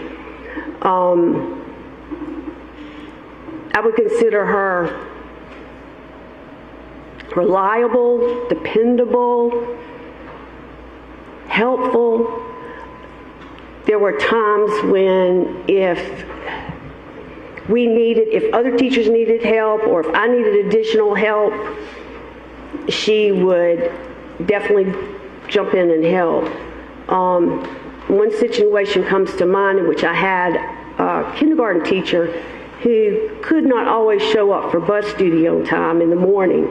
And so Ms. Pangalangan would go down every morning and check to see if the teacher was there, and if the teacher wasn't there, then she would take her place until the teacher arrived. And then there was another situation about being helpful in which the school district required that we keep track of all our professional development and any kind of activities like that we had. And so at a faculty meeting at the end of the year, we were talking about that, and I had a teacher raise her hand, and she did not have some of the information she needed. Well, Ms. Pangalangan had everything written in detail, so everybody started writing down the details then. So everybody was appreciative of her helpfulness then. Let me stop you. Okay. You knew Christina, right? You knew how she had sometimes brought her to work. You had seen her interact. Christina was born after I left Northside. But you stayed in contact. We would run across each other every now and again, but my contact with Ms. Pangalangan and Christina actually appeared on Facebook. I would keep up with the things they were doing on Facebook, so I kept up with Christina's life and Ms. Pangalangan's life on Facebook. And you ended up going, I think, you did some retirement work at the board, is that right? And I officially or technically retired in 2005. I think they're stalling and then I went to get back to the break so that to the school district Rita and doesn't worked have to be on the stand part-time today. until 2013. I think that was when I turned 62, and then I decided that was it. And with that, y'all had stayed in touch randomly. Y'all had conversations between then, enough so that when all this happened and she was arrested, you visited her right after she was arrested. Yes, I did. And you describe her as remorseful? Yes, she was very upset. Genuine? It appeared that way.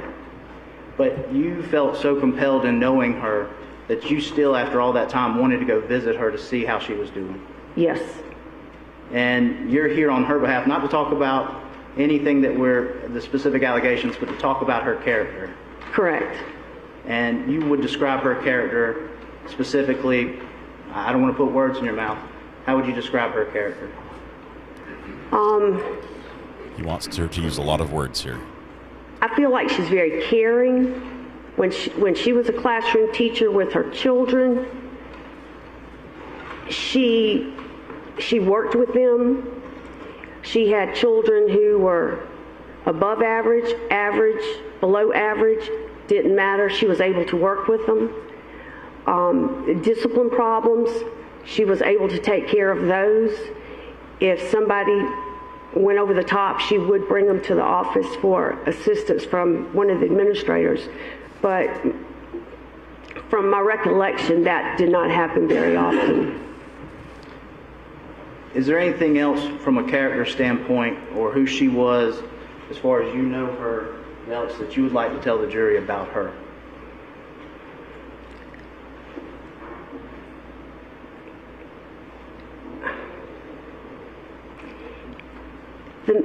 Miss Pangalangan, when we worked together, she was a very caring person, a very honest person,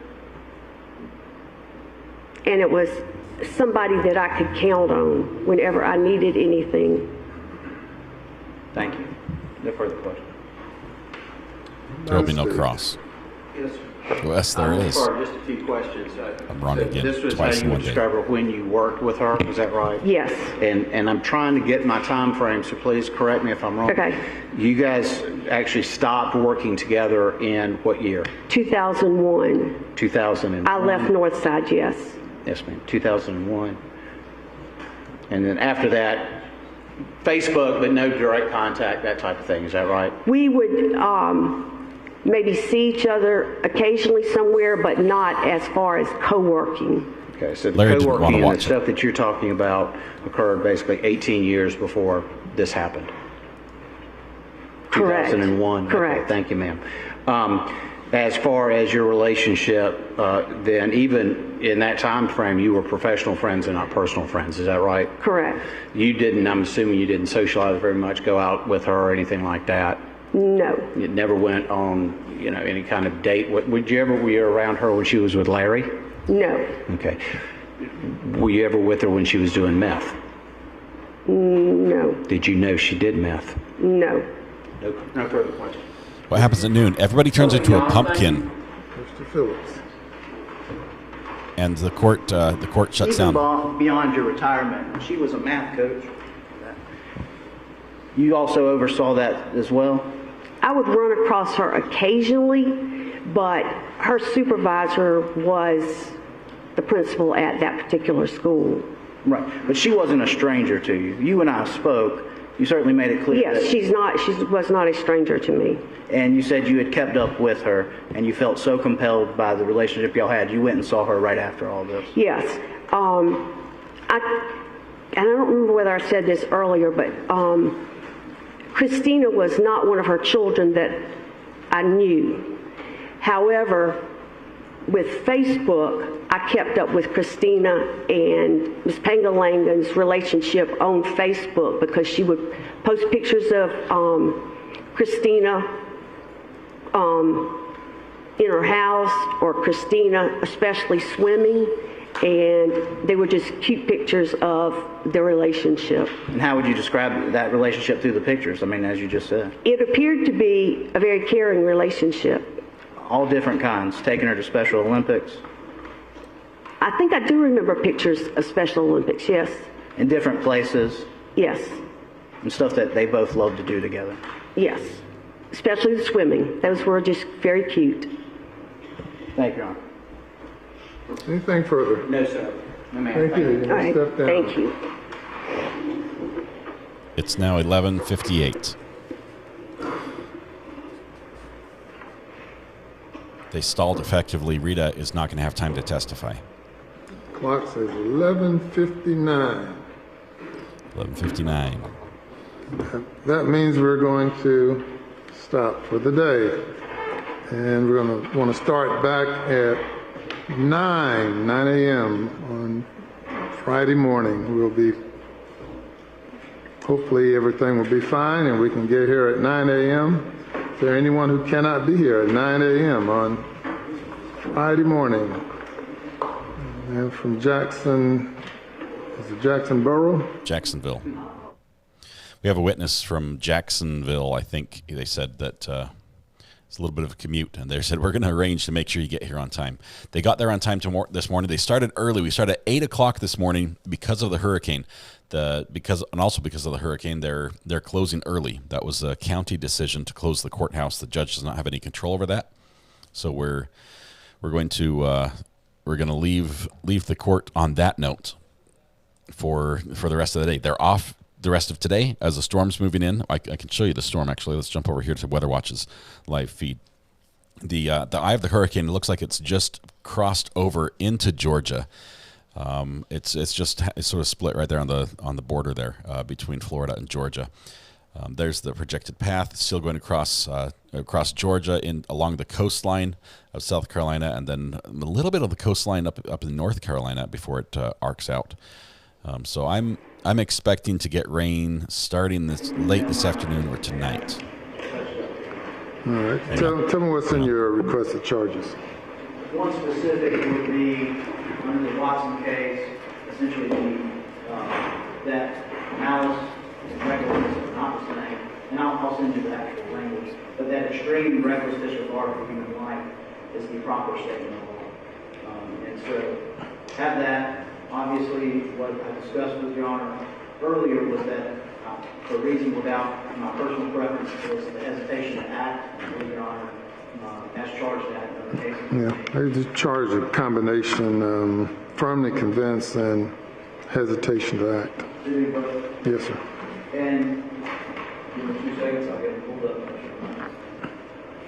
Some of them that I have are included are general ones that are probably already included in your standard charges. Always make sure to have them available. 1 second.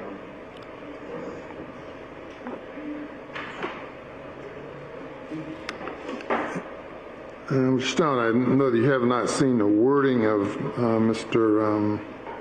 Phillips's requested charge, but is there a conflict in what he just said with? I don't think there is. I was kind of going through that in my head. I think it could probably be just added to the state's request to charge or put in there as well. I think it's the same thing. It's very interesting, but I think basically what he's saying is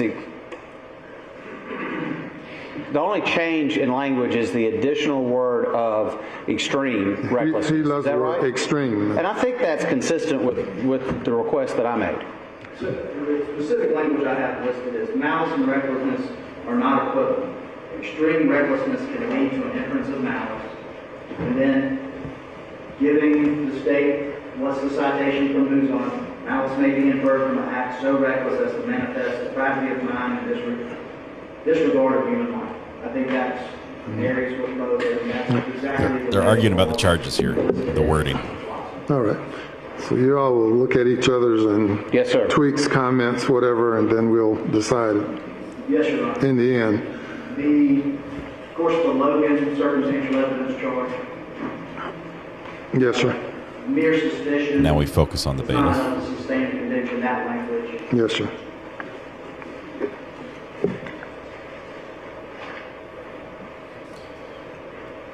And you have all this written out in the requested charge. Yes, Your Honor. I'll email it to you in just Of course, the other standard is not for innocence. All the other standards. And the only other matter that I have is as to state's requested charge 2, there hasn't been a defense presented, and obviously unless something happens that I'm not aware of. The state has requested a charge of voluntary intoxication or use of drugs does not constitute a defense to a crime. That has not been presented by the defense. And so this request, at this point, we believe, one, is not proper, because there hasn't been any evidence presented. The standard for a jury instruction is any evidence, not with. There hasn't been any evidence that voluntary intoxication. Yes, sir. there certainly has been testimony of voluntary intoxication. And I want to make sure, especially when we're talking about extreme recklessness and the other standards of the mental state, which is really what this whole case is about, that there's no confusion with the jury that, oh, well, they were hyped up on meth, so that's an excuse. That's why I offer it, because I know the state of mind is the crucial linchpin to this case, and there's clearly been testimony about voluntary intoxication. In fact, that's why I actually used the one that said voluntary intoxication. And while they're arguing this, just for a second, there was no drama between me and Uncivil Law that I know of. Kurt was here this morning. We had some good chat. He's popped in several times. He portals his uncivilians over here on a regular basis. So I'm not aware of any drama. If there was, I didn't get to see it. Yeah, there is a mere presence charge that's generally not. Yeah, it will be charged. Must be participating, basically. Thank you. So this, whether you call it a defense or not, but the defense's acknowledgement, mistakes were made, she'll have to pay a price, but it's not murder. That's right. So is that a defense when you say to the jury, well, we made some mistakes, we're not totally innocent, we are guilty, but we're not guilty of murder. Voluntary intoxication is very specific. His charge of voluntary intoxication and use of drugs does not constitute a defense of the crime. We have not presented a defense of voluntary intoxication. Without there being any evidence of a defense of voluntary intoxication, this charge is improper. No, there is evidence of voluntary intoxication. A defense of voluntary intoxication. I've objected to every bit of the testimony and toxicology related to intoxication. That's been a thread throughout this whole trial. Well, you've objected, but King has introduced evidence up to this point saying, well, I used crack all night, I hadn't slept for 3 days, not crack, but meth. But they haven't raised the defense of voluntary intoxication. So the question is whether or not something has to be raised as a defense in order for the court to charge it. That would be one thing, because if well, that's the question. That's the question. And both sides have to weigh in on that question. My position is, of course, the court can charge anything that's raised based on the evidence, whether it's requested or not.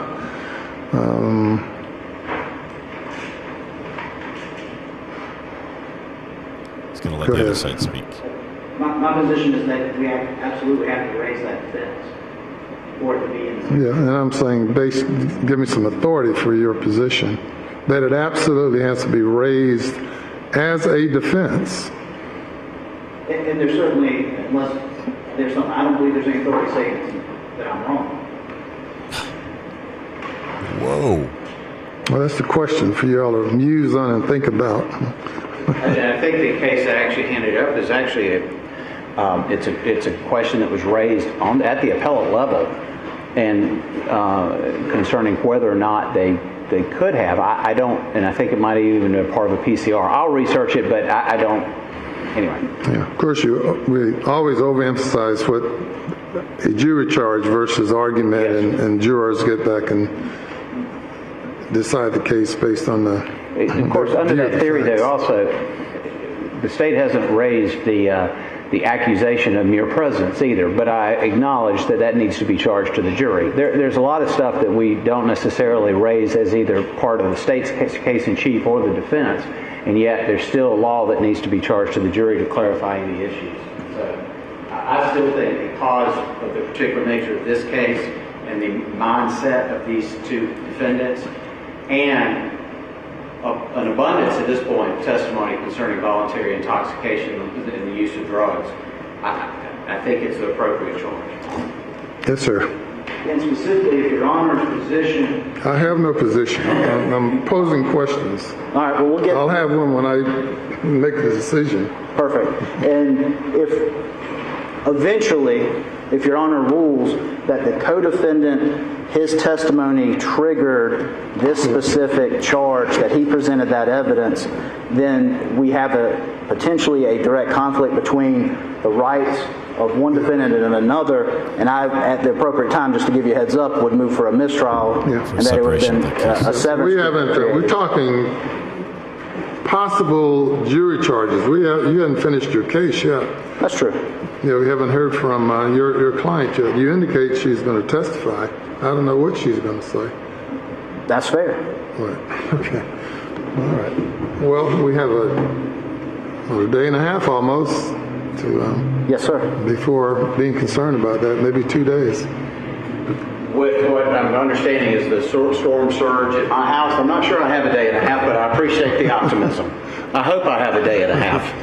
Okay, well, hopefully everyone will be safe and we can reconvene at 9 a.m. Thank you. Safely. Thank you. Thank you all. Okay, so that was a lot of sound there at the end. The argument, if I follow this correctly, from the defense, and this is from Rita's defense, was that the charge, the wording of the jury instructions would be improper because it only applies if they have used the voluntary intoxication defense, which doesn't apply. And so it got a little convoluted there at the end. It's like deep state lawyering. This is like heavy stuff.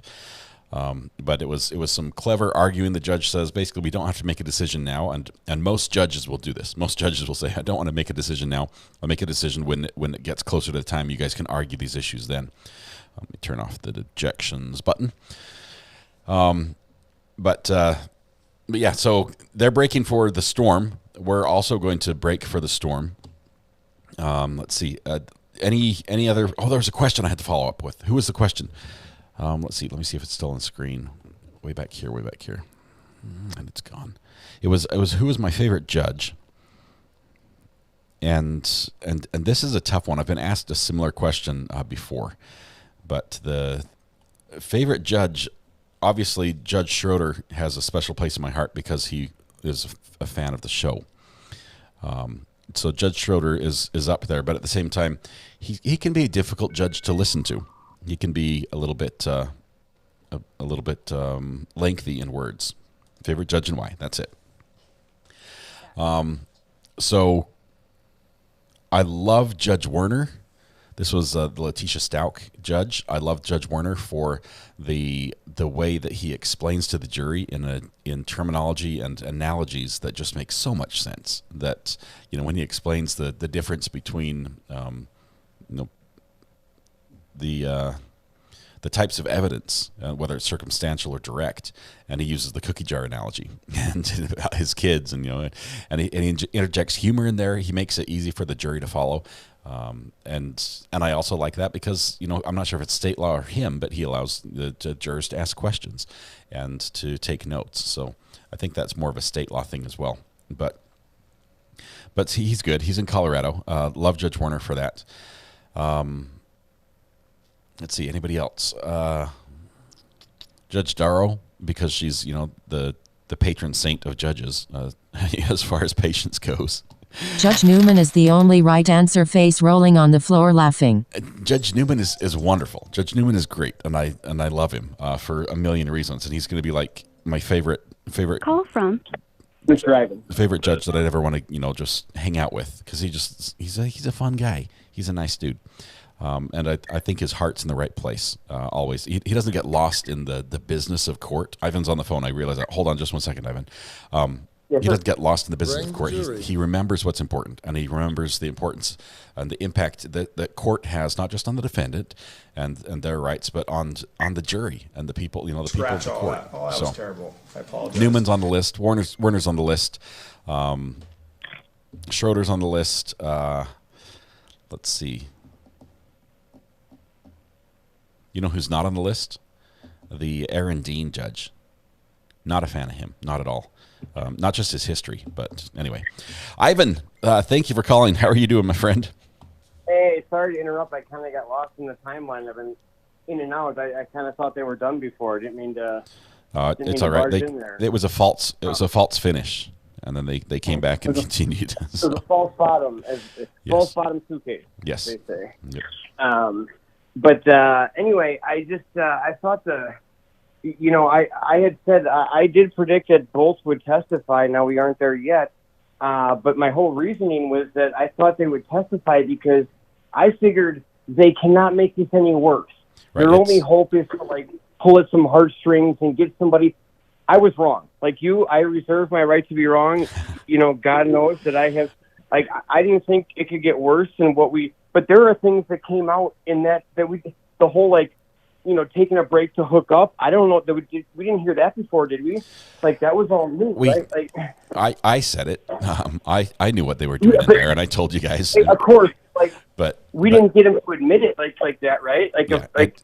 Somehow that actually makes it worse. Even though we assumed the fact that we were kissing and touching and hugging and all the other stuff they were doing. We assumed that's what went on. But the fact that they came on and said that's what they did for an hour while she was out there in the car makes it worse. Yeah, and so I thought it was going to be a Hail Mary like Alex Murdoch, like, hey, everything is going against us right now. We need to just do some jury nullification and hope to, whoever we believe in and pray to, that we can get somebody on here to feel sympathy. That isn't working. It's not going to work. If I were her, even though I don't think she's going to do this, I would bail. I would not. After the only benefit of going second, if you go first, you get to set the tone. You get to throw under the bus. You get to do this. But the benefit of going second is you get to see how it's playing with the jury, right? And now she's got the benefit of extra time, so she can keep change how they approach this. Not only does she get to respond to the accusations, but she gets to completely morph that. So a huge win for Rita's lawyer, honestly. I want to go back. Sorry, go ahead. Yeah, she needs to look at how this is played over and be like, hey, what on earth am I trying to prove here? This guy just completely, he failed. Completely he failed himself. Right. That was terrible. So let me go back to Larry's testimony just for a little bit. Okay. He began by saying what a good guy is. Okay. Good family guy, upstanding. Sure. He's got the meth problem. Loves kids. Yeah. Meth problem. But he talked about AA and changing his life. And so for those that know about AA, one of the steps of AA is claiming, owning that responsibility. And for accountability. You've got to do that. And it's part of the whole process. It's part of the steps.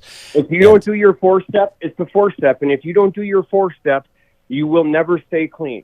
Yeah. Because you are never cleaning out the garbage, as they call it. My question is, did he take accountability? Or was he just passing it off to everybody else? And it's like, hey, you can't tell us that you've been through this program and you're a changed man, that you're a new person. But at the same time, bring your still meowers be like, and it wasn't me, barkers it wasn't inside me. during the storms. Stay safe. Acquisition tells me all the time how lucky I am. Funny. She is the lucky one. And he hasn't, his lawyer hasn't done him any favors by the way they're wording it. Like how he said, oh, she had a problem when you realized it was like, what kind of language are you using here, lawyer? Like, if on one, you know what I mean? On one hand, you want to paint your guy out to be this, and this is what I can't get over. Oh, that was terrible. Let's just say that car was on. I don't believe it was. I don't believe the air was on. I don't believe any of it. But let's just say, I don't care. Okay, like you're leaving a kid in a car for 6 hours alone who can't change themselves. Who can't do anything for them? I think I gave Werner a 10/10 on my Judge Newman judgy scale. Sorry, the sounds but are coming Newman in. is the Grand Master Jedi of judges. Quickly. Martin Fine, Peterson, was like a 5/10. Pantoufle. Thank you very no much. Food, Yeah. no water. You're not changing this kid. No human interaction. Right. I mean, even in his scenario, he was still in the wrong. Okay, Yeah, he's still even got if that's the a kid- accountability. Even if it's a fully developed kid, that's horrific. I would never do that to any of my kids, and they're all perfectly, functional, let alone a kid who is completely special needs. 6 hours? I mean, it's a strange line of defense to say, hey, my client was a functional addict, a weird way to start. What a strange way to start. My client was he held a job for 20 years, but he didn't have it in him to realize that this wasn't kosher. Are you kidding me? Like, But he loves kids, so don't hold him accountable. Ivan, we're gonna wrap it up on this. I want to talk a little bit about the hurricane before everyone has to bail a little bit. But thank you very much, my friend. I would say stay safe, but I'm the one in the storm, not you. So you're in the eye now, brother. It is coming. It's going to be here in a few hours, probably late tonight. But all right. Thank you, Ivan. Stay safe. I love you guys. Hope Florida's safe, and I appreciate letting me call. Love you. See you, man. Bye. Yeah, bye. All right. Here's what I want to do. I want to go back over to just briefly. Thank you, by the way, Ivan. I appreciate it. I always love the back and forth. Ivan's got a great perspective, and even though we often disagree, it's fun to make that discussion. Here's what we've got. The hurricane looks like it's just about, the eye of the hurricane is just about out of Florida. Going into Georgia, it's then the effects of the hurricane going out in front. Those outer bands are already sweeping up the coast. So you're already going to have some just major surf, a lot of winds, a lot of rain moving up there already. So the effects are happening, and I think by the afternoon we'll probably start having rain here as well. But I'm up in Greenville, North Carolina. Anyway, that's where it's at. Hopefully the people who are in the eye of the storm, I'm going to start looking into that a little bit. I'll probably do some scanner following, look at some of the footage that's coming out of the areas that have been affected and are now sort of clearing out just a little bit, because the storm is just starting to move out. It's just barely starting to get out. It is moving very quickly. That's the one good thing about this storm.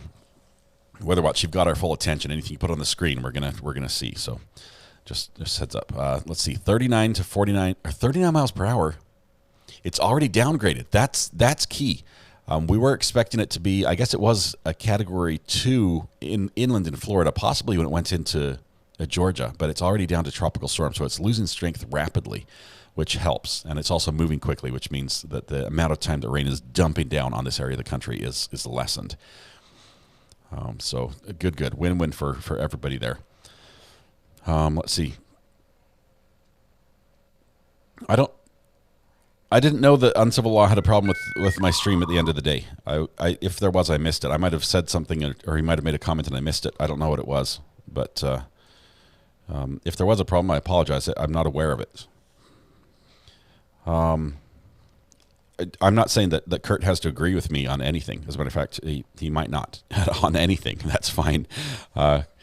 Kurt's a smart guy. He's a good lawyer. So he can have a different opinion and be perfectly okay. Let's see. Holly the Conti just gifted 5 memberships. Thank you very much, Holly. Appreciate that. Not as severe as first expected here where I live in Georgia. Jenny, that's good to know. At least the winds are dying down. The rainfall is going to be the problem. Let's see, thunderstorms, according to the Weather Channel, not always correct. Yeah, we're going to get some storms in here for sure. I don't think we're going to have any problems with wind in North Carolina, unless this storm, takes a hard right over the ocean and then suddenly decides to re-strengthen. I don't think we're going to have wind issues up here. It's just going to be flooding. Yeah, I don't think there was an issue, honestly. Kurt's been amazing. You've had him on the phone here on the channel before. I didn't know there was a problem. I don't think there's a problem. I don't feel offended. I hope he doesn't feel offended either. Let's see. The slow-moving hurricanes are the worst, like Dorian when it sat in the Bahamas. Dorian was a bad one. Here's what I'm going to do. I'm going to watch. We're going to go to... I'm not going to put it on the screen because it's very hard to hide personal information on there, mine included. But I'm going to look for crisis cleanup. This is the number you see in the bottom right-hand corner. This is the number that's been set up for the hurricane cleanup after Hurricane Idalia. So anyone who's in the affected areas can call that number and be put on the list for the volunteer crews that work in the area, whether it's churches, whether it's everybody but the government. So any volunteer organization that does disaster cleanup is going to be using this system. This is what they use. This is the one. Am I doing sponsorships without you? I wish. I've actually talked to the owner of Crisis Cleanup. I say owner, but we're all just volunteers. He has like 11 kids. He lives in Colorado. The guy's just amazing. I don't know how he has the time to put this in, but he's awesome. Anyway, I'm going to be looking at their system and just seeing when they need help. Usually it's about a day after the storm, once people start getting back into the community, that they really start noticing how much help they need. And then it's a couple days after that the help really gets mobilized on the ground. Greeners, I checked in with Brandy bright and early this morning on Twitter.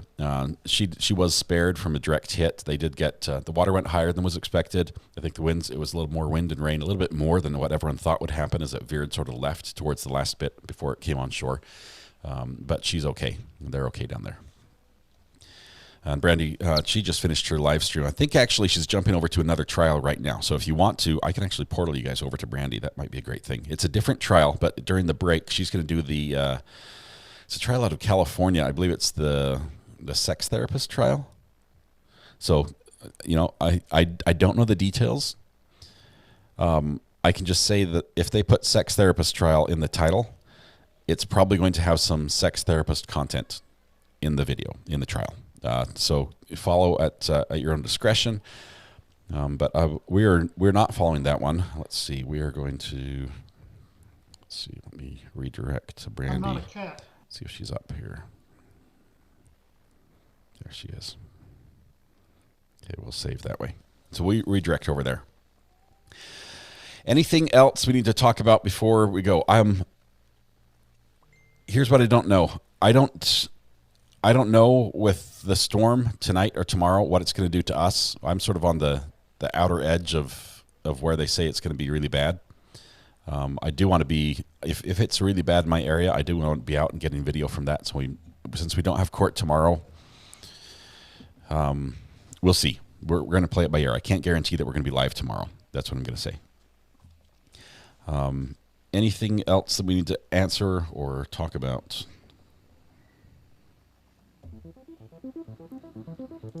We'll definitely be live on Friday, 9 a.m. start for Friday. We also have the podcast Friday night with Weather Watch, whose feed we're watching right now. I will say, if you want to follow this, and I highly recommend you do. Oh, Brandy just went offline. She's taking a break. Whoa. Record scratch. I need a record scratch sound. We need to sing happy birthday to Grace. I promise that. Grace, are you still here? Grace Sanchez? If not, catch it on the replay, Grace. Here we go. La la la la la la.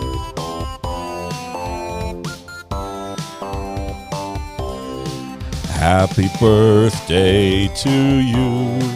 Happy birthday to you. Happy birthday, dear Grace. Happy birthday to you. There you go. Thank you very much for the reminder. I would hate for Grace to have announced herself appropriately at the beginning of the stream and then not be sung to. So happy birthday, Grace. Hope you have a fantastic day. Hope you're staying out of the storm wherever you are. I don't know where you're located, but hope your birthday is a good one. All right, with birthday wishes taken care of, now we can. I'm trying to get the right page. Now we can play the outro music. All right, it's been a fun day. Very spicy, very spicy. We're looking to get a little bit more of that spiciness as the defense number 2 for Rita starts on Friday. They're going to be pointing the finger back at Larry and say, no, it's not me. It was Larry. It was Larry. And I don't know how they're going to do this, but we'll see how that goes. It's going to be a little bit spicy there. And then, of course, court, they should be done. This should be in the hands of the jury on Friday sometime, probably before lunch is my guess. Can we portal over to Weather Watch? That would be great. Weather Watch, can we portal over to you if Brandy's already done for the day? Let's see. Let's edit. See. Boom. We're gonna portal over to Weather Watch so we can keep chatting. Is that right?